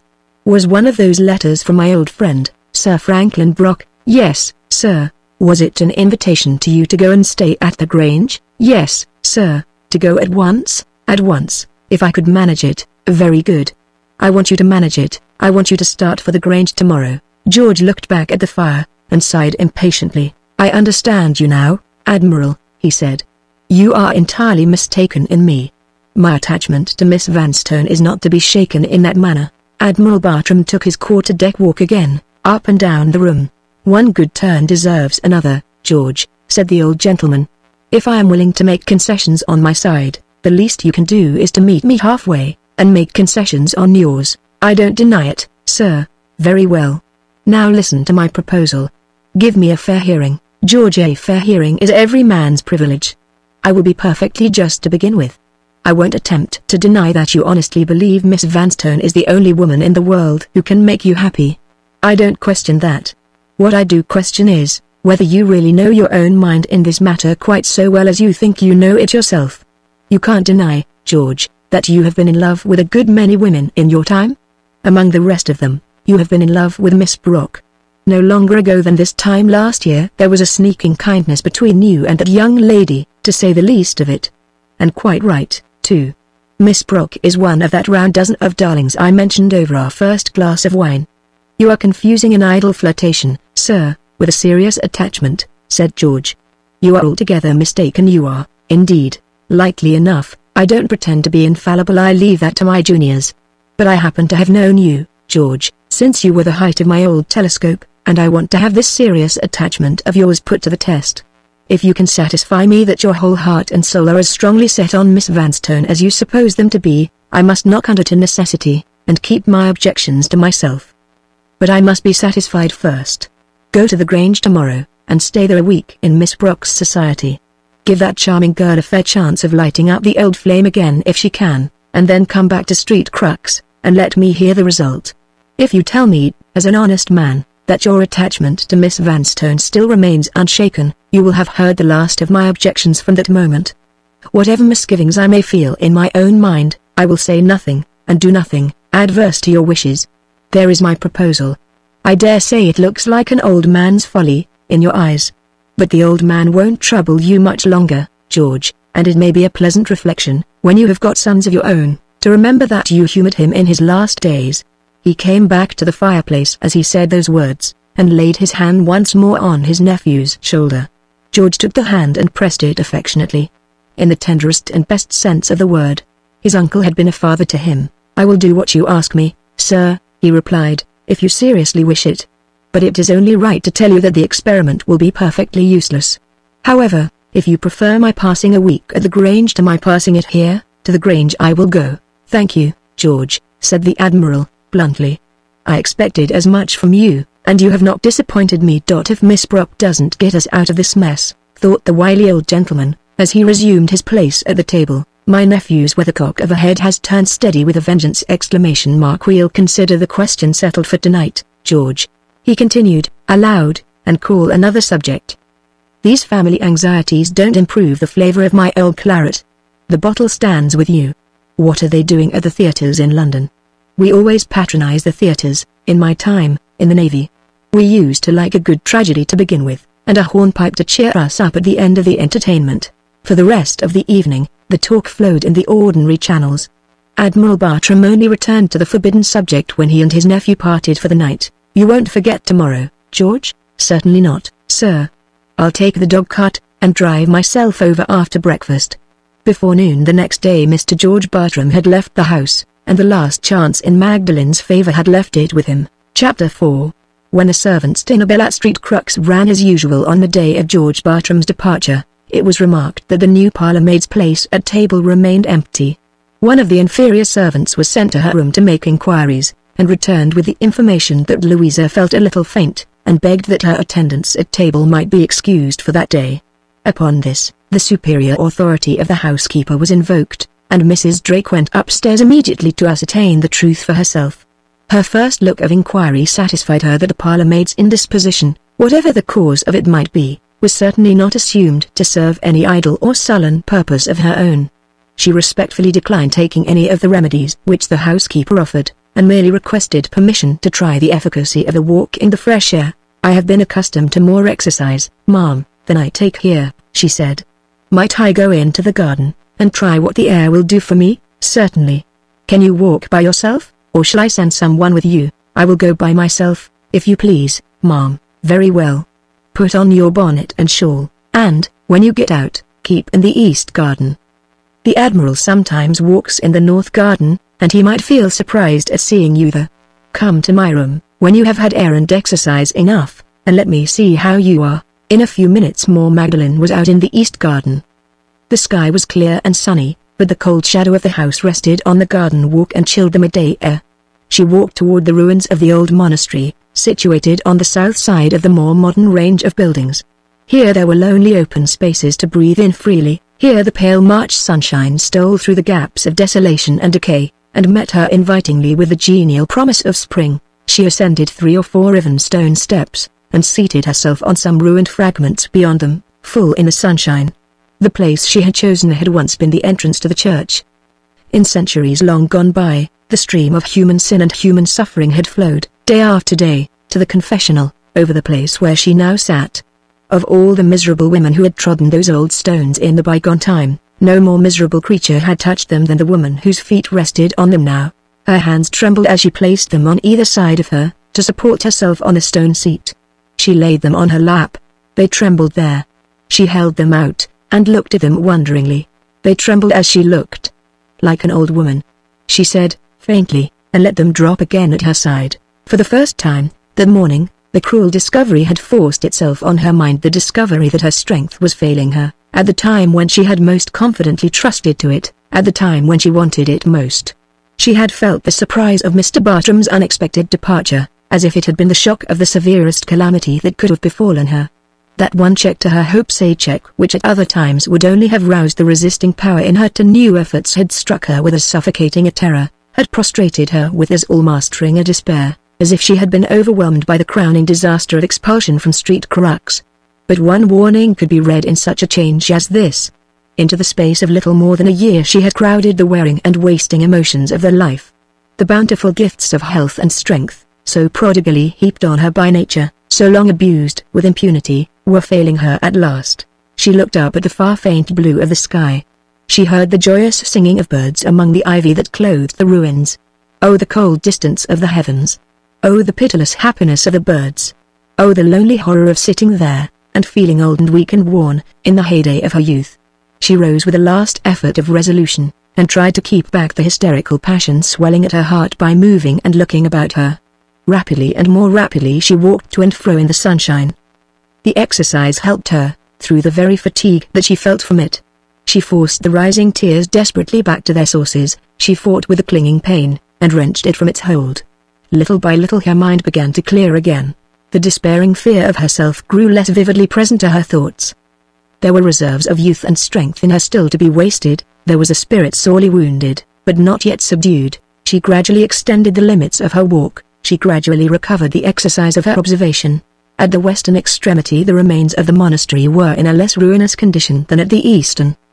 In certain places, where the stout old walls still stood, repairs had been made at some former time. Roofs of red tile had been laid roughly over 4 of the ancient cells, wooden doors had been added, and the old monastic chambers had been used as sheds to hold the multifarious lumber of street crooks. No padlocks guarded any of the doors. Magdalene had only to push them to let the daylight in on the latter side. She resolved to investigate the sheds one after the other, not from curiosity, not with the idea of making discoveries of any sort. Her only object was to fill up the vacant time, and to keep the thoughts that unnerved her from returning to her mind. The first shed she opened contained the gardener's utensils, large and small.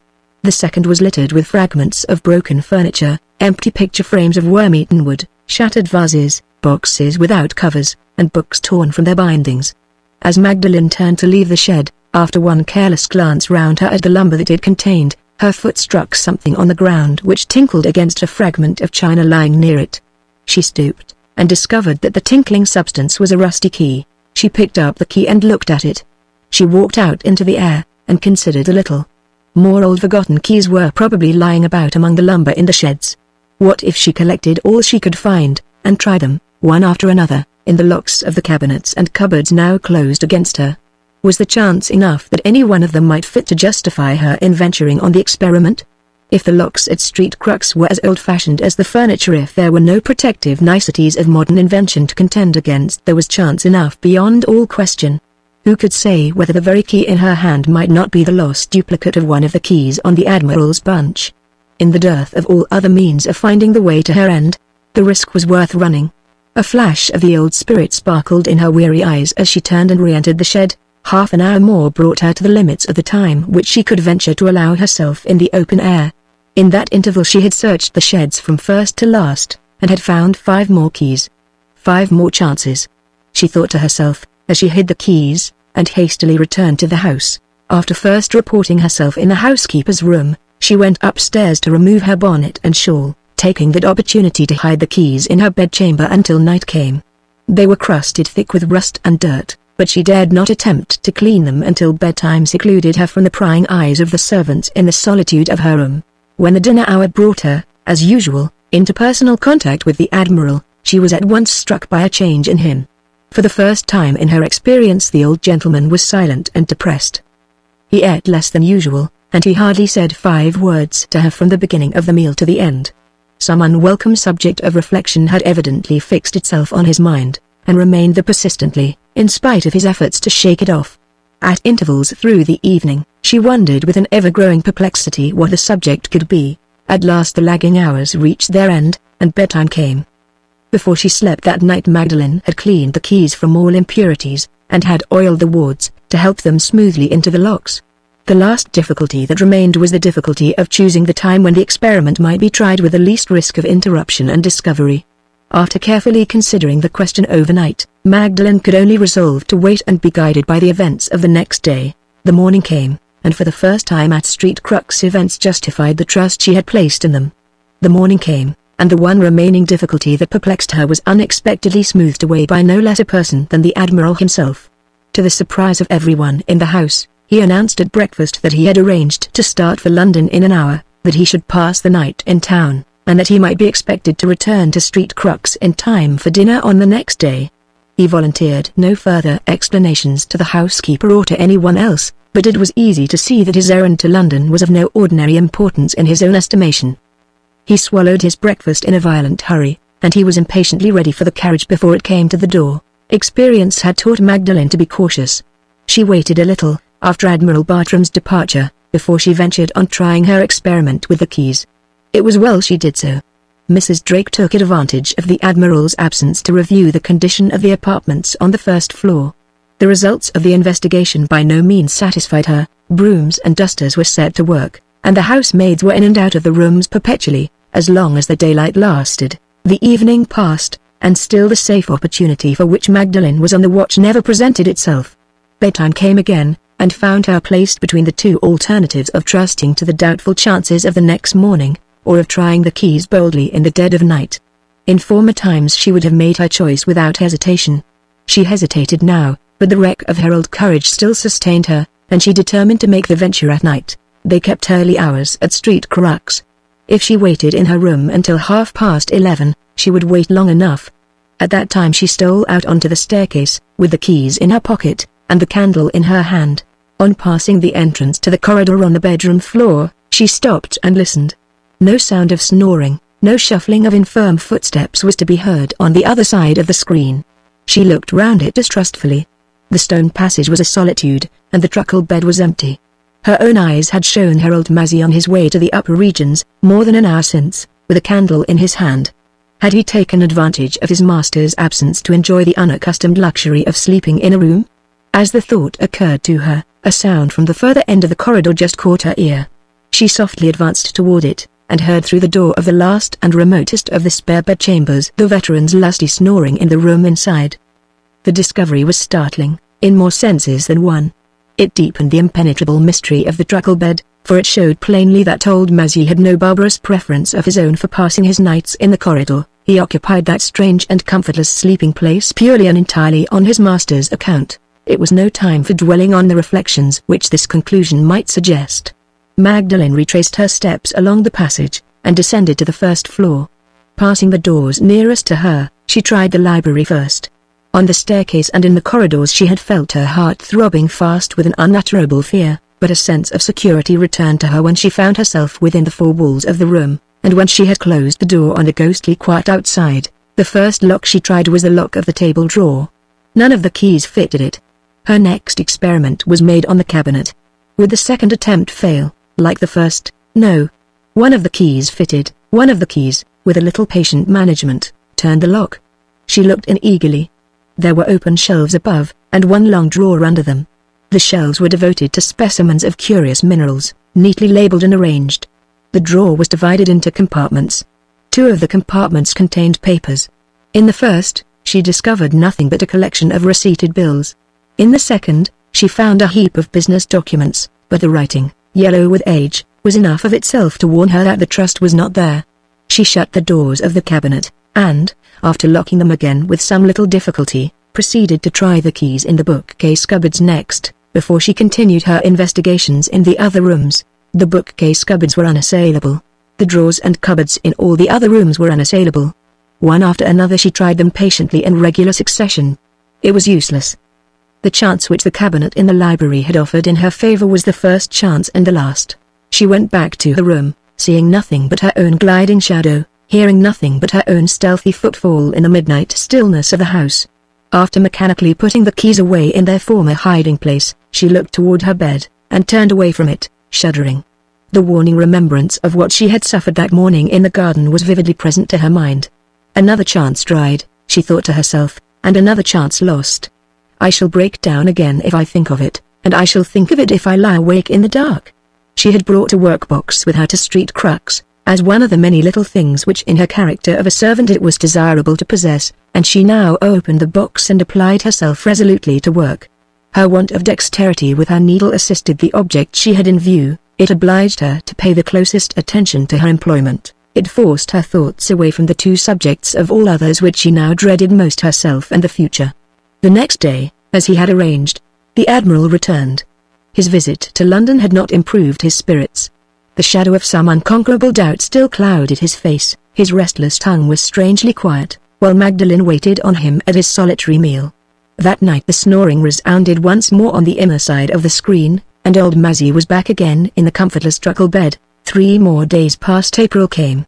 On the 2nd of the month, returning as unexpectedly as he had departed a week before, Mr. George Bartram reappeared at Street Crux. He came back early in the afternoon, and had an interview with his uncle in the library. The interview over, he left the house again, and was driven to the railway by the groom in time to catch the last train to London that night. The groom noticed, on the road, that Mr. George seemed to be rather pleased than otherwise at leaving Street Crux. He also remarked, on his return, that the Admiral swore at him for overdriving the horses, an indication of ill temper on the part of his master, which he described as being entirely without precedent in all his former experience. Magdalene, in her department of service, had suffered in like manner under the old man's irritable humor. He had been dissatisfied with everything she did in the dining room, and he had found fault with all the dishes, one after another. from the mutton broth to the toasted cheese. The next 2 days passed as usual. On the third day an event happened. In appearance, it was nothing more important than a ring at the drawing-room bell. In reality, it was the forerunner of approaching catastrophe, the formidable herald of the end. It was Magdalen's business to answer the bell. On reaching the drawing-room door, she knocked as usual. There was no reply. After again knocking, and again receiving no answer, she ventured into the room, and was instantly met by a current of cold air flowing full on her face. The heavy sliding door in the opposite wall was pushed back, and the Arctic atmosphere of freeze your bones was pouring unhindered into the empty room. She waited near the door, doubtful what to do next. It was certainly the drawing-room bell that had rung, and no other. She waited, looking through the open doorway opposite, down the wilderness of the dismantled hall. A little consideration satisfied her that it would be best to go downstairs again, and wait there for a second summons from the bell. On turning to leave the room, she happened to look back once more, and exactly at that moment she saw the door open at the opposite extremity of the banqueting hall, the door leading into the first of the apartments in the east wing. A tall man came out, wearing his greatcoat and his hat, and rapidly approached the drawing-room. His gait betrayed him, while he was still too far off for his features to be seen. Before he was quite halfway across the hall, Magdalen had recognized the Admiral. He looked, not irritated only, but surprised as well, at finding his parlour-maid waiting for him in the drawing-room, and inquired, sharply and suspiciously, what she wanted there. Magdalen replied that she had come there to answer the bell. His face cleared a little when he heard the explanation. Yes, to be sure, he said. I did ring, and then I forgot it. He pulled the sliding door back into its place as he spoke. Coals, he resumed, impatiently, pointing to the empty scuttle. I rang for coals. Magdalen went back to the kitchen regions. After communicating the Admiral's order to the servant whose special duty it was to attend to the fires, she returned to the pantry, and, gently closing the door, sat down alone to think. It had been her impression in the drawing-room, and it was her impression still, that she had accidentally surprised Admiral Bartram on a visit to the East Rooms, which, for some urgent reason of his own, he wished to keep a secret. Haunted day and night by the one dominant idea that now possessed her, she leapt all logical difficulties at a bound, and at once associated the suspicion of a secret proceeding on the Admiral's part with the kindred suspicion which pointed to him as the depository of the secret trust. Up to this time it had been her settled belief that he kept all his important documents in one or other of the suite of rooms which he happened to be occupying for the time being. Why, she now asked herself, with a sudden distrust of the conclusion which had hitherto satisfied her mind, why might he not lock some of them up in the other rooms as well? The remembrance of the keys still concealed in their hiding place in her room sharpened her sense of the reasonableness of this new view. With one unimportant exception, those keys had all failed when she tried them in the rooms on the north side of the house. Might they not succeed with the cabinets and cupboards in the east rooms, on which she had never tried them, or thought of trying them, yet? If there was a chance, however small, of turning them to better account than she had turned them thus far, it was a chance to be tried. If there was a possibility, however remote, that the trust might be hidden in any one of the locked repositories in the East Wing, it was a possibility to be put to the test. When? Her own experience answered the question. At the time when no prying eyes were open, and no accidents were to be feared, when the house was quiet in the dead of night, she knew enough of her changed self to dread the enervating influence of delay. She determined to run the risk headlong that night. More blunders escaped her when dinner time came. The Admiral's criticisms on her waiting at table were sharper than ever. His hardest words inflicted no pain on her. She scarcely heard him. Her mind was dull to every sense but the sense of the coming trial. The evening which had passed slowly to her on the night of her first experiment with the keys passed quickly now. When bedtime came, bedtime took her by surprise. She waited longer on this occasion than she had waited before.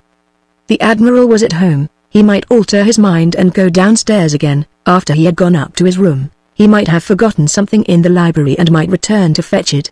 Midnight struck from the clock in the servants' hall before she ventured out of the room, with the keys again in her pocket, with the candle again in her hand.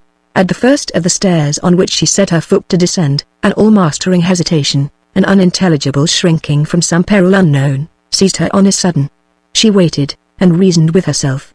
She had recoiled from no sacrifices, she had yielded to no fears, in carrying out the stratagem by which she had gained admission to Street Crux, and now, when the long array of difficulties at the outset had been patiently conquered, now, when by sheer force of resolution the starting point was gained, she hesitated to advance. I shrank from nothing to get here, she said to herself. What madness possesses me that I shrink now? Every pulse in her quickened at the thought, with an animating shame that nerved her to go on. She descended the stairs, from the third floor to the second, from the second to the first, without trusting herself to pause again within easy reach of her own room. In another minute, she had reached the end of the corridor, had crossed the vestibule, and had entered the drawing room.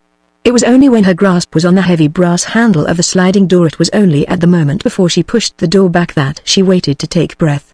The banqueting hall was close on the other side of the wooden partition against which she stood. Her excited imagination felt the death-like chill of it flowing over her already. She pushed back the sliding door a few inches and stopped in momentary alarm. When the Admiral had closed it in her presence that day, she had heard no noise. When old Mazzy had opened it to show her the rooms in the east wing, she had heard no noise. Now, in the night silence, she noticed for the first time that the door made a sound, a dull, rushing sound, like the wind. She roused herself, and pushed it further back, pushed it halfway into the hollow chamber in the wall constructed to receive it. She advanced boldly into the gap, and met the night view of the banqueting hall face to face. The moon was rounding the southern side of the house. Her paling beams streamed through the nearer windows, and lay in long strips of slanting light on the marble pavement of the hall. The black shadows of the pediments between each window, alternating with the strips of light, heightened the wan glare of the moonshine on the floor. Toward its lower end, the hall melted mysteriously into darkness. The ceiling was lost to view, the yawning fireplace, the overhanging mantelpiece, the long row of battle pictures above, were all swallowed up in night. But one visible object was discernible, besides the gleaming windows and the moon-striped floor. Midway in the last and furthest of the strips of light, the tripod rose erect on its gaunt black legs, like a monster called to life by the moon, a monster rising through the light, and melting invisibly into the upper shadows of the hall. Far and near, all sound lay dead, drowned in the stagnant cold. The soothing hush of night was awful here. The deep abysses of darkness hid abysses of silence more immeasurable still. She stood motionless in the doorway, with straining eyes, with straining ears. She looked for some moving thing, she listened for some rising sound, and looked and listened in vain. A quick ceaseless shivering ran through her from head to foot. The shivering of fear, or the shivering of cold? The bare doubt roused her resolute will. Now, she thought, advancing a step through the doorway, or never. I'll count the strips of moonlight 3 times over, and cross the hall. 1, 2, 3, 4, 5. 1, 2, 3, 4, 5. 1, 2, 3, 4, 5. As the final number passed her lips at the third time of counting, she crossed the hall. Looking for nothing, listening for nothing, one hand holding the candle, the other mechanically grasping the folds of her dress, she sped, ghost-like, down the length of the ghostly place. She reached the door of the first of the eastern rooms, opened it, and ran in. The sudden relief of attaining a refuge, the sudden entrance into a new atmosphere, overpowered her for the moment. She had just time to put the candle safely on a table before she dropped giddy and breathless into the nearest chair. Little by little she felt the rest quieting her. In a few minutes she became conscious of the triumph of having won her way to the east rooms.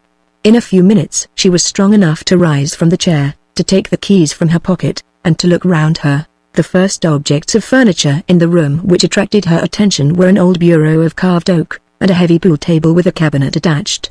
She tried the bureau first. It looked the likeliest receptacle for papers of the two. 3 of the keys proved to be of a size to enter the lock, but none of them would turn it. The bureau was unassailable. She left it, and paused to trim the wick of the candle before she tried the buhl cabinet next. At the moment when she raised her hand to the candle, she heard the stillness of the banqueting hall shudder with the terror of a sound faint and momentary, like the distant rushing of the wind. The sliding door in the drawing room had moved. Which way had it moved? Had an unknown hand pushed it back in its socket further than she had pushed it, or pulled it to again, and closed it? The horror of being shut out all night, by some undiscoverable agency, from the life of the house, was stronger in her than the horror of looking across the banqueting hall. She made desperately for the door of the room. It had fallen to silently after her when she had come in, but it was not closed. She pulled it open, and looked. The sight that met her eyes rooted her, panic-stricken, to the spot. Close to the first of the row of windows, counting from the drawing room, and full in the gleam of it, she saw a solitary figure. It stood motionless, rising out of the furthest strip of moonlight on the floor. As she looked, it suddenly disappeared. In another instant she saw it again. in the second strip of moonlight, lost it again, saw it in the third strip, lost it once more, and saw it in the fourth. Moment by moment it advanced, now mysteriously lost in the shadow, now suddenly visible again in the light, until it reached the fifth and nearest strip of moonlight. There it paused, and strayed aside slowly to the middle of the hall. It stopped at the tripod, and stood, shivering audibly in the silence, with its hands raised over the dead ashes, in the action of warming them at a fire. It turned back again, moving down the path of the moonlight, stopped at the fifth windows, turned once more, and came on softly through the shadows straight to the place where Magdalene stood. Her voice was dumb. Her will was helpless. Every sense in her but the seeing sense was paralyzed. The seeing sense, held fast in the fetters of its own terror, looked unchangeably straight forward, as it had looked from the first. There she stood in the doorway, full in the path of the figure advancing on her through the shadow, nearer and nearer, step by step. It came close. The bonds of horror that held her burst asunder when it was within arm's length. She started back. The light of the candle on the table fell full on its face, and showed her Admiral Bartram. A long, grey dressing gown was wrapped round him. His head was uncovered, his feet were bare. In his left hand he carried his little basket of keys. He passed Magdalene slowly, his lips whispering without intermission, his open eyes staring straight before him with the glassy stare of death. His eyes revealed to her the terrifying truth. He was walking in his sleep. The terror of seeing him as she saw him now was not the terror she had felt when her eyes first lighted on him, an apparition in the moonlight, a spectre in the ghostly hall. This time she could struggle against the shock, she could feel the depth of her own fear. He passed her, and stopped in the middle of the room. Magdalene ventured near enough to him to be within reach of his voice as he muttered to himself. She ventured nearer still, and heard the name of her dead husband fall distinctly from the sleepwalker's lips. "Noel," he said, in the low monotonous tones of a dreamer talking in his sleep. "My good fellow, Noel, take it back again. It worries me day and night. I don't know where it's safe, I don't know where to put it. Take it back, Noel, take it back." As those words escaped him, he walked to the buhl cabinet. He sat down in the chair placed before it, and searched in the basket among his keys. Magdalene softly followed him, and stood behind his chair, waiting with the candle in her hand. He found the key, and unlocked the cabinet. Without an instant's hesitation, he drew out a drawer, the second of a row. The one thing in the drawer was a folded letter. He removed it, and put it down before him on the table. "Take it back, Noel," he repeated, mechanically. "Take it back." Magdalene looked over his shoulder and read these lines, traced in her husband's handwriting, at the top of the letter: "To be kept in your own possession, and to be opened by yourself only on the day of my decease. Noel Vanstone." She saw the words plainly, with the Admiral's name and the Admiral's address written under them, the trust within reach of her hand. The trust traced to its hiding place at last. She took one step forward, to steal round his chair and to snatch the letter from the table. At the instant when she moved, he took it up once more, locked the cabinet, and, rising, turned and faced her. In the impulse of the moment, she stretched out her hand toward the hand in which he held the letter. The yellow candlelight fell full on him. The awful death in life of his face, the mystery of the sleeping body, moving in unconscious obedience to the dreaming mind, daunted her. Her hand trembled, and dropped again at her side. He put the key of the cabinet back in the basket, and crossed the room to the bureau, with the basket in one hand and the letter in the other. Magdalene set the candle on the table again, and watched him. As he had opened the cabinet, so he now opened the bureau. Once more Magdalene stretched out her hand, and once more she recoiled before the mystery and the terror of his sleep. He put the letter in a drawer at the back of the bureau, and closed the heavy oaken lid again. "Yes," he said. "Safer there, as you say, Noel, safer there." So he spoke. So, time after time, the words that betrayed him revealed the dead man living and speaking again in the dream. Had he locked the bureau? Magdalene had not heard the lock turn. As he slowly moved away, walking back once more toward the middle of the room, she tried the lid. It was locked. That discovery made, she looked to see what he was doing next. He was leaving the room again, with the basket of keys in his hand. When her first glance overtook him, he was crossing the threshold of the door.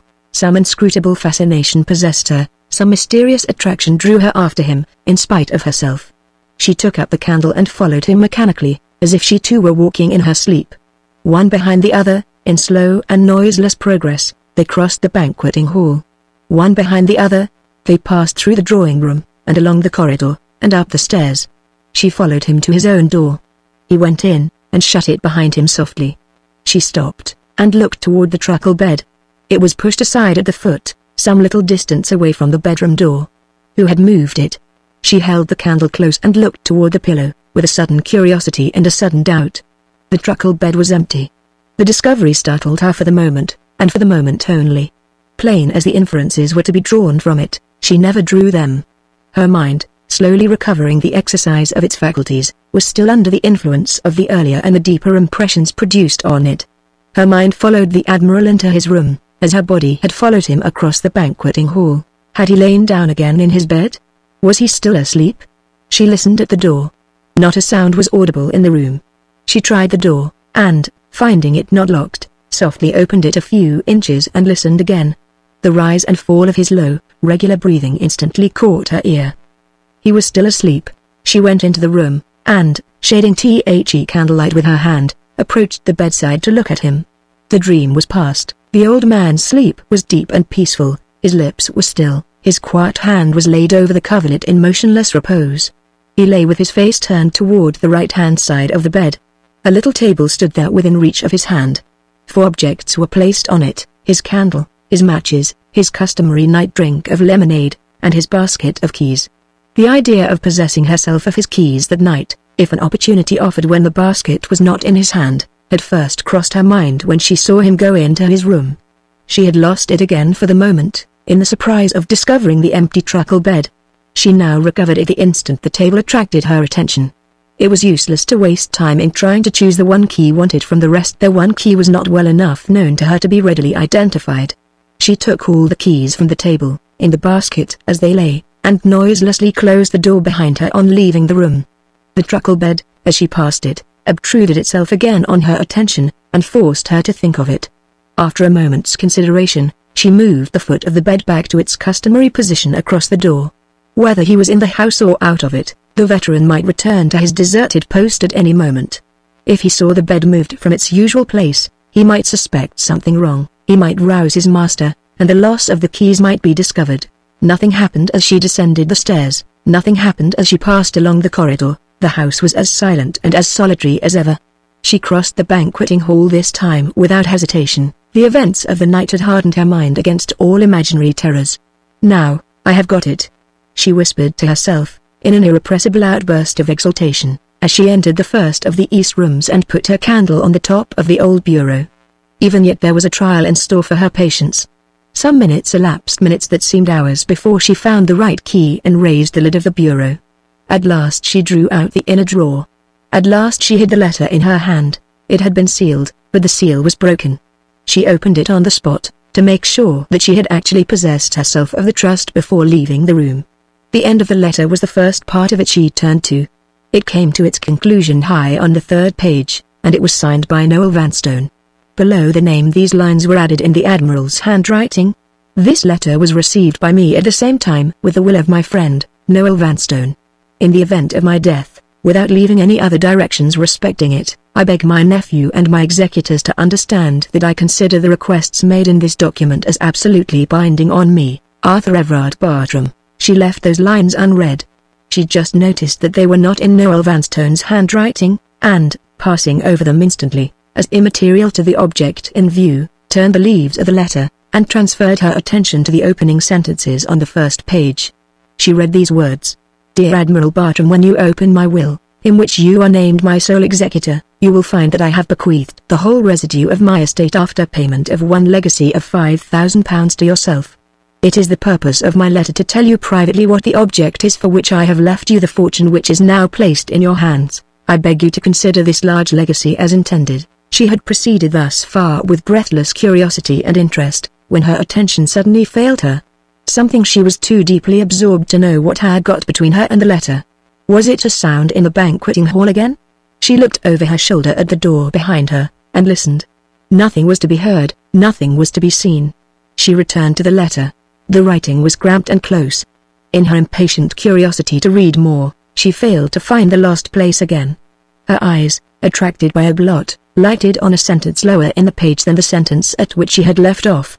The first 3 words she saw riveted her attention anew. They were the first words she had met within the letter which directly referred to George Bartram. In the sudden excitement of that discovery, she read the rest of the sentence eagerly, before she made any second attempt to return to the lost place. If your nephew fails to comply with these conditions, that is to say, if, being either a bachelor or a widower at the time of my decease, he fails to marry in all respects as I have here instructed him to marry, within 6 calendar months from that time, it is my desire that he shall not receive. She had read to that point, to that last word and no further, when a hand passed suddenly from behind her between the letter and her eye, and gripped her fast by the wrist in an instant. She turned with a shriek of terror, and found herself face to face with old Mazzy. The veteran's eyes were bloodshot, his hand was heavy, his list slippers were twisted crookedly on his feet, and his body swayed to and fro on his widely parted legs. If he had tested his condition that night by the unfailing criterion of the model ship, he must have inevitably pronounced sentence on himself in the usual form: "Drunk again, Mazzy, drunk again, you young Jezebel," said the old sailor, with a leer on one side of his face, and a frown on the other. "The next time you take to night walking in the neighborhood of Freeze Your Bones, use those sharp eyes of yours first, and make sure there's nobody else night walking in the garden outside. Drop it, Jezebel. Drop it." Keeping fast hold of Magdalen's arm with one hand, he took the letter from her with the other, put it back into the open drawer, and locked the bureau. She never struggled with him, she never spoke. Her energy was gone. Her powers of resistance were crushed. The terrors of that horrible night, following one close on the other in reiterated shocks, had struck her down at last. She yielded as submissively, she trembled as helplessly, as the weakest woman living. Old Mazzy dropped her arm, and pointed with drunken solemnity to a chair in an inner corner of the room. She sat down, still without uttering a word. The veteran, breathing very hard over it, steadied himself on both elbows against the slanting top of the bureau, and from that commanding position addressed Magdalen once more. "Come and be locked up," said old Mazzy, wagging his venerable head with judicial severity. "There'll be a court of inquiry tomorrow morning, and I'm witness, worse luck! I'm witness. You young jade, you've committed burglary, that's what you've done. His Honor the Admiral's keys stolen, His Honor the Admiral's desk ransacked, and His Honor the Admiral's private letters broke open. Burglary. Burglary. Come and be locked up." He slowly recovered an upright position, with the assistance of his hands, backed by the solid resisting power of the bureau, and lapsed into lachrymose soliloquy. "Who would have thought it?" said old Mazzy, paternally watering at the eyes. "Take the outside of her, and she's as straight as a poplar. Take the inside of her, and she's as crooked as sin. Such a fine-grown girl, too. What a pity. What a pity. Don't hurt me," said Magdalen, faintly, as old Mazzy staggered up to the chair, and took her by the wrist again. "I'm frightened, Mr. Mazzy, I'm dreadfully frightened." "Hurt you?" repeated the veteran. "I'm a deal too fond of you and more shame for me at my age! To hurt you. If I let go of your wrist, will you walk straight before me, where I can see you all the way? Will you be a good girl, and walk straight up to your own door?" Magdalen gave the promise required of her, gave it with an eager longing to reach the refuge of her room. She rose, and tried to take the candle from the bureau, but old Mazzy's cunning hand was too quick for her. "Let the candle be," said the veteran, winking in momentary forgetfulness of his responsible position. "You're a trifle quicker on your legs than I am, my dear, and you might leave me in the lurch, if I don't carry the light." They returned to the inhabited side of the house. Staggering after Magdalen, with the basket of keys in one hand and the candle in the other, old Mazzy sorrowfully compared her figure with the straightness of the poplar, and her disposition with the crookedness of sin, all the way across Freeze Your Bones, and all the way upstairs to her own door. Arrived at that destination, he peremptorily refused to give her the candle until he had first seen her safely inside the room. The conditions being complied with, he resigned the light with one hand, and made a dash with the other at the key, drew it from the inside of the lock, and instantly closed the door. Magdalen heard him outside chuckling over his own dexterity, and fitting the key into the lock again with infinite difficulty. At last he secured the door, with a deep grunt of relief. "There she is, safe," Magdalen heard him say, in regretful soliloquy. "As fine a girl as ever I sat eyes on. What a pity. What a pity." The last sounds of his voice died out in the distance, and she was left alone in her room. Holding fast by the banister, old Mazzy made his way down to the corridor on the second floor, in which a night light was always burning. He advanced to the truckle bed, and, steadying himself against the opposite wall, looked at it attentively. Prolonged contemplation of his own resting place for the night apparently failed to satisfy him. He shook his head ominously, and, taking from the side pocket of his greatcoat a pair of old patched slippers, surveyed them with an aspect of illimitable doubt. "I'm all abroad tonight," he mumbled to himself. "Troubled in my mind, that's what it is, troubled in my mind." The old patched slippers and the veteran's existing perplexities happened to be intimately associated one with the other, in the relation of cause and effect. The slippers belonged to the Admiral, who had taken one of his unreasonable fancies to this particular pair, and who still persisted in wearing them long after they were unfit for his service. Early that afternoon old Mazzy had taken the slippers to the village cobbler to get them repaired on the spot. Before his master called for them the next morning, he sat superintending the progress and completion of the work until evening came, when he and the cobbler betook themselves to the village inn to drink each other's healths at parting. They had prolonged this social ceremony till far into the night, and they had parted, as a necessary consequence, in a finished and perfect state of intoxication on either side. If the drinking bout had led to no other result than those night wanderings in the grounds of Street Crux, which had shown old Mazzy the light in the east windows, his memory would unquestionably have presented it to him the next morning in the aspect of one of the praiseworthy achievements of his life. But another consequence had sprung from it, which the old sailor now saw dimly, through the interposing bewilderment left in his brain by the drink. He had committed a breach of discipline, and a breach of trust. In plainer words, he had deserted his post.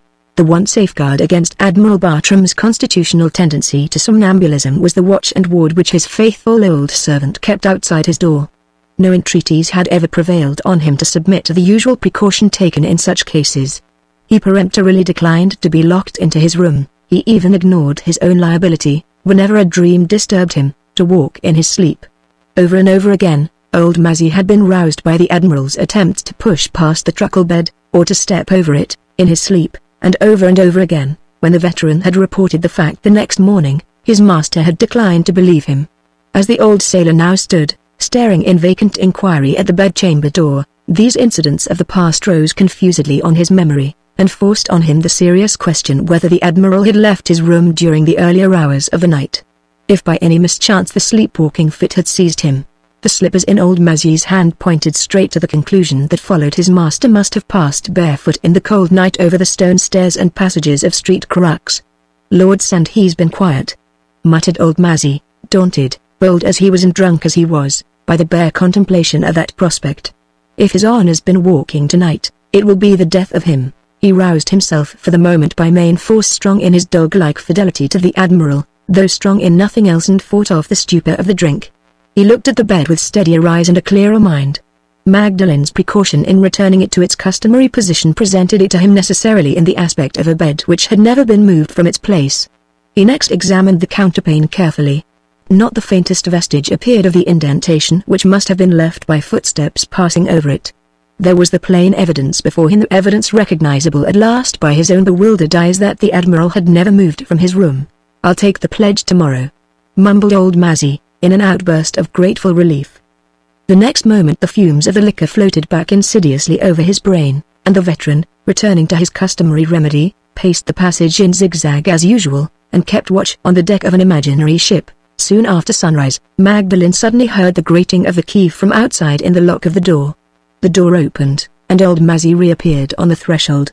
The first fever of his intoxication had cooled, with time, into a mild, penitential glow. He breathed harder than ever, in a succession of low growls, and wagged his venerable head at his own delinquencies without intermission. "How are you now, you young land shark in petticoats?" inquired the old sailor. "Has your conscience been quiet enough to let you go to sleep?" "I have not slept," said Magdalen, drawing back from him in doubt of what he might do next. "I have no remembrance of what happened after you locked the door. I think I must have fainted. Don't frighten me again, Mr. Mazzy. I feel miserably weak and ill." "What do you want?" "I want to say something serious," replied old Mazzy, with impenetrable solemnity. "It's been on my mind to come here and make a clean breast of it, for the last hour or more. Mark my words, young woman. I'm going to disgrace myself." Magdalen drew further and further back, and looked at him in rising alarm. "I know my duty to his honor the Admiral," proceeded old Mazzy, waving his hand drearily in the direction of his master's door. "But, try as hard as I may, I can't find it in my heart, you young jade, to be witness against you. I liked the make of you, especially about the waist, when you first came into the house, and I can't help liking the make of you still, though you have committed burglary, and though you are as crooked as sin. I've cast the eyes of indulgence on fine-grown girls all my life, and it's too late in the day to cast the eyes of severity on M now. I'm 77, or 78, I don't rightly know which. I'm a battered old hulk, with my seams opening, and my pumps choked, and the waters of death powering in on me as fast as they can. I'm as miserable a sinner as you'll meet with anywhere in these parts. Thomas Nagel, the cobbler, only excepted, and he's worse than I am, for he's the younger of the two, and he ought to know better. But the long and short of it is, I shall go down to my grave with an eye of indulgence for a fine-grown girl. More shame for me, you young Jezebel, more shame for me. The veteran's unmanageable eyes began to leer again in spite of him, as he concluded his harangue in these terms. The last reserves of austerity left in his face entrenched themselves dismally round the corners of his mouth. Magdalene approached him again, and tried to speak. He solemnly motioned her back with another dreary wave of his hand. No carneying, said old Mazzy, I'm bad enough already, without that. It's my duty to make my report to His Honor the Admiral, and I will make it. But if you like to give the house the slip before the burglary's reported, and the court of inquiry begins, I'll disgrace myself by letting you go. It's market morning at Ossory, and Dawkes will be driving the light cart over in a quarter of an hour's time. Dawkes will take you if I ask him. I know my duty is to turn the key on you, and see Dawkes damned first. But I can't find it in my heart to be hard on a fine girl like you. It's bred in the bone, and it won't come out of the flesh. More shame for me, I tell you again, more shame for me. The proposal thus strangely and suddenly presented to her took Magdalene completely by surprise. She had been far too seriously shaken by the events of the night to be capable of deciding on any subject at a moment's notice. You are very good to me, Mr. Mazzy, she said. May I have a minute by myself to think? Yes, you may, replied the veteran, facing about forthwith and leaving the room. They're all alike, proceeded old Mazzy, with his head still running on the sex. Whatever you offer 'em, they always want something more. Tall and short, native and foreign, sweethearts and wives. They're all alike. Left by herself, Magdalene reached her decision with far less difficulty than she had anticipated. If she remained in the house, there were only two courses before her: to charge old Mazzy with speaking under the influence of a drunken delusion, or to submit to circumstances. Though she owed to the old sailor her defeat in the very hour of success, his consideration for her at that moment forbade the idea of defending herself at his expense, even supposing, what was in the last degree improbable, that the defense would be credited. In the second of the two cases, the case of submission to circumstances, but one result could be expected: instant dismissal, and perhaps discovery as well. What object was to be gained by braving that degradation by leaving the house publicly disgraced in the eyes of the servants who had hated and distrusted her from the first? The accident which had literally snatched the trust from her possession when she had it in her hand was irreparable. The one apparent compensation under the disaster, in other words, the discovery that the trust actually existed, and that George Bartram's marriage within a given time was one of the objects contained in it, was a compensation which could only be estimated at its true value by placing it under the light of Mr. Loscombe's experience. Every motive of which she was conscious was a motive which urged her to leave the house secretly while the chance was at her disposal. She looked out into the passage, and called softly to old Mazzy to come back. I accept your offer thankfully, Mr. Mazzy, she said. You don't know what hard measure you dealt out to me when you took that letter from my hand. But you did your duty, and I can be grateful to you for sparing me this morning, hard as you were upon me last night. I am not such a bad girl as you think me. I am not, indeed. Old Mazzy dismissed the subject with another dreary wave of his hand. Let it be, said the veteran, let it be. It makes no difference, my girl, to such an old rascal as I am. If you were 50 times worse than you are, I should let you go all the same. Put on your bonnet and shawl, and come along. I'm a disgrace to myself and a warning to others, that's what I am. No luggage, mind. Leave all your rattle traps behind you, to be overhauled, if necessary, at His Honor the Admiral's discretion. I can be hard enough on your boxes, you young Jezebel, if I can't be hard on you. With these words, old Mazzy led the way out of the room. The less I see of her the better, especially about the waist, he said to himself, as he hobbled downstairs with the help of the banisters. The cart was standing in the backyard when they reached the lower regions of the house, and Dawkes, otherwise the farm bailiff's man, was fastening the last buckle of the horse's harness. The hoarfrost of the morning was still white in the shade. The sparkling points of it glistened brightly on the shaggy coats of Brutus and Cassius, as they idled about the yard, waiting, with steaming mouths and slowly wagging tails, to see the cart drive off. Old Mazzy went out alone and used his influence with Dorks, who, staring in stolid amazement, put a leather cushion on the cart seat for his fellow traveler. Shivering in the sharp morning air, Magdalene waited, while the preliminaries of departure were in progress, conscious of nothing but a giddy bewilderment of thought, and a helpless suspension of feeling. The events of the night confused themselves hideously with the trivial circumstances passing before her eyes in the courtyard. She started with a sudden terror of the night when old Mazzy reappeared to summon her out to the cart. She trembled with the helpless confusion of the night when the veteran cast the eyes of indulgence on her for the last time, and gave her a kiss on the cheek at parting. The next minute she felt him help her into the cart, and pat her on the back. The next, she heard him tell her in a confidential whisper that, sitting or standing, she was as straight as a poplar either way. Then there was a pause, in which nothing was said, and nothing done, and then the driver took the reins in hand and mounted to his place. She roused herself at the parting moment and looked back. The last sight she saw at Street Crux was old Mazzy wagging his head in the courtyard, with his fellow profligates, the dogs, keeping time to him with their tails. The last words she heard were the words in which the veteran paid his farewell tribute to her charms.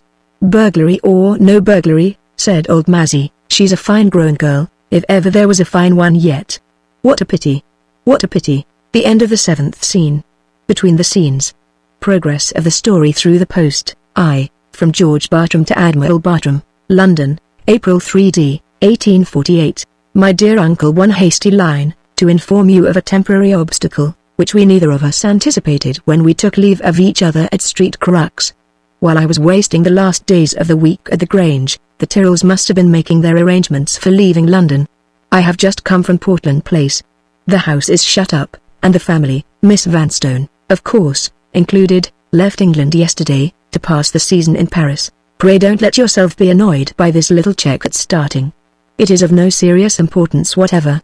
I have got the address at which the Tyrrells are living, and I mean to cross the Channel after them by the mail tonight. I shall find my opportunity in Paris just as soon as I could have found it in London. The grass shall not grow under my feet, I promise you. For once in my life, I will take time as fiercely by the forelock as if I was the most impetuous man in England, and, rely on it, the moment I know the result, you shall know the result, too. Affectionately yours, George Bartram. 2. From George Bartram to Miss Garth, Paris, April 13th. Dear Miss Garth, I have just written, with a heavy heart, to my uncle, and I think I owe it to your kind interest in me not to omit writing next to you. You will feel for my disappointment, I am sure, when I tell you, in the fewest and plainest words, that Miss Vanstone has refused me. My vanity may have grievously misled me, but I confess I expected a very different result. My vanity may be misleading me still, for I must acknowledge to you privately that I think Miss Vanstone was sorry to refuse me. The reason she gave for her decision, no doubt a sufficient reason in her estimation, did not at the time, and does not now, seem sufficient to me. She spoke in the sweetest and kindest manner, but she firmly declared that her family misfortunes left her no honourable alternative but to think of my own interests as I had not thought of them myself, and gratefully to decline accepting my offer. She was so painfully agitated that I could not venture to plead my own cause as I might otherwise have pleaded it. At the first attempt I made to touch the personal question, she entreated me to spare her, and abruptly left the room. I am still ignorant whether I am to interpret the family misfortunes which have set up this barrier between us, as meaning the misfortune for which her parents alone are to blame, or the misfortune of her having such a woman as Mrs. Noel Vanstone for her sister. In whichever of these circumstances the obstacle lies, it is no obstacle in my estimation. Can nothing remove it? Is there no hope? Forgive me for asking these questions. I cannot bear up against my bitter disappointment. Neither she, nor you, nor anyone but myself, can know how I love her. Ever most truly yours, George Bartram, P.S. I shall leave for England in a day or two, passing through London on my way to Street Crux. There are family reasons, connected with the hateful subject of money, which make me look forward with anything but pleasure to my next interview with my uncle. If you address your letter to Long's Hotel, it will be sure to reach me. 3. From Miss Garth to George Bartram, Westmoreland House, April 16th. Dear Mr. Bartram, you only did me justice in supposing that your letter would distress me. If you had supposed that it would make me excessively angry as well, you would not have been far wrong. I have no patience with the pride and perversity of the young women of the present day. I have heard from Nora. It is a long letter, stating the particulars in full detail. I am now going to put all the confidence in your honor and your discretion which I really feel. For your sake, and for Nora's, I am going to let you know what the scruple really is which has misled her into the pride and folly of refusing you. I am old enough to speak out, and I can tell you, if she had only been wise enough to let her own wishes guide her, she would have said yes and gladly, too. The original cause of all the mischief is no less a person than your worthy Uncle Admiral Bartram. It seems that the Admiral took it into his head, I suppose during your absence, to go to London by himself and to satisfy some curiosity of his own about Nora by calling in Portland Place, under pretense of renewing his old friendship with the Tyrrells.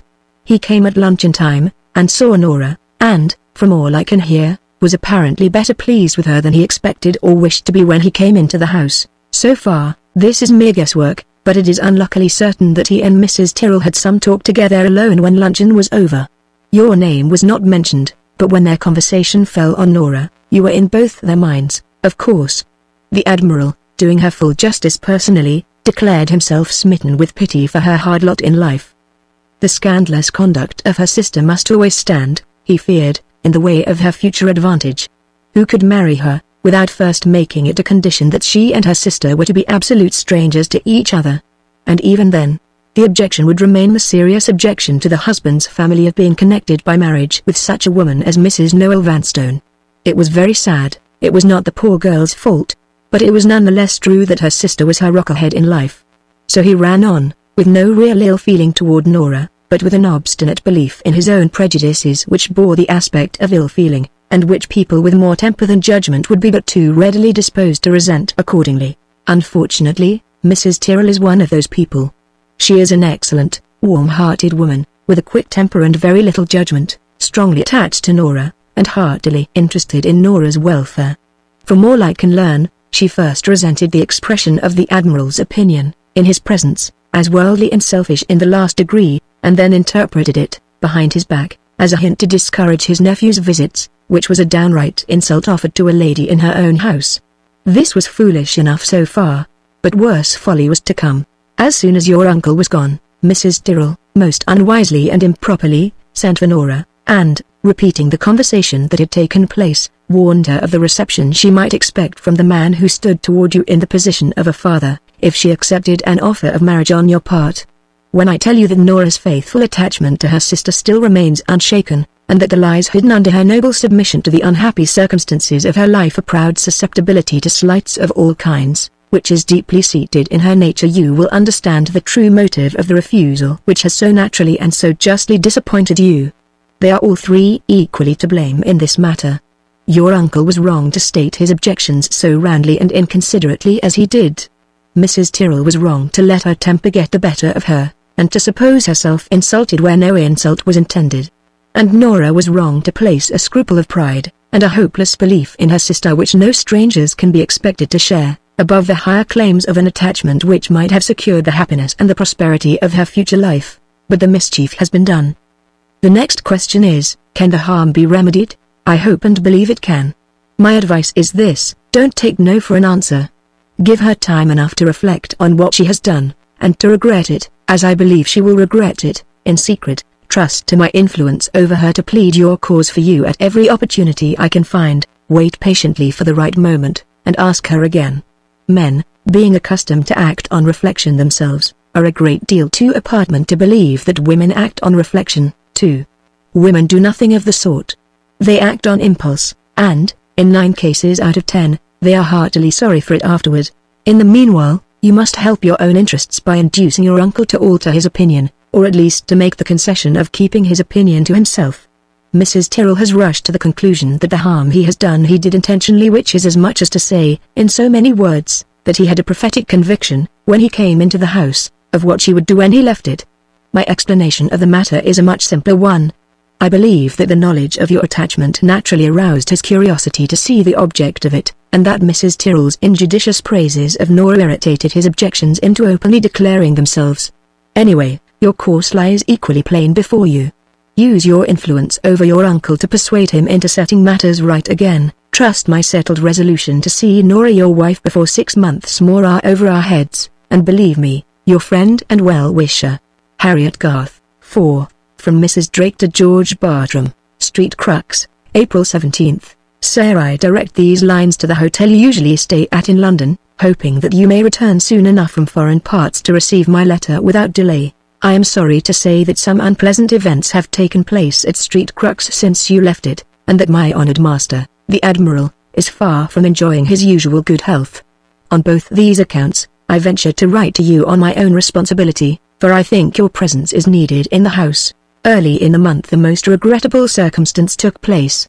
Our new parlour maid was discovered by Mr. Mazzy, at a late hour of the night, with her master's basket of keys in her possession, prying into the private documents kept in the East Library. The girl removed herself from the house the next morning before we were any of us astir, and she has not been heard of since.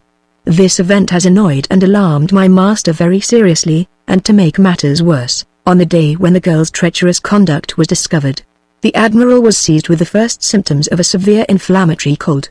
He was not himself aware, nor was anyone else, how he had caught the chill. The doctor was sent for, and kept the inflammation down until the day before yesterday, when it broke out again, under circumstances which I am sure you will be sorry to hear, as I am truly sorry to write of them. On the date I have just mentioned, I mean the 15th of the month, my master himself informed me that he had been dreadfully disappointed by a letter received from you, which had come in the morning from foreign parts, and had brought him bad news. He did not tell me what the news was, but I have never, in all the years I have passed in the Admiral's service, seen him so distressingly upset, and so unlike himself, as he was on that day. At night his uneasiness seemed to increase. He was in such a state of irritation that he could not bear the sound of Mr. Mazzy's hard breathing outside his door, and he laid his positive orders on the old man to go into one of the bedrooms for that night. Mr. Mazzy, to his own great regret, was of course obliged to obey. Our only means of preventing the Admiral from leaving his room in his sleep, if the fit unfortunately took him, being now removed, Mr. Mazzy and I agreed to keep watch by turns through the night, sitting, with the door ajar, in one of the empty rooms near our master's bedchamber. We could think of nothing better to do than this, knowing he would not allow us to lock him in, and not having the door key in our possession, even if we could have ventured to secure him in his room without his permission. I kept watch for the first 2 hours, and then Mr. Mazzy took my place. After having been some little time in my own room, it occurred to me that the old man was hard of hearing, and that if his eyes grew at all heavy in the night, his ears were not to be trusted to warn him if anything happened. I slipped on my clothes again, and went back to Mr. Mazzy. He was neither asleep nor awake, he was between the two. My mind misgave me, and I went on to the Admiral's room. The door was open, and the bed was empty. Mr. Mazzy and I went downstairs instantly. We looked in all the north rooms, one after another, and found no traces of him. I thought of the drawing room next, and, being the more active of the two, went first to examine it. The moment I turned the sharp corner of the passage, I saw my master coming toward me through the open drawing room door, asleep and dreaming, with his keys in his hands. The sliding door behind him was open also, and the fear came to me then, and has remained with me ever since, that his dream had led him through the banqueting hall into the east rooms. We abstained from waking him, and followed his steps until he returned of his own accord to his bedchamber. The next morning, I grieve to say, all the bad symptoms came back, and none of the remedies employed have succeeded in getting the better of them yet. By the doctor's advice, we refrained from telling the Admiral what had happened. He is still under the impression that he passed the night as usual in his own room. I have been careful to enter into all the particulars of this unfortunate accident, because neither Mr. Mazzy nor myself desire to screen ourselves from blame, if blame we have deserved. We both acted for the best, and we both beg and pray you will consider our responsible situation, and come as soon as possible to Street Crux.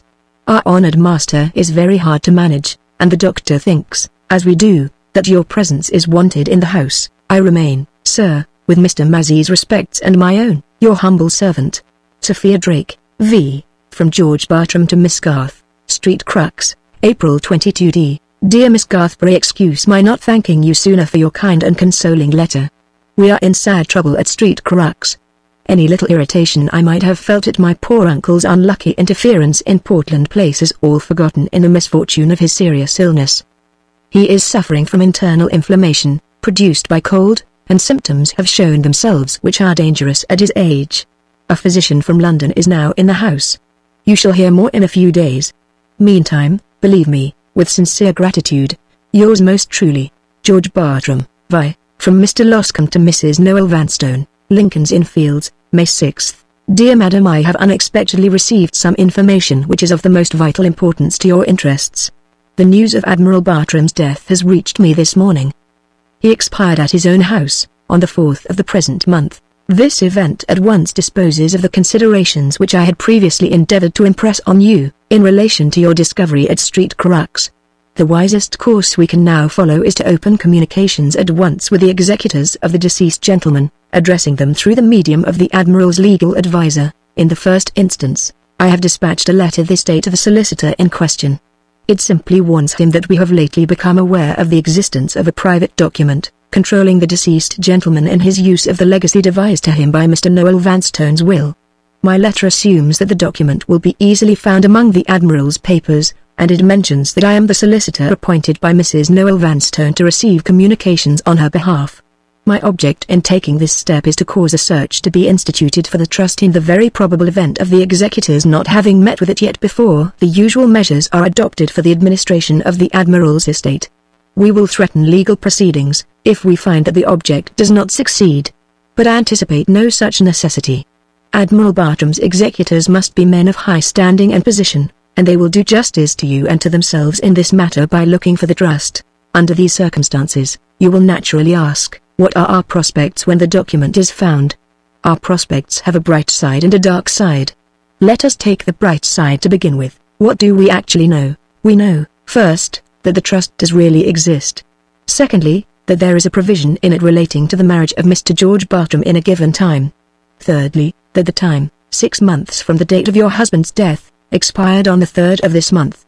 Fourthly, that Mr. George Bartram, as I have found out by inquiry, in the absence of any positive information on the subject possessed by yourself, is, at the present moment, a single man.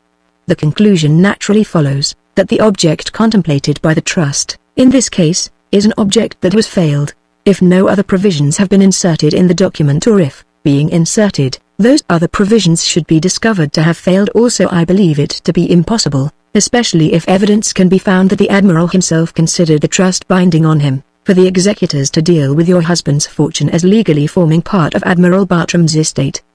The legacy is expressly declared to have been left to him, on the understanding that he applies it to certain stated objects, and those objects have failed. What is to be done with the money? It was not left to the Admiral himself, on the testator's own showing, and the purposes for which it was left have not been, and cannot be, carried out. I believe, if the case here supposed really happens, that the money must revert to the testator's estate. In that event the law, dealing with it as a matter of necessity, divides it into 2 equal portions. One half goes to Mr. Noel Vanstone's childless widow, and the other half is divided among Mr. Noel Vanstone's next of kin. You will no doubt discover the obvious objection to the case in our favor, as I have here put it. You will see that it depends for its practical realization not on one contingency, but on a series of contingencies, which must all happen exactly as we wish them to happen. I admit the force of the objection, but I can tell you, at the same time, that these said contingencies are by no means so improbable as they may look on the face of them. We have every reason to believe that the trust, like the will, was not drawn by a lawyer. That is one circumstance in our favor that is enough of itself to cast a doubt on the soundness of all, or any, of the remaining provisions which we may not be acquainted with.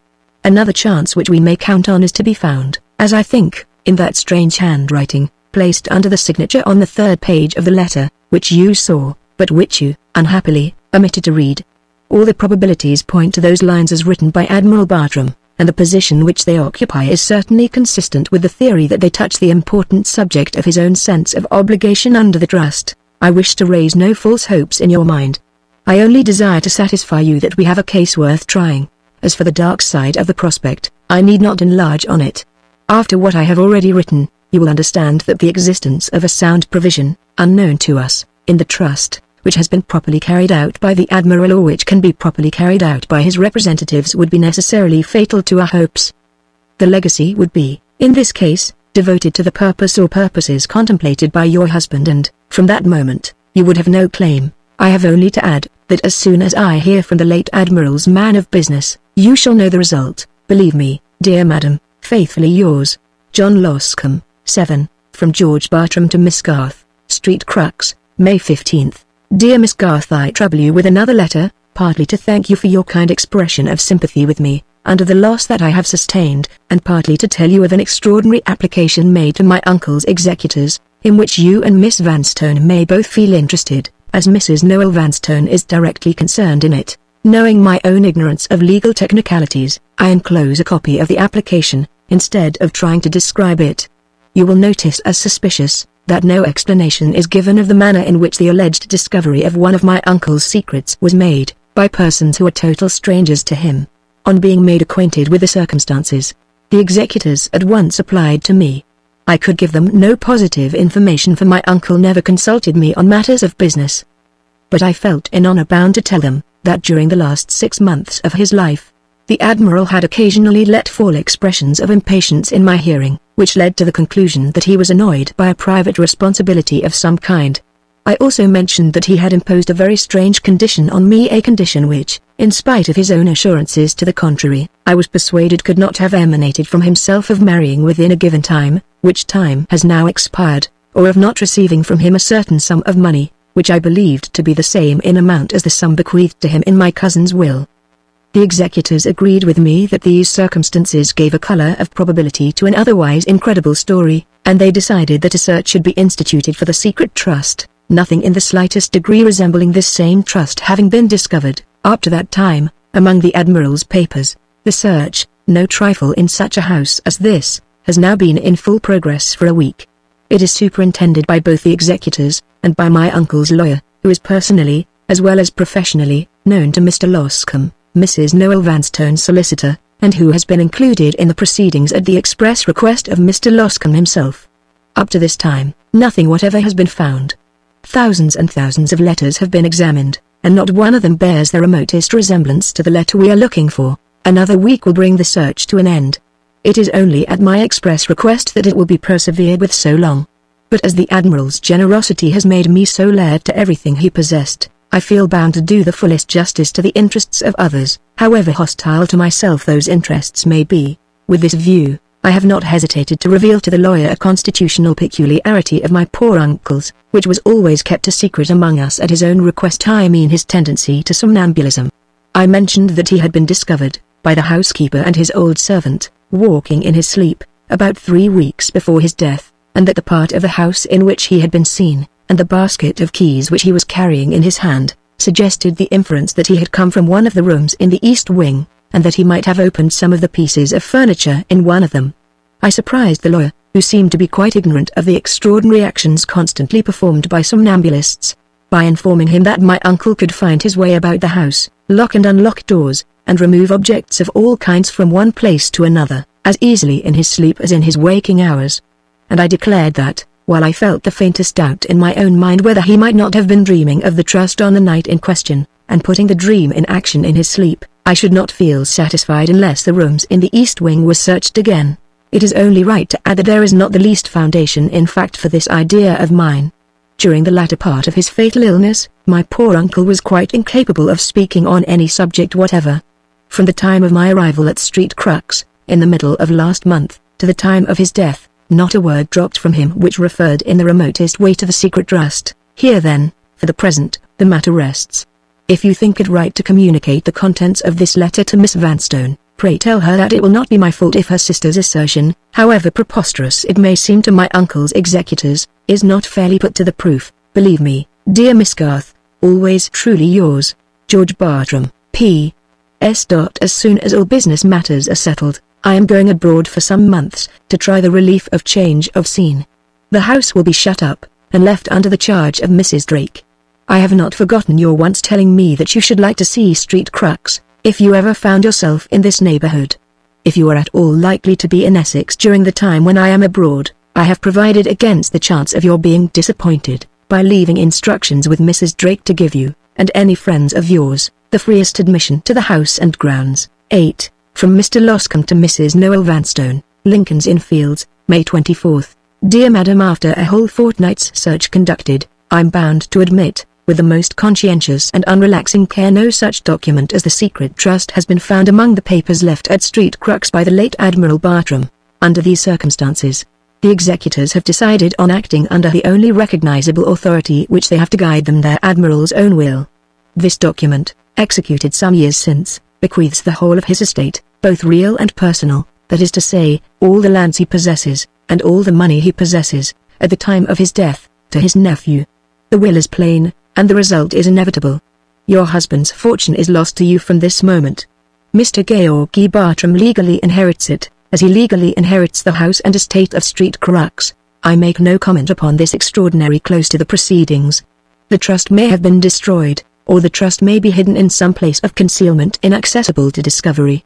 Either way, it is, in my opinion, impossible to found any valid legal declaration on a knowledge of the document so fragmentary and so incomplete as the knowledge which you possess. If other lawyers differ from me on this point, by all means consult them. I have devoted money enough and time enough to the unfortunate attempt to assert your interests, and my connection with the matter must, from this moment, be considered at an end. Your obedient servant, John Loscombe. 9. From Mrs. Ruddock, lodging housekeeper, to Mr. Loscombe, Park Terrace, St. John's Wood, June 2d. Sir, having, by Mrs. Noel Vanstone's directions, taken letters for her to the post, addressed to you and knowing no one else to apply to, I beg to inquire whether you are acquainted with any of her friends, for I think it right that they should be stirred up to take some steps about her. Mrs. Vanstone first came to me in November last, when she and her maid occupied my apartments. On that occasion, and again on this, she has given me no cause to complain of her. She has behaved like a lady, and paid me my due. I am writing, as a mother of a family, under a sense of responsibility. I am not writing with an interested motive. After proper warning given, Mrs. Vanstone, who is now quite alone, leaves me tomorrow. She has not concealed from me that her circumstances are fallen very low, and that she cannot afford to remain in my house. This is all she has told me. I know nothing of where she is going, or what she means to do next. But I have every reason to believe she desires to destroy all traces by which she might be found, after leaving this place, for I discovered her in tears yesterday, burning letters which were doubtless letters from her friends. In looks and conduct she has altered most shockingly in the last week. I believe there is some dreadful trouble on her mind, and I am afraid, from what I see of her, that she is on the eve of a serious illness. It is very sad to see such a young woman so utterly deserted and friendless as she is now. Excuse my troubling you with this letter, it is on my conscience to write it. If you know any of her relations, please warn them that time is not to be wasted. If they lose tomorrow, they may lose the last chance of finding her. Your humble servant, Catherine Ruddock, X. From Mr. Loscombe to Mrs. Ruddock, Lincoln's Inn Fields, June 2d. Madam, my only connection with Mrs. Noel Vanstone was a professional one, and that connection is now at an end. I am not acquainted with any of her friends, and I cannot undertake to interfere personally, either with her present or future proceedings. Regretting my inability to afford you any assistance, I remain, your obedient servant, John Loscombe. Part 8, The Last Scene. Aaron's Buildings, Chapter 1. On the 7th of June, the owners of the merchantman Deliverance received news that a ship had touched at Plymouth to land passengers, and had then continued her homeward voyage to the port of London. 5 days later, the vessel was in the river, and was towed into the East India Docks.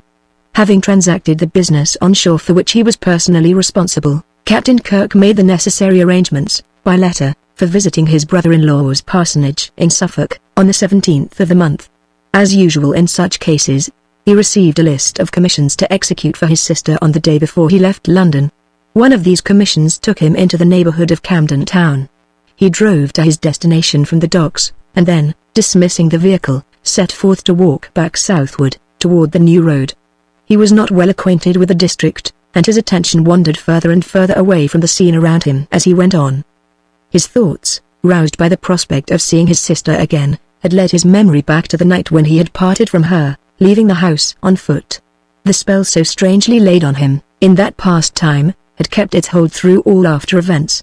The face that had haunted him on the lonely road had haunted him again on the lonely sea.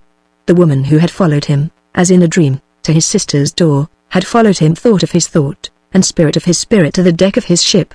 Through storm and calm on the voyage out, through storm and calm on the voyage home, she had been with him. In the ceaseless turmoil of the London streets, she was with him now. He knew what the first question on his lips would be, when he had seen his sister and her boys. I shall try to talk of something else, he thought, but when Lizzie and I am alone, it will come out in spite of me. The necessity of waiting to let a string of carts pass at a turning before he crossed awakened him to present things. He looked about in a momentary confusion. The street was strange to him.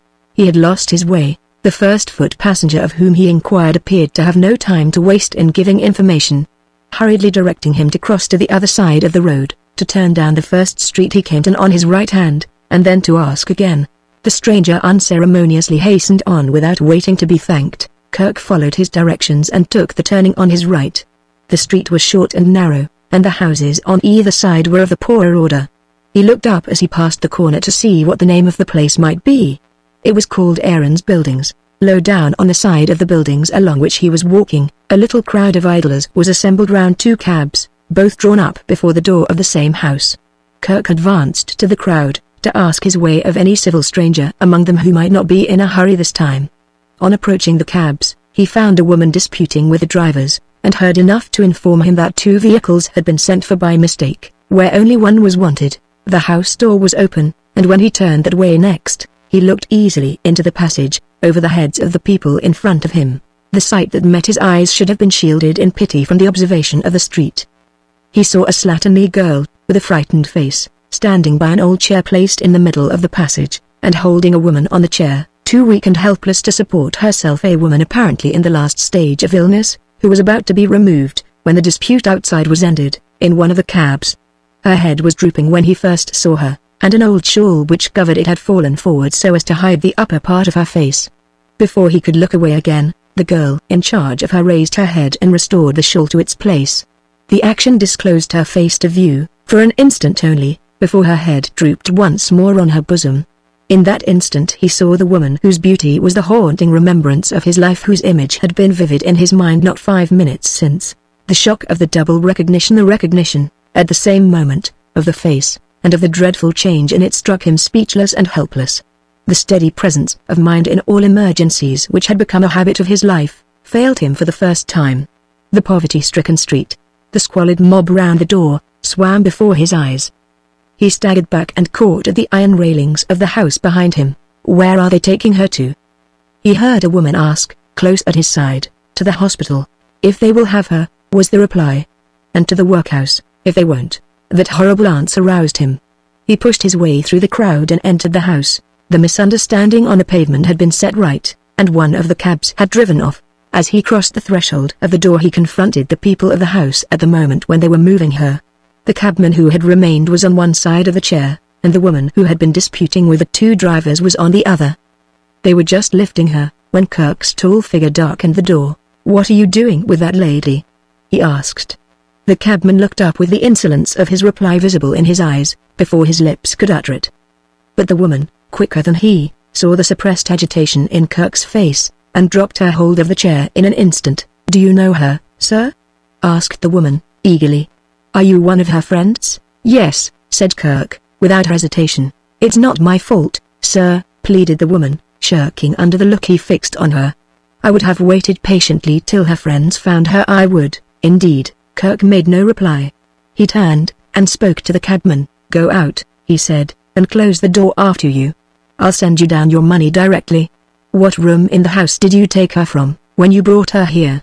he resumed, addressing himself to the woman again. "The first floor back, sir." "Show me the way to it." He stooped, and lifted Magdalene in his arms. Her head rested gently on the sailor's breast, her eyes looked up wonderingly into the sailor's face. She smiled, and whispered to him vacantly. Her mind had wandered back to old days at home, and her few broken words showed that she fancied herself a child again in her father's arms. "Poor papa," she said, softly. "Why do you look so sorry?" "Poor papa." The woman led the way into the back room on the first floor. It was very small, it was miserably furnished. But the little bed was clean, and the few things in the room were neatly kept. Kirk laid her tenderly on the bed. She caught one of his hands in her burning fingers. "Don't distress Mama about me," she said. "Send for Nora." Kirk tried gently to release his hand, but she only clasped it the more eagerly. He sat down by the bedside to wait until it pleased her to release him. The woman stood looking at them and crying, in a corner of the room. Kirk observed her attentively. "Speak," he said, after an interval, in low, quiet tones. "Speak in her presence, and tell me the truth." With many words, with many tears, the woman spoke. She had let her first floor to the lady a fortnight since. The lady had paid a week's rent, and had given the name of Gray. She had been out from morning till night, for the first 3 days, and had come home again, on every occasion, with a wretchedly weary, disappointed look. The woman of the house had suspected that she was in hiding from her friends, under a false name, and that she had been vainly trying to raise money, or to get some employment, on the 3 days when she was out for so long, and when she looked so disappointed on coming home. However that might be, on the 4th day she had fallen ill, with shivering fits and hot fits, turn and turn about. On the 5th day she was worse, and on the 6th, she was too sleepy at one time, and too light-headed at another, to be spoken to. The chemist, who did the doctoring in those parts, had come and looked at her, and had said he thought it was a bad fever. He had left a saline draught, which the woman of the house had paid for out of her own pocket, and had administered without effect. She had ventured on searching the only box which the lady had brought with her, and had found nothing in it but a few necessary articles of linen, no dresses, no ornaments, not so much as the fragment of a letter which might help in discovering her friends. Between the risk of keeping her under these circumstances, and the barbarity of turning a sick woman into the street, the landlady herself had not hesitated. She would willingly have kept her tenant, on the chance of the lady's recovery, and on the chance of her friends turning up. But not half an hour since, her husband, who never came near the house, except to take her money, had come to rob her of her little earnings, as usual. She had been obliged to tell him that no rent was in hand for the first floor, and that none was likely to be in hand until the lady recovered, or her friends found her. On hearing this, he had mercilessly insisted, well or ill, that the lady should go. There was the hospital to take her to, and if the hospital shut its doors, there was the workhouse to try next. If she was not out of the place in an hour's time, he threatened to come back and take her out himself. His wife knew but too well that he was brute enough to be as good as his word, and no other choice had been left her but to do as she had done, for the sake of the lady herself. The woman told her shocking story, with every appearance of being honestly ashamed of it. Toward the end, Kirk felt the clasp of the burning fingers slackening round his hand. He looked back at the bed again. Her weary eyes were closing, and, with her face still turned toward the sailor, she was sinking into sleep. "Is there anyone in the front room?" said Kirk, in a whisper. "Come in there, I have something to say to you." The woman followed him through the door of communication between the rooms. "How much does she owe you?" he asked. The landlady mentioned the sum. Kirk put it down before her on the table. "Where is your husband?" was his next question. "Waiting at the public house, sir, till the hour is up. You can take him the money or not, as you think right," said Kirk, quietly. "I have only one thing to tell you, as far as your husband is concerned. If you want to see every bone in his skin broken, let him come to the house while I am in it. Stop. I have something more to say.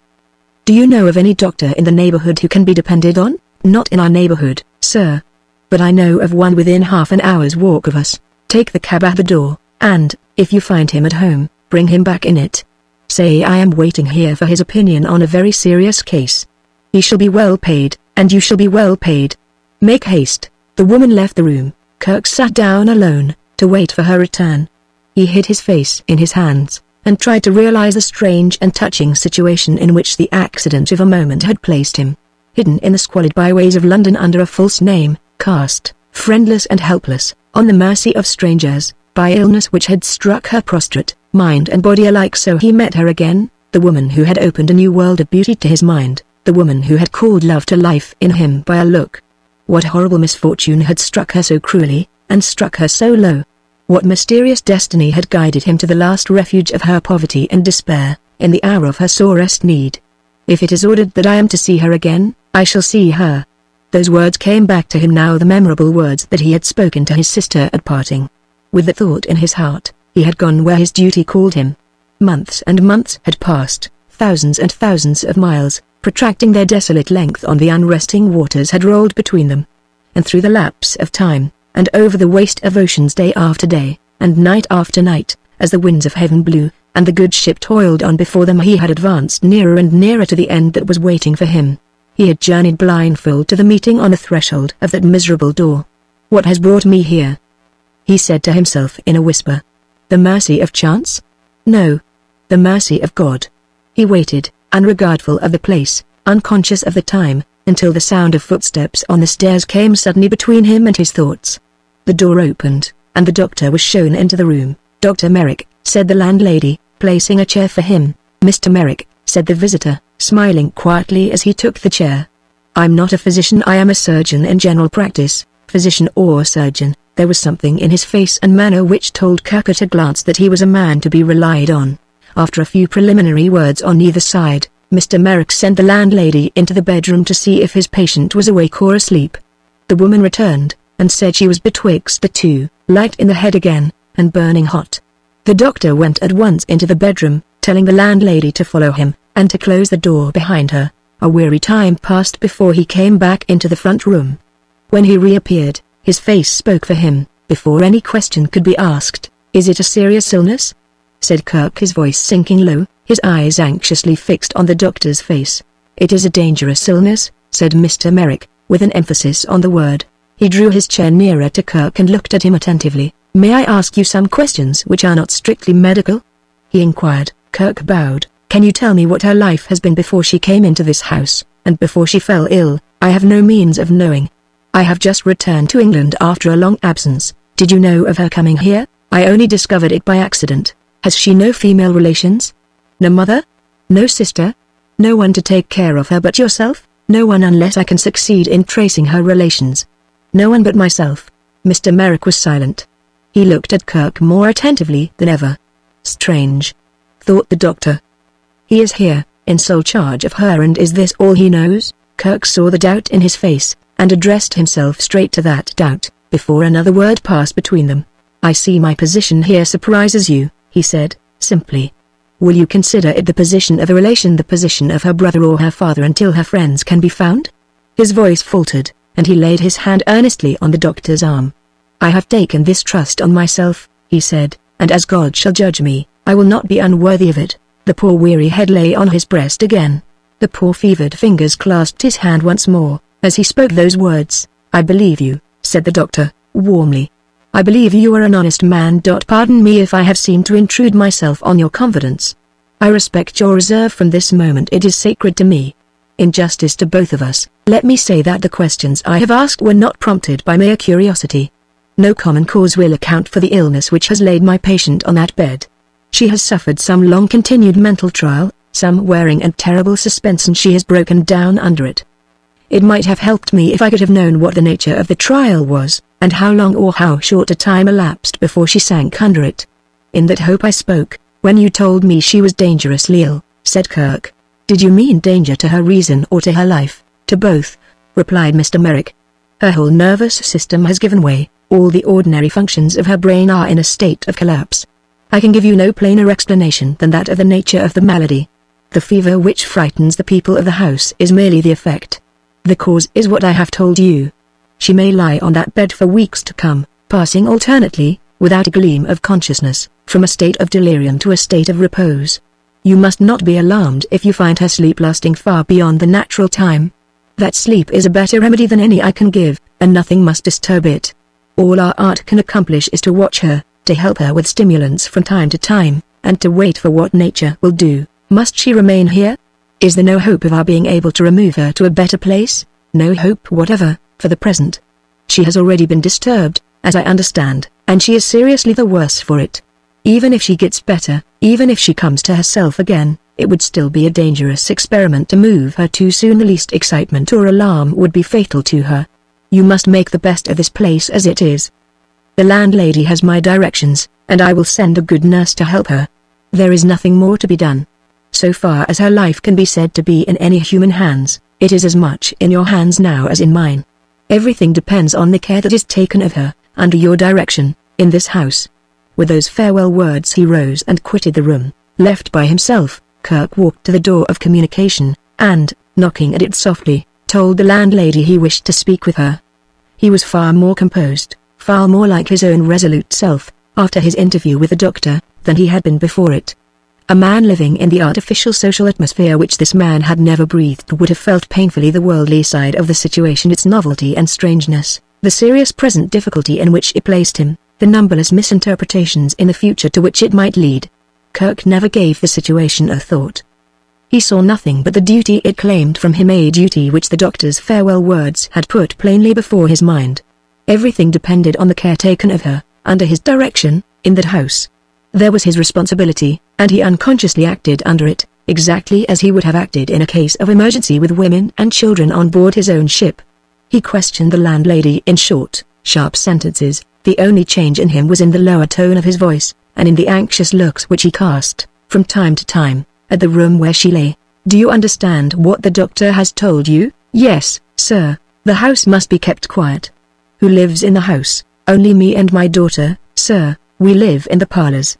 Times have gone badly with us since Lady Day. Both the rooms above this are to let. I will take them both, and the 2 rooms down here as well." "Do you know of any active trustworthy man who can run on errands for me?" "Yes, sir." "Shall I go?" "No, let your daughter go. You must not leave the house until the nurse comes. Don't send the messenger up here. Men of that sort tread heavily. I'll go down and speak to him at the door." He went down when the messenger came, and sent him first to purchase pen, ink, and paper. The man's next errand dispatched him to make inquiries for a person who could provide for deadening the sound of passing wheels in the street by laying down tan before the house in the usual way. This object accomplished, the messenger received 2 letters to post. The first was addressed to Kirk's brother-in-law. It told him, in few and plain words, what had happened, and left him to break the news to his wife as he thought best. The second letter was directed to the landlord of the Aldborough Hotel. Magdalen's assumed name at North Shingles was the only name by which Kirk knew her, and the one chance of tracing her relatives that he could discern was the chance of discovering her reputed uncle and aunt by means of inquiries starting from Aldborough. Toward the close of the afternoon a decent middle-aged woman came to the house, with a letter from Mr. Merrick. She was well known to the doctor as a trustworthy and careful person, who had nursed his own wife, and she would be assisted, from time to time, by a lady who was a member of the religious sisterhood in the district, and whose compassionate interest had been warmly aroused in the case. Toward 8 o'clock that evening the doctor himself would call and see that his patient wanted for nothing. The arrival of the nurse, and the relief of knowing that she was to be trusted, left Kirk free to think of himself. His luggage was ready packed for his contemplated journey to Suffolk the next day. It was merely necessary to transport it from the hotel to the house in Aaron's Buildings. He stopped once only on his way to the hotel to look at a toy shop in one of the great thoroughfares. The miniature ships in the window reminded him of his nephew. "My little namesake will be sadly disappointed at not seeing me tomorrow," he thought.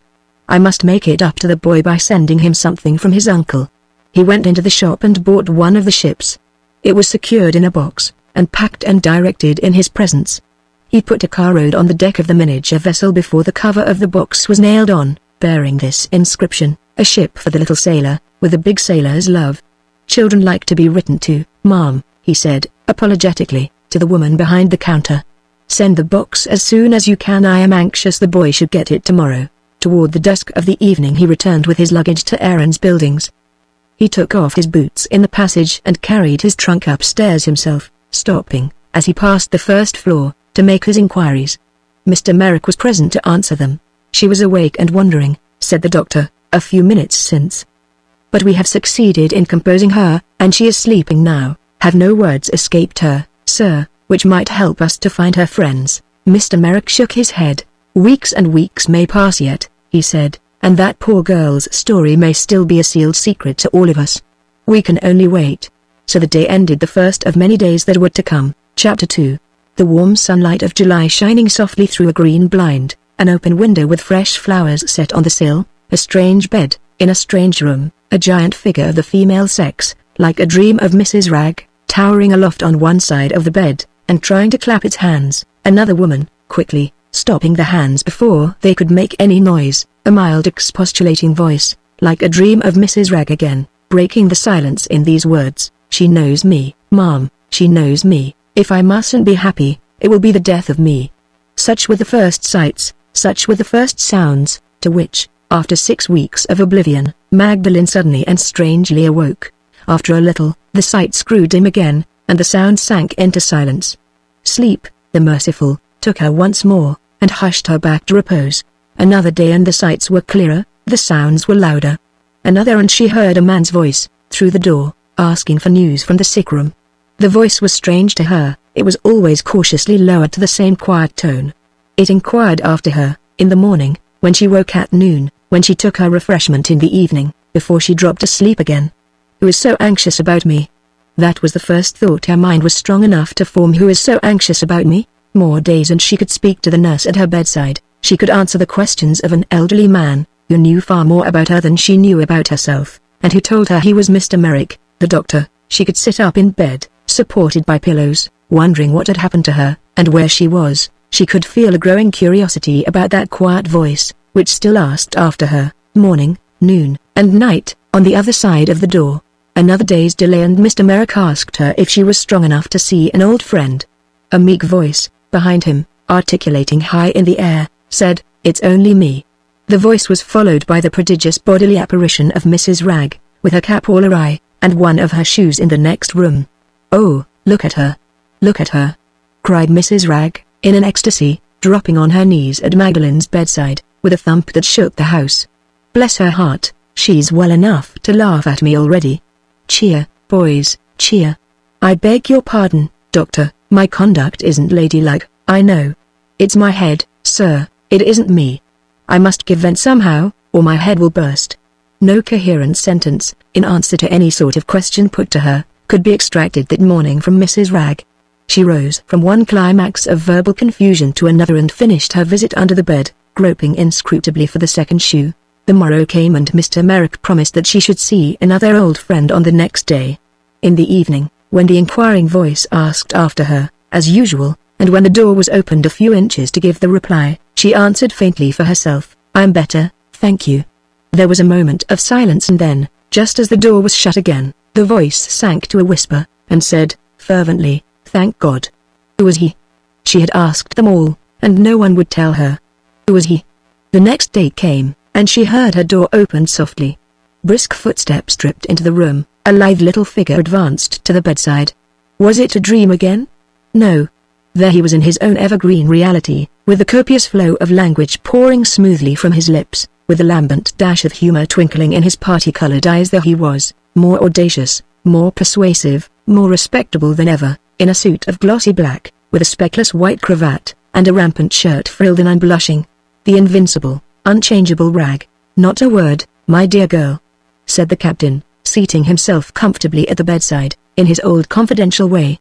"I am to do all the talking, and, I think you will own, a more competent man for the purpose could not possibly have been found. I am really delighted, honestly delighted, if I may use such an apparently inappropriate word, to see you again, and to see you getting well. I have often thought of you, I have often missed you, I have often said to myself, never mind what. Clear the stage, and drop the curtain on the past. Dum vivimus, vivimus. Pardon the pedantry of a Latin quotation, my dear, and tell me how I look. Am I, or am I not, the picture of a prosperous man?" Magdalen attempted to answer him. The captain's deluge of words flowed over her again in a moment. "Don't exert yourself," he said. "I'll put all your questions for you.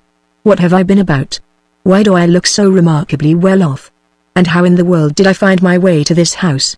My dear girl, I have been occupied, since we last saw each other, in slightly modifying my old professional habits.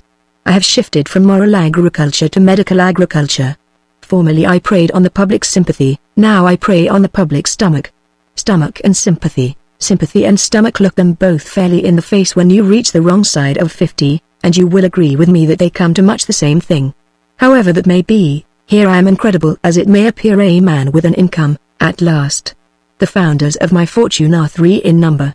Their names are Aloes, Scammony, and Gamboge. In plainer words, I am now living on a pill. I made a little money, if you remember, by my friendly connection with you. I made a little more by the happy decease, requiescat in pace, of that female relative of Mrs. Ragg's from whom, as I told you, my wife had expectations. Very good. What do you think I did? I invested the whole of my capital, at one fell swoop, in advertisements, and purchased my drugs and my pill boxes on credit. The result is now before you.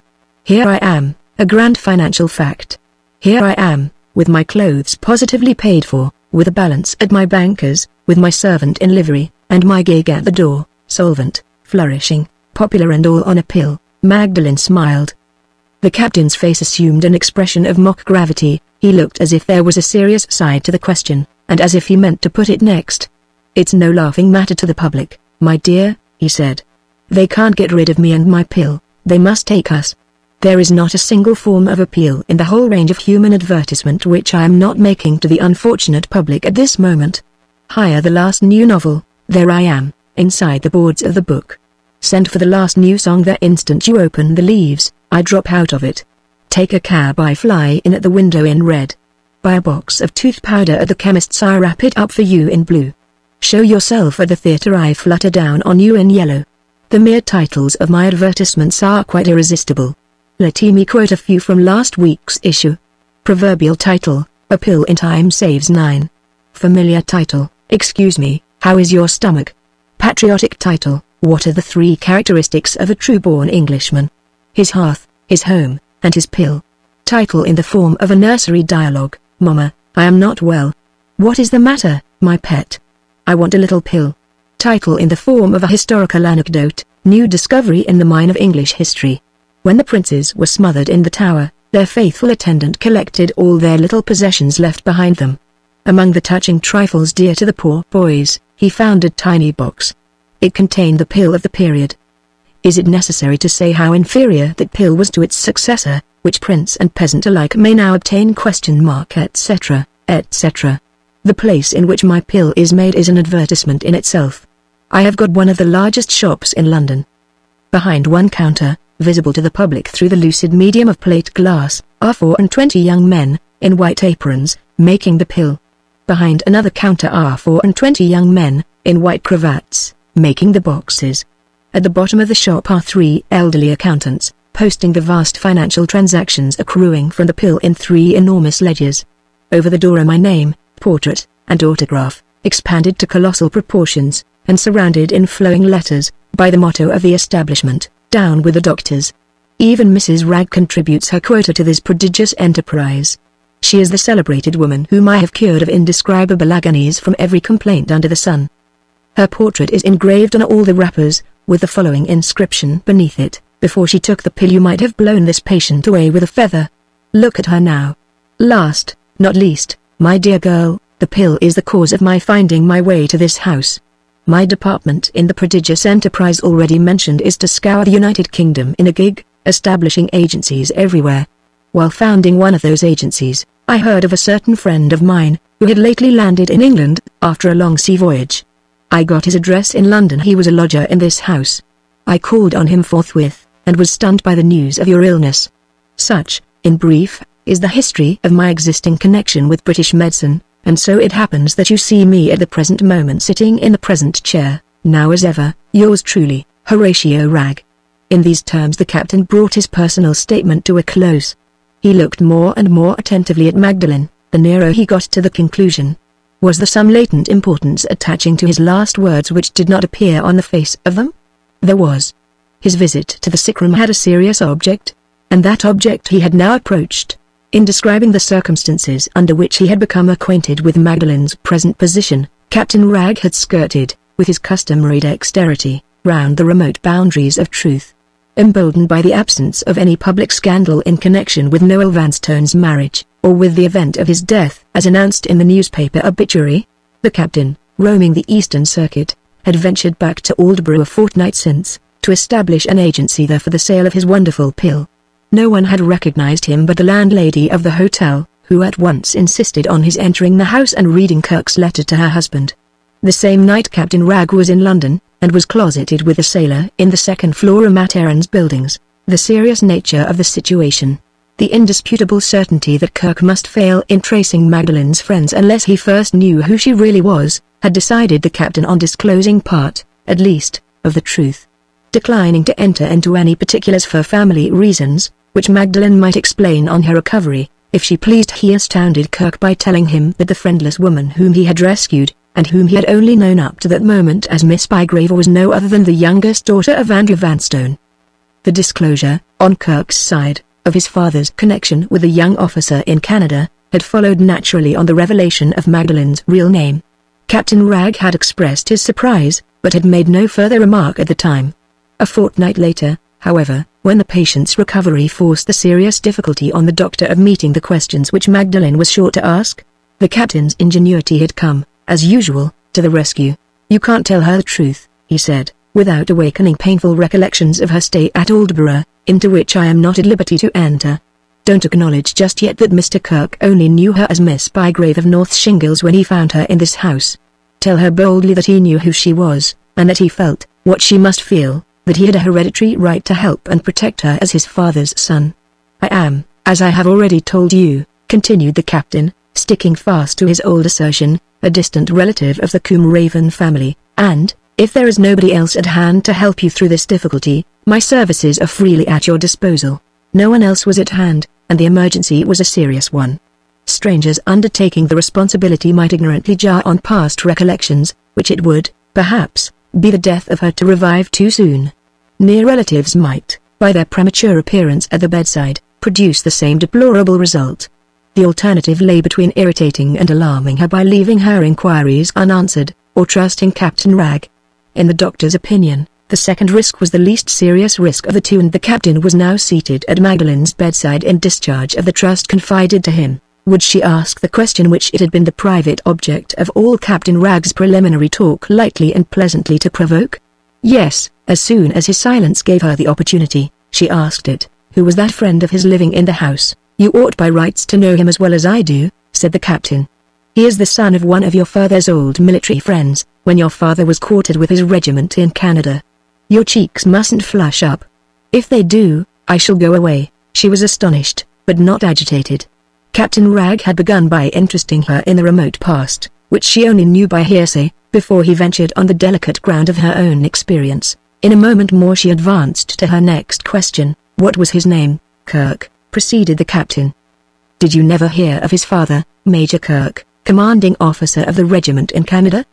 Did you never hear that the Major helped your father through a great difficulty, like the best of good fellows and good friends? Yes. She faintly fancied she had heard something about her father and an officer who had once been very good to him when he was a young man. But she could not look back so long. Was Mr. Kirk poor? Even Captain Ragg's penetration was puzzled by that question. He gave the true answer at hazard. No, he said, not poor. Her next inquiry showed what she had been thinking of. If Mr. Kirk was not poor, why did he come to live in that house? She has caught me, thought the captain. There is only one way out of it. I must administer another dose of truth. Mr. Kirk discovered you here by chance, he proceeded, aloud, very ill, and not nicely attended to. Somebody was wanted to take care of you while you were not able to take care of yourself. Why not Mr. Kirk? He was the son of your father's old friend, which is the next thing to being your old friend. Who had a better claim to send for the right doctor, and get the right nurse, when I was not here to cure you with my wonderful pill? Gently. Gently. You mustn't take hold of my superfine black coat sleeve in that unceremonious manner. He put her hand back on the bed, but she was not to be checked in that way. She persisted in asking another question. How came Mr. Kirk to know her? She had never seen him, she had never heard of him in her life. Very likely, said Captain Ragg. But your never having seen him is no reason why he should not have seen you. When did he see me? The captain corked up his doses of truth on the spot without a moment's hesitation. Some time ago, my dear. I can't exactly say when. Only once? Captain Ragg suddenly saw his way to the administration of another dose. Yes, he said, only once. She reflected a little. The next question involved the simultaneous expression of two ideas, and the next question cost her an effort. He only saw me once, she said, and he only saw me some time ago.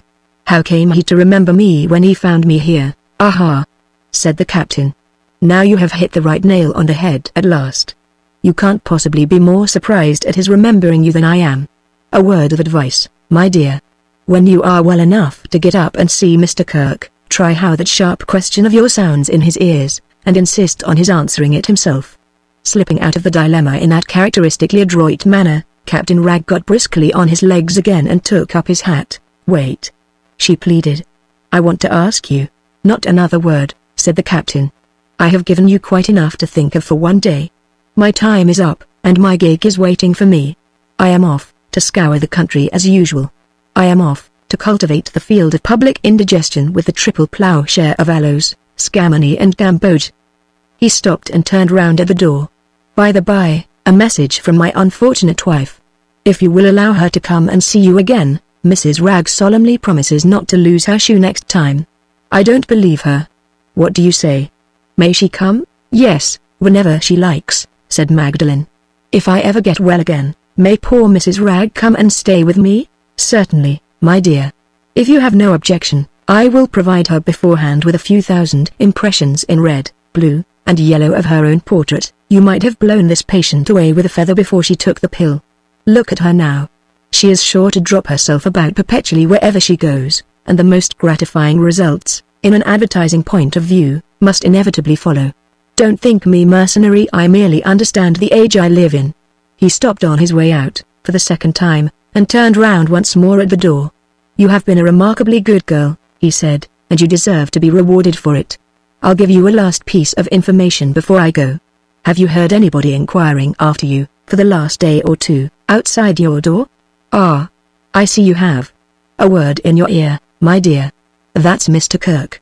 He tripped away from the bedside as briskly as ever. Magdalene heard him advertising himself to the nurse before he closed the door. If you are ever asked about it, he said, in a confidential whisper, the name is Rag, and the pill is to be had in neat boxes, price 13p halfpenny, government stamp included. Take a few copies of the portrait of a female patient, whom you might have blown away with a feather before she took the pill, and whom you are simply requested to contemplate now. Many thanks. Good morning. The door closed and Magdalene was alone again. She felt no sense of solitude. Captain Rag had left her with something new to think of. Hour after hour her mind dwelt wonderingly on Mr. Kirk, until the evening came, and she heard his voice again through the half-opened door. I am very grateful, she said to him, before the nurse could answer his inquiries. Very, very grateful for all your goodness to me. Try to get well, he replied, kindly. You will more than reward me, if you try to get well. The next morning Mr. Merrick found her impatient to leave her bed, and be moved to the sofa in the front room. The doctor said he supposed she wanted a change. Yes, she replied, I want to see Mr. Kirk. The doctor consented to move her on the next day, but he positively forbade the additional excitement of seeing anybody until the day after. She attempted a remonstrance. Mr. Merrick was impenetrable. She tried, when he was gone, to win the nurse by persuasion. The nurse was impenetrable, too. On the next day they wrapped her in shawls, and carried her into the sofa, and made her a little bed on it. On the table near at hand were some flowers and a number of an illustrated paper. She immediately asked who had put them there. The nurse, failing to notice a warning look from the doctor, said Mr. Kirk had thought that she might like the flowers, and that the pictures in the paper might amuse her. After that reply, her anxiety to see Mr. Kirk became too ungovernable to be trifled with. The doctor left the room at once to fetch him. She looked eagerly at the opening door. Her first glance at him as he came in raised a doubt in her mind whether she now saw that tall figure and that open sunburned face for the first time. But she was too weak and too agitated to follow her recollections as far back as Aldborough. She resigned the attempt, and only looked at him. He stopped at the foot of the sofa and said a few cheering words. She beckoned to him to come nearer, and offered him her wasted hand. He tenderly took it in his, and sat down by her. They were both silent. His face told her of the sorrow and the sympathy which his silence would fain have concealed. She still held his hand consciously now as persistently as she had held it on the day when he found her. Her eyes closed, after a vain effort to speak to him, and the tears rolled slowly over her wan white cheeks. The doctor signed to Kirk to wait and give her time. She recovered a little and looked at him. How kind you have been to me, she murmured. And how little I have deserved it. Hush. Hush, he said. You don't know what a happiness it was to me to help you. The sound of his voice seemed to strengthen her, and to give her courage. She lay looking at him with an eager interest, with a gratitude which artlessly ignored all the conventional restraints that interpose between a woman and a man. Where did you see me, she said, suddenly, before you found me here? Kirk hesitated. Mr. Merrick came to his assistance. I forbid you to say a word about the past to Mr. Kirk, interposed the doctor, and I forbid Mr. Kirk to say a word about it to you. You are beginning a new life today, and the only recollections I sanction are recollections 5 minutes old. She looked at the doctor and smiled.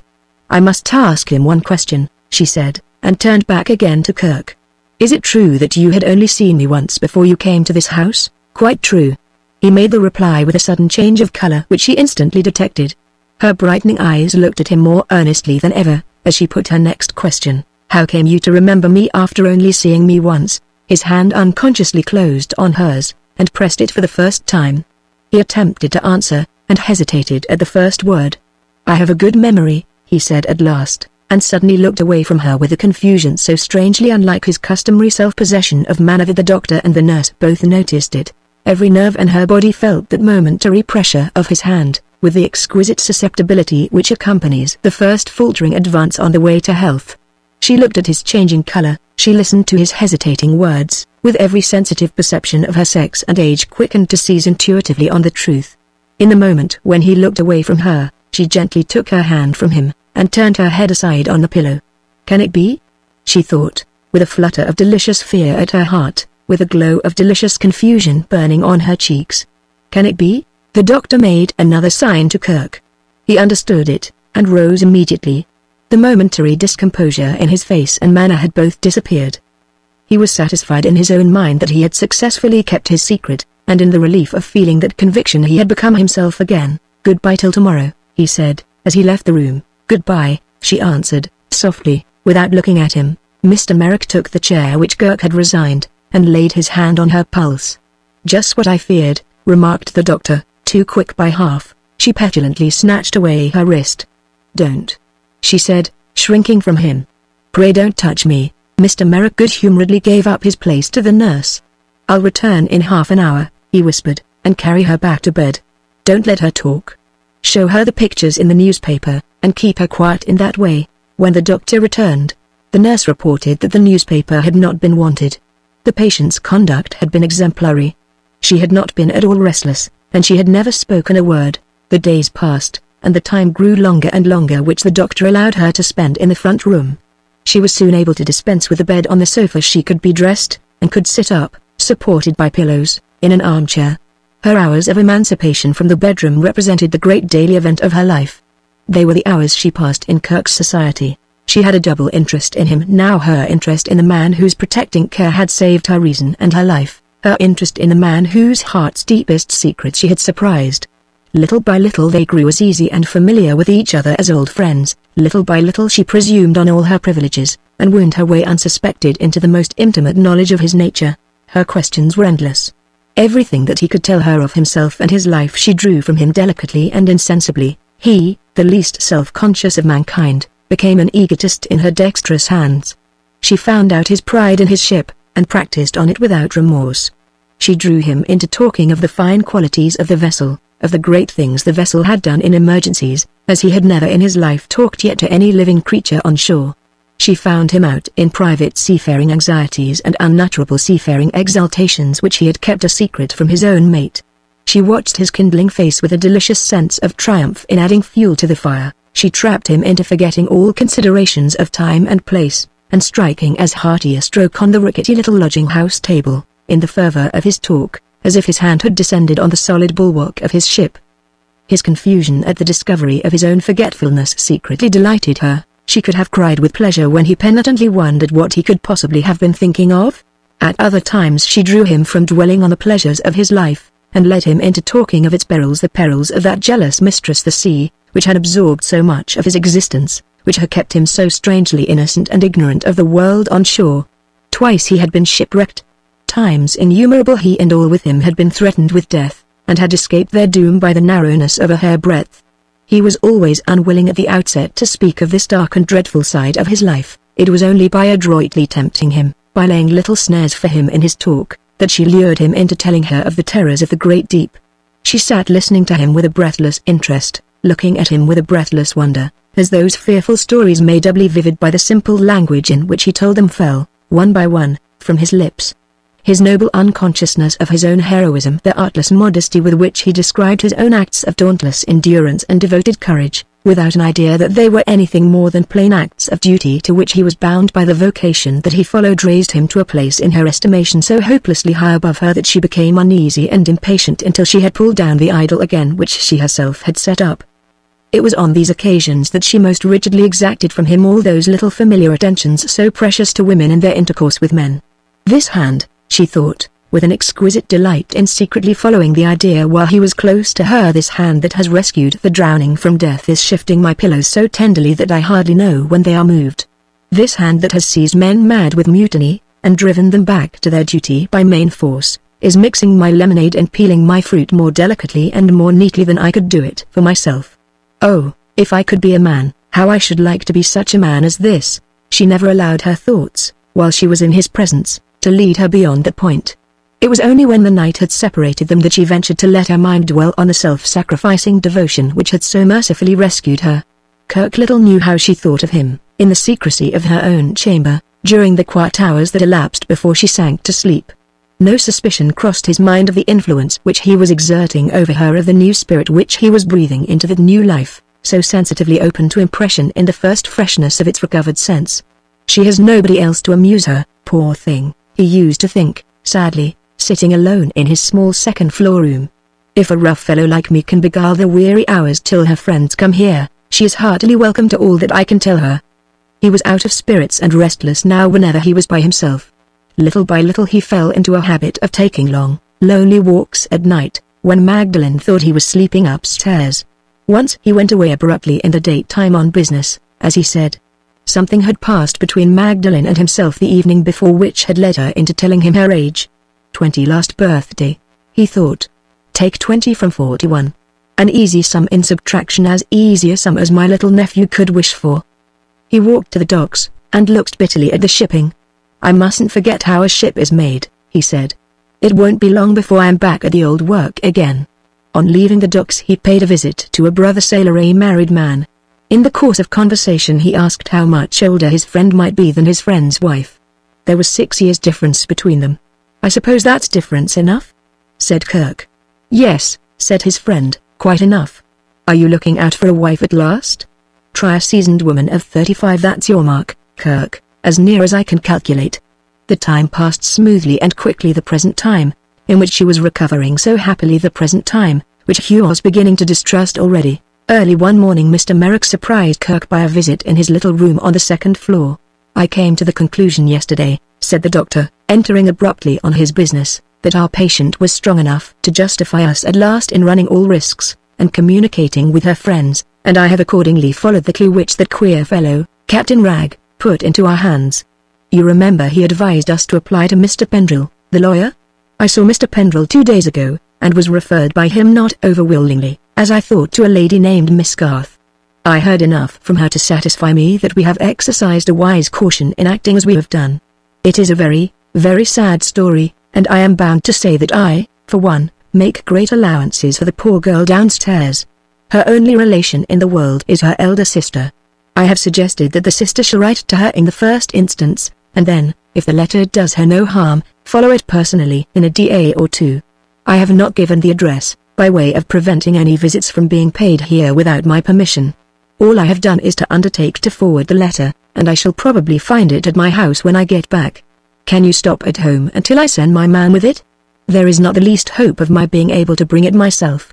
All you need do is to watch for an opportunity when she is not in the front room, and to put the letter where she can see it when she comes in. The handwriting on the address will break the news before she opens the letter. Say nothing to her about it. Take care that the landlady is within call, and leave her to herself. I know I can trust you to follow my directions, and that is why I ask you to do us this service. You look out of spirits this morning. Natural enough. You're used to plenty of fresh air, Captain, and you're beginning to pine in this close place. May I ask a question, Doctor? Is she pining in this close place, too? When her sister comes, will her sister take her away? Decidedly, if my advice is followed. She will be well enough to be moved in a week or less. Good day. You are certainly out of spirits, and your hand feels feverish. Pining for the blue water, Captain, pining for the blue water. With that expression of opinion, the doctor cheerfully went out. In an hour the letter arrived. Kirk took it from the landlady reluctantly, and almost roughly, without looking at it. Having ascertained that Magdalen was still engaged at her toilet, and having explained to the landlady the necessity of remaining within call, he went downstairs immediately, and put the letter on the table in the front room. Magdalen heard the sound of the familiar step on the floor. I shall soon be ready, she called to him, through the door. He made no reply. He took his hat and went out. After a momentary hesitation, he turned his face eastward, and called on the ship owners who employed him, at their office in Cornhill. Chapter 3. Magdalen's first glance round the empty room showed her the letter on the table. The address, as the doctor had predicted, broke the news the moment she looked at it. Not a word escaped her. She sat down by the table, pale and silent, with the letter in her lap. Twice she attempted to open it, and twice she put it back again. The bygone time was not alone in her mind as she looked at her sister's handwriting. The fear of Kirk was there with it. My past life, she thought. What will he think of me when he knows my past life? She made another effort, and broke the seal. A second letter dropped out of the enclosure, addressed to her in a handwriting with which she was not familiar. She put the second letter aside and read the lines which Nora had written. Ventnor, Isle of Wight, August 24th. My dearest Magdalene, when you read this letter, try to think we have only been parted since yesterday, and dismiss from your mind, as I have dismissed from mine, the past and all that belongs to it. I am strictly forbidden to agitate you, or to weary you by writing a long letter. Is it wrong to tell you that I am the happiest woman living? I hope not, for I can't keep the secret to myself. My darling, prepare yourself for the greatest surprise I have ever caused you. I am married. It is only a week today since I parted with my old name. It is only a week since I have been the happy wife of George Bartram, of Street Crux. There were difficulties at first in the way of our marriage, some of them, I am afraid, of my making. Happily for me, my husband knew from the beginning that I really loved him. He gave me a second chance of telling him so, after I had lost the first, and, as you see, I was wise enough to take it. You ought to be especially interested, my love, in this marriage, for you are the cause of it. If I had not gone to Aldborough to search for the last trace of you, if George had not been brought there at the same time by circumstances in which you were concerned, my husband and I might never have met. When we look back to our first impressions of each other, we look back to you. I must keep my promise not to weary you. I must bring this letter, sorely against my will, to an end. Patience. Patience. I shall see you soon. George and I are both coming to London to take you back with us to Ventnor. This is my husband's invitation, mind, as well as mine. Don't suppose I married him, Magdalene, until I had taught him to think of you as I think, to wish with my wishes, and to hope with my hopes. I could say so much more about this, so much more about George, if I might only give my thoughts and my pen their own way, but I must leave Miss Garth, at her own special request, a blank space to fill up on the last page of this letter, and I must only add one word more before I say goodbye, a word to warn you that I have another surprise in store, which I am keeping in reserve until we meet. Don't attempt to guess what it is. You might guess for ages, and be no nearer than you are now to the discovery of the truth. Your affectionate sister, Nora Bartram, added by Miss Garth. My dear child, if I had ever lost my old loving recollection of you, I should feel it in my heart again now, when I know that it has pleased God to restore you to us from the brink of the grave. I add these lines to your sister's letter because I am not sure that you are quite so fit yet, as she thinks you, to accept her proposal. She has not said a word of her husband or herself, which is not true. But Mr. Bartram is a stranger to you, and if you think you can recover more easily and more pleasantly to yourself under the wing of your old governess than under the protection of your new brother-in-law, come to me first, and trust to my reconciling Nora to the change of plans. I have secured the refusal of a little cottage at Shanklin, near enough to your sister to allow of your seeing each other whenever you like, and far enough away, at the same time, to secure you the privilege, when you wish it, of being alone. Send me one line before we meet to say yes or no, and I will write to Shanklin by the next post. Always yours affectionately, Harriet Garth. The letter dropped from Magdalene's hand. Thoughts which had never risen in her mind yet rose in it now. Nora, whose courage under undeserved calamity had been the courage of resignation. Nora, who had patiently accepted her hard lot, who from first to last had meditated no vengeance and stooped to no deceit. Nora had reached the end which all her sister's ingenuity, all her sister's resolution, and all her sister's daring had failed to achieve. Openly and honorably, with love on one side and love on the other, Nora had married the man who possessed the Combe Raven money, and Magdalene's own scheme to recover it had opened the way to the event which had brought husband and wife together. As the light of that overwhelming discovery broke on her mind, the old strife was renewed, and good and evil struggled once more, which should win her, but with added forces this time, with the new spirit that had been breathed into her new life, with the nobler sense that had grown with the growth of her gratitude to the man who had saved her, fighting on the better side. All the higher impulses of her nature, which had never, from first to last, let her err with impunity, which had tortured her, before her marriage and after it, with the remorse that no woman inherently heartless and inherently wicked can feel, all the nobler elements in her character, gathered their forces for the crowning struggle and strengthened her to meet, with no unworthy shrinking, the revelation that had opened on her view. Clearer and clearer, in the light of its own immortal life, the truth rose before her from the ashes of her dead passions, from the grave of her buried hopes. When she looked at the letter again, when she read the words once more which told her that the recovery of the lost fortune was her sister's triumph, not hers, she had victoriously trampled down all little jealousies and all mean regrets. She could say in her hearts of hearts, Nora has deserved it. The day wore on. She sat absorbed in her own thoughts, and heedless of the second letter which she had not opened yet, until Kirk's return. He stopped on the landing outside, and, opening the door a little way only, asked, without entering the room, if she wanted anything that he could send her. She begged him to come in. His face was worn and weary, he looked older than she had seen him look yet. "Did you put my letter on the table for me?" she asked. "Yes. I put it there at the doctor's request. I suppose the doctor told you it was from my sister? She is coming to see me, and Miss Garth is coming to see me. They will thank you for all your goodness to me better than I can. I have no claim on their thanks," he answered, sternly. "What I have done was not done for them, but for you." He waited a little, and looked at her. His face would have betrayed him in that look. His voice would have betrayed him in the next words he spoke, if she had not guessed the truth already. "When your friends come here," he resumed, "they will take you away, I suppose, to some better place than this." "They can take me to no place," she said, gently, "which I shall think of as I think of the place where you found me. They can take me to no dearer friend than the friend who saved my life." There was a moment's silence between them. "We have been very happy here," he went on, in lower and lower tones. "You won't forget me when we have said goodbye?" She turned pale as the words passed his lips, and, leaving her chair, knelt down at the table, so as to look up into his face, and to force him to look into hers. "Why do you talk of it?" she asked. "We are not going to say goodbye, at least not yet," I thought he began. "Yes, I thought your friends were coming here," she eagerly interrupted him. "Do you think I would go away with anybody," she said, "even with the dearest relation I have in the world, and leave you here, not knowing and not caring whether I ever saw you again? Oh, you don't think that of me," she exclaimed, with the passionate tears springing into her eyes. "I'm sure you don't think that of me." "No," he said, "I never have thought, I never can think, unjustly or unworthily of you." Before he could add another word she left the table as suddenly as she had approached it, and returned to her chair. He had unconsciously replied in terms that reminded her of the hard necessity which still remained unfulfilled, the necessity of telling him the story of the past. Not an idea of concealing that story from his knowledge crossed her mind. Will he love me, when he knows the truth, as he loves me now? That was her only thought as she tried to approach the subject in his presence without shrinking from it. "Let us put my own feelings out of the question," she said.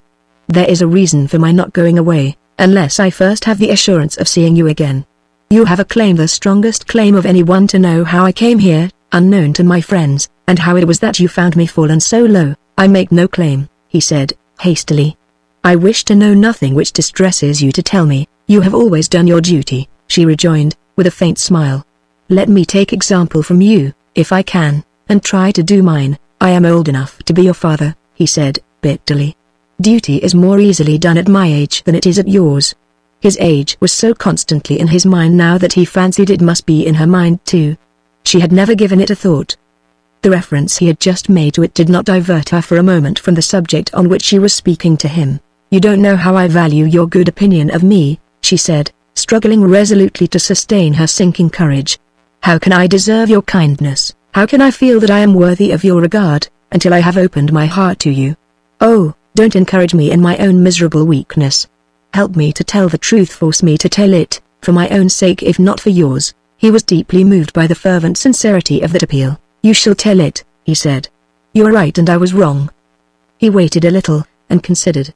"Would it be easier to you," he asked, with delicate consideration for her, "to write it than to tell it?" She caught gratefully at the suggestion.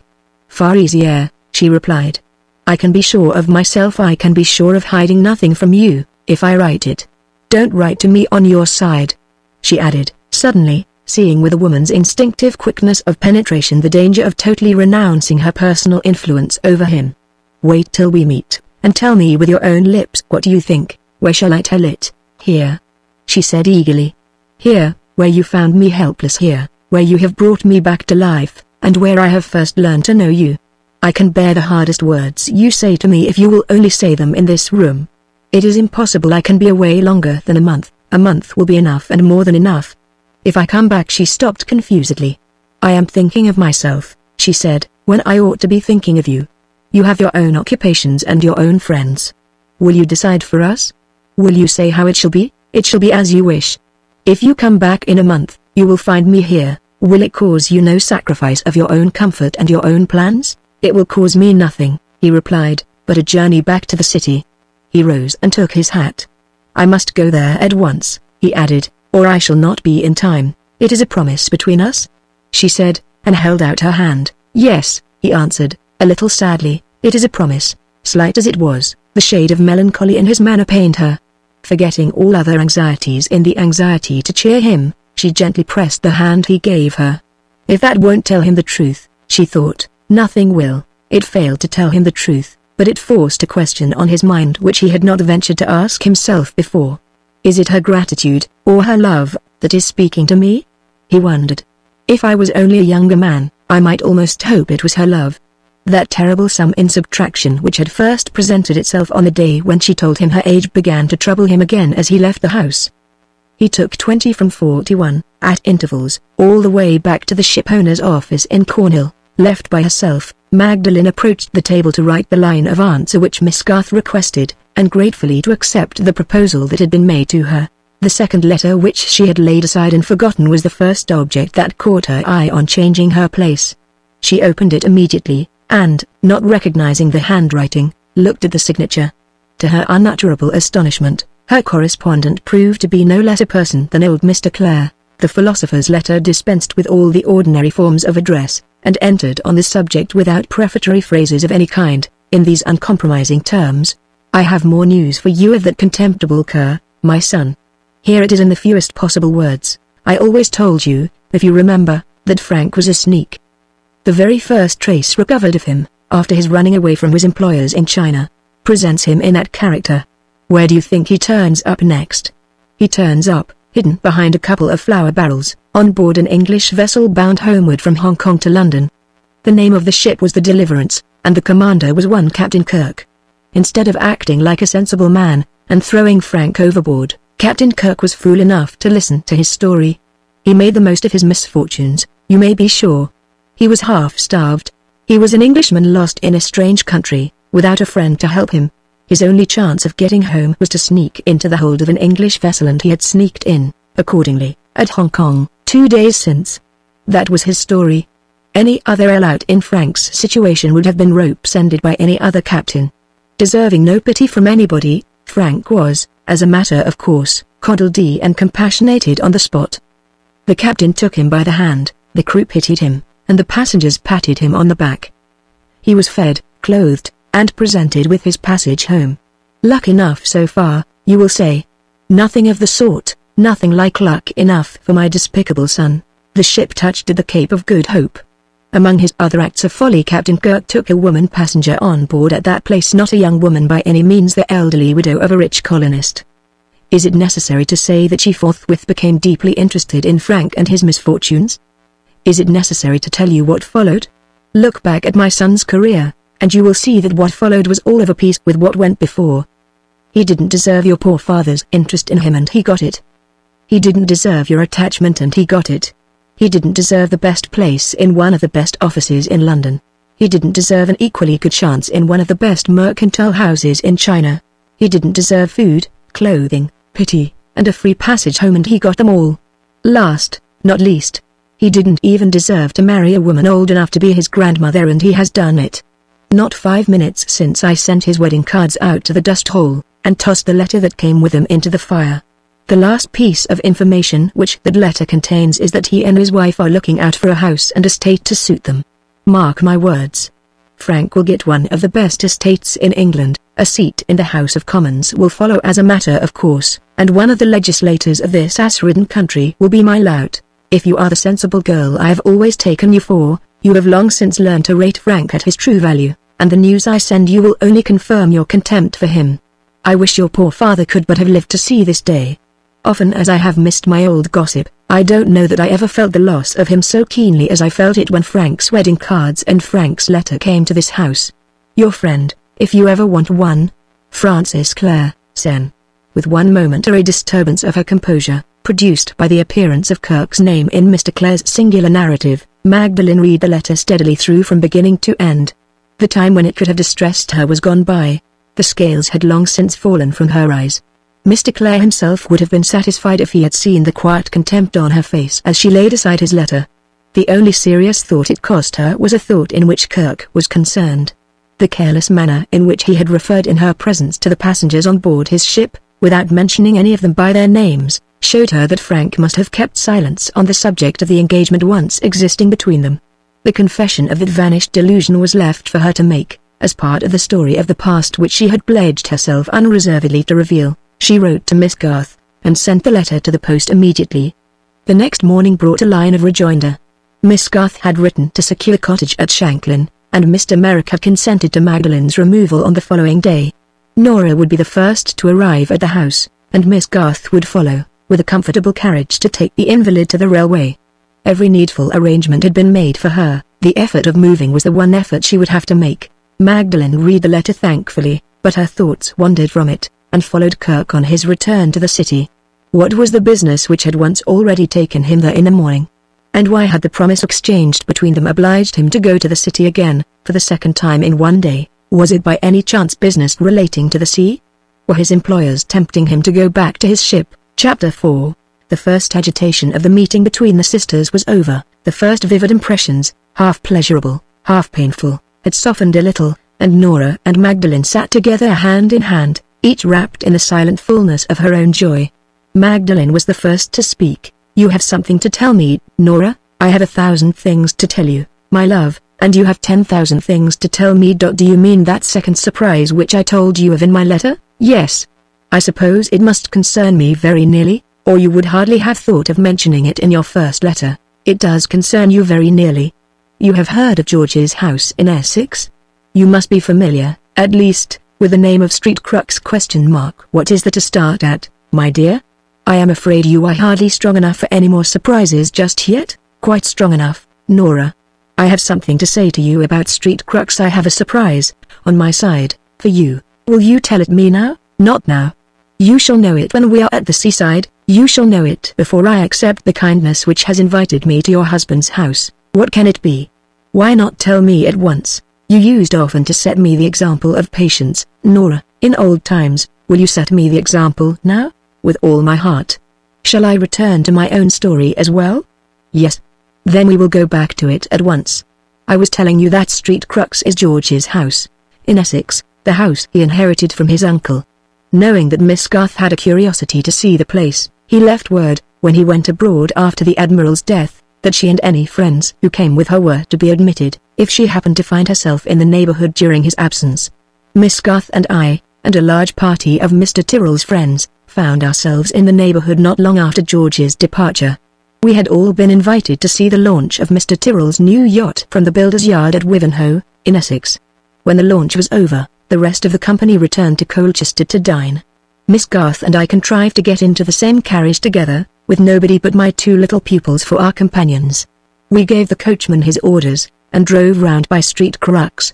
The moment Miss Garth mentioned her name we were let in, and shown all over the house. I don't know how to describe it to you. It is the most bewildering place I ever saw in my life. Don't attempt to describe it, Nora. Go on with your story instead." "Very well. My story takes me straight into one of the rooms at Street Crux, a room about as long as your street here, so dreary, so dirty, and so dreadfully cold that I shiver at the bare recollection of it." Miss Garth was for getting out of it again as speedily as possible, and so was I. But the housekeeper declined to let us off without first looking at a singular piece of furniture, the only piece of furniture in the comfortless place. She called it a tripod, I think. "There is nothing to be alarmed at, Magdalen. I assure you there is nothing to be alarmed at. At any rate, it was a strange, 3-legged thing, which supported a great panful of charcoal ashes at the top. It was considered by all good judges, the housekeeper told us, a wonderful piece of chasing in metal, and she especially pointed out the beauty of some scroll work running round the inside of the pan, with Latin mottos on it, signifying I forget what. I felt not the slightest interest in the thing myself, but I looked close at the scroll work to satisfy the housekeeper.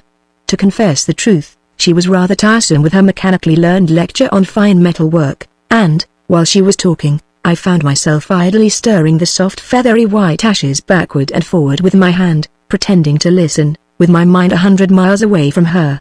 I don't know how long or how short a time I had been playing with the ashes, when my fingers suddenly encountered a piece of crumpled paper hidden deep among them. When I brought it to the surface, it proved to be a long letter full of cramped, close writing. You have anticipated my story, Magdalen, before I can end it. You know as well as I do that the letter which my idle fingers found was the secret trust. Hold out your hand, my dear. I have got George's permission to show it to you. And there it is." She put the trust into her sister's hand. Magdalene took it from her mechanically. "You," she said, looking at her sister with a remembrance of all that she had vainly ventured, of all that she had vainly suffered. "At Street Crux you have found it." "Yes," said Nora, gaily. "The trust has proved no exception to the general perversity of all lost things. Look for them, and they remain invisible. Leave them alone, and they reveal themselves.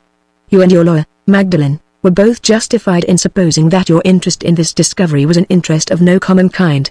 I spare you all our consultations after I had produced the crumpled paper from the ashes. It ended in George's lawyer being written to, and in George himself being recalled from the continent. Miss Garth and I both saw him immediately on his return. He did what neither of us could do. He solved the mystery of the trust being hidden in the charcoal ashes. Admiral Bartram, you must know, was all his life subject to fits of somnambulism.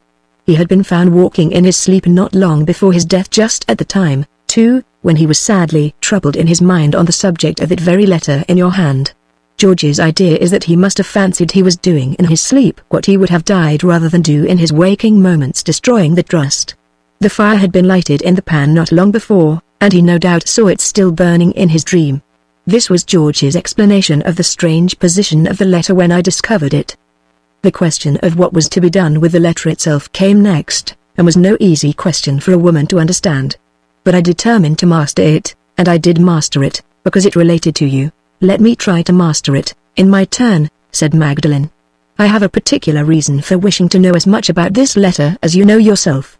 What has it done for others, and what is it to do for me? My dear Magdalene, how strangely you look at it.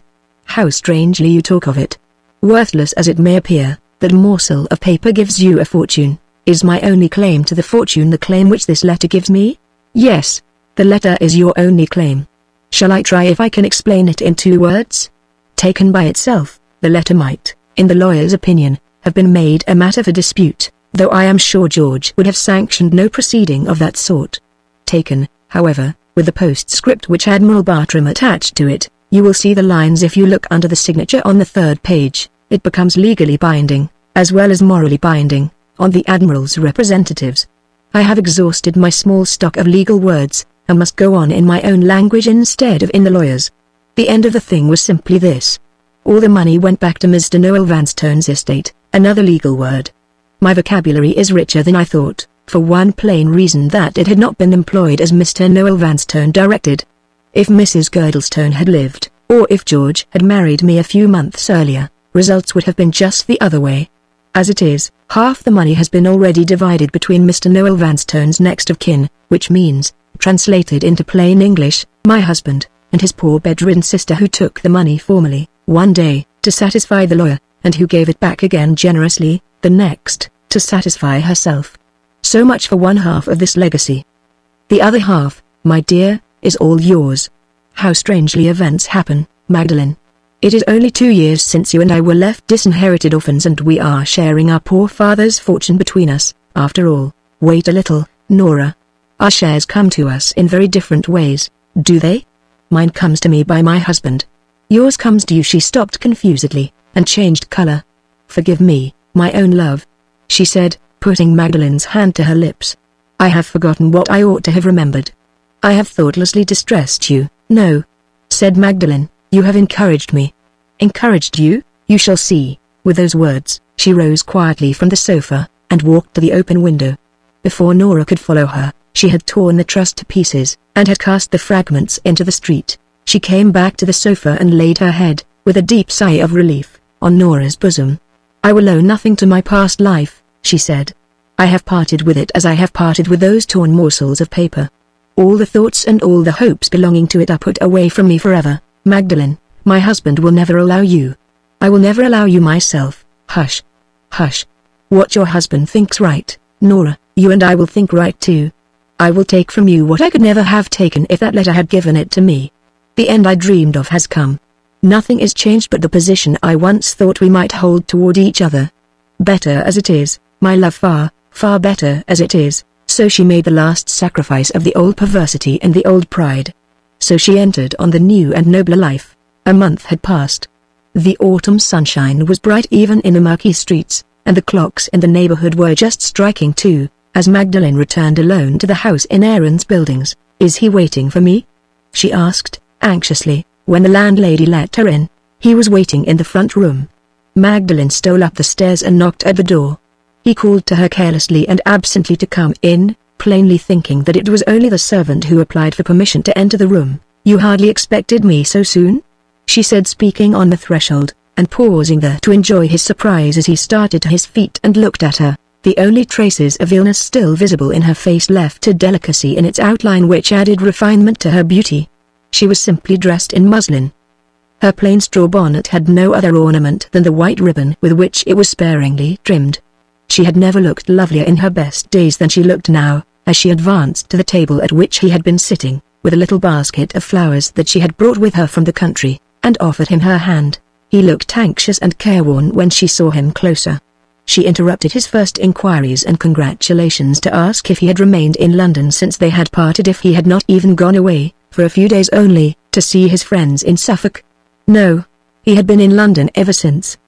He never told her that the pretty parsonage house in Suffolk wanted all those associations with herself in which the poor four walls at Aaron's buildings were so rich. He only said he had been in London ever since. "I wonder," she asked, looking him attentively in the face, "if you are as happy to see me again as I am to see you?" "Perhaps I am even happier, in my different way," he answered, with a smile. She took off her bonnet and scarf, and seated herself once more in her own armchair. "I suppose this street is very ugly," she said, "and I am sure nobody can deny that the house is very small. And yet it feels like coming home again. Sit there where you used to sit, tell me about yourself. I want to know all that you have done, all that you have thought even, while I have been away." She tried to resume the endless succession of questions by means of which he was accustomed to lure him into speaking of himself. But she put them far less spontaneously, far less adroitly, than usual. Her one all-absorbing anxiety in entering that room was not an anxiety to be trifled with. After a quarter of an hour wasted in constrained inquiries on one side, in reluctant replies on the other, she ventured near the dangerous subject at last. "Have you received the letters I wrote to you from the seaside?" she asked, suddenly looking away from him for the first time. "Yes," he said, "all." "Have you read them?" "Every one of them many times over." Her heart beat as if it would suffocate her. She had kept her promise bravely. The whole story of her life, from the time of the home wreck at Combe Raven to the time when she had destroyed the secret trust in her sister's presence, had been all laid before him.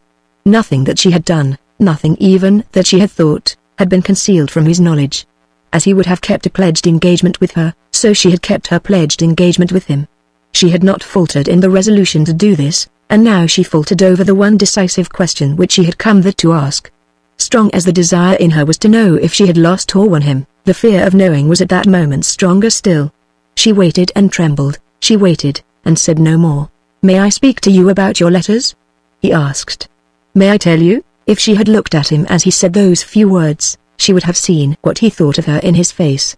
She would have seen, innocent as he was in this world's knowledge, that he knew the priceless value, the all-ennobling virtue, of a woman who speaks the truth. But she had no courage to look at him, no courage to raise her eyes from her lap. "Not just yet," she said, faintly. "Not quite so soon after we have met again." She rose hurriedly from her chair, and walked to the window, turned back again into the room, and approached the table, close to where he was sitting. The writing materials scattered near him offered her a pretext for changing the subject, and she seized on it directly. "Were you writing a letter?" she asked, "when I came in." "I was thinking about it," he replied. "It was not a letter to be written without thinking first." He rose as he answered her to gather the writing materials together and put them away. "Why should I interrupt you?" she said. "Why not let me try whether I can't help you instead? Is it a secret?" "No, not a secret." He hesitated as he answered her. She instantly guessed the truth. "Is it about your ship?" He little knew how she had been thinking in her absence from him of the business which he believed that he had concealed from her. He little knew that she had learned already to be jealous of his ship. "Do they want you to return to your old life?" she went on. "Do they want you to go back to the sea? Must you say yes or no at once?" "At once. If I had not come in when I did, would you have said yes?" She unconsciously laid her hand on his arm, forgetting all inferior considerations in her breathless anxiety to hear his next words. The confession of his love was within a hairbreadth of escaping him, but he checked the utterance of it even yet. "I don't care for myself," he thought. But how can I be certain of not distressing her? Would you have said yes? She repeated. I was doubting, he answered. I was doubting between yes and no. Her hand tightened on his arm, a sudden trembling seized her in every limb, she could bear it no longer. All her heart went out to him in her next words. Were you doubting for my sake? Yes, he said. Take my confession in return for yours. I was doubting for your sake. She said no more, she only looked at him. In that look the truth reached him at last. The next instant she was folded in his arms, and was shedding delicious tears of joy, with her face hidden on his bosom. Do I deserve my happiness? She murmured, asking the one question at last. Oh, I know how the poor narrow people who have never felt and never suffered would answer me if I asked them what I ask you. If they knew my story, they would forget all the provocation, and only remember the offense. They would fasten on my sin, and pass all my suffering by. But you are not one of them. Tell me if you have any shadow of a misgiving. Tell me if you doubt that the one dear object of all my life to come is to live worthy of you. I asked you to wait and see me. I asked you, if there was any hard truth to be told, to tell it me here with your own lips. Tell it, my love, my husband! Tell it me now. She looked up, still clinging to him as she clung to the hope of her better life to come. Tell me the truth. She repeated, with my own lips. Yes, she answered, eagerly. Say what you think of me with your own lips. He stooped and kissed her,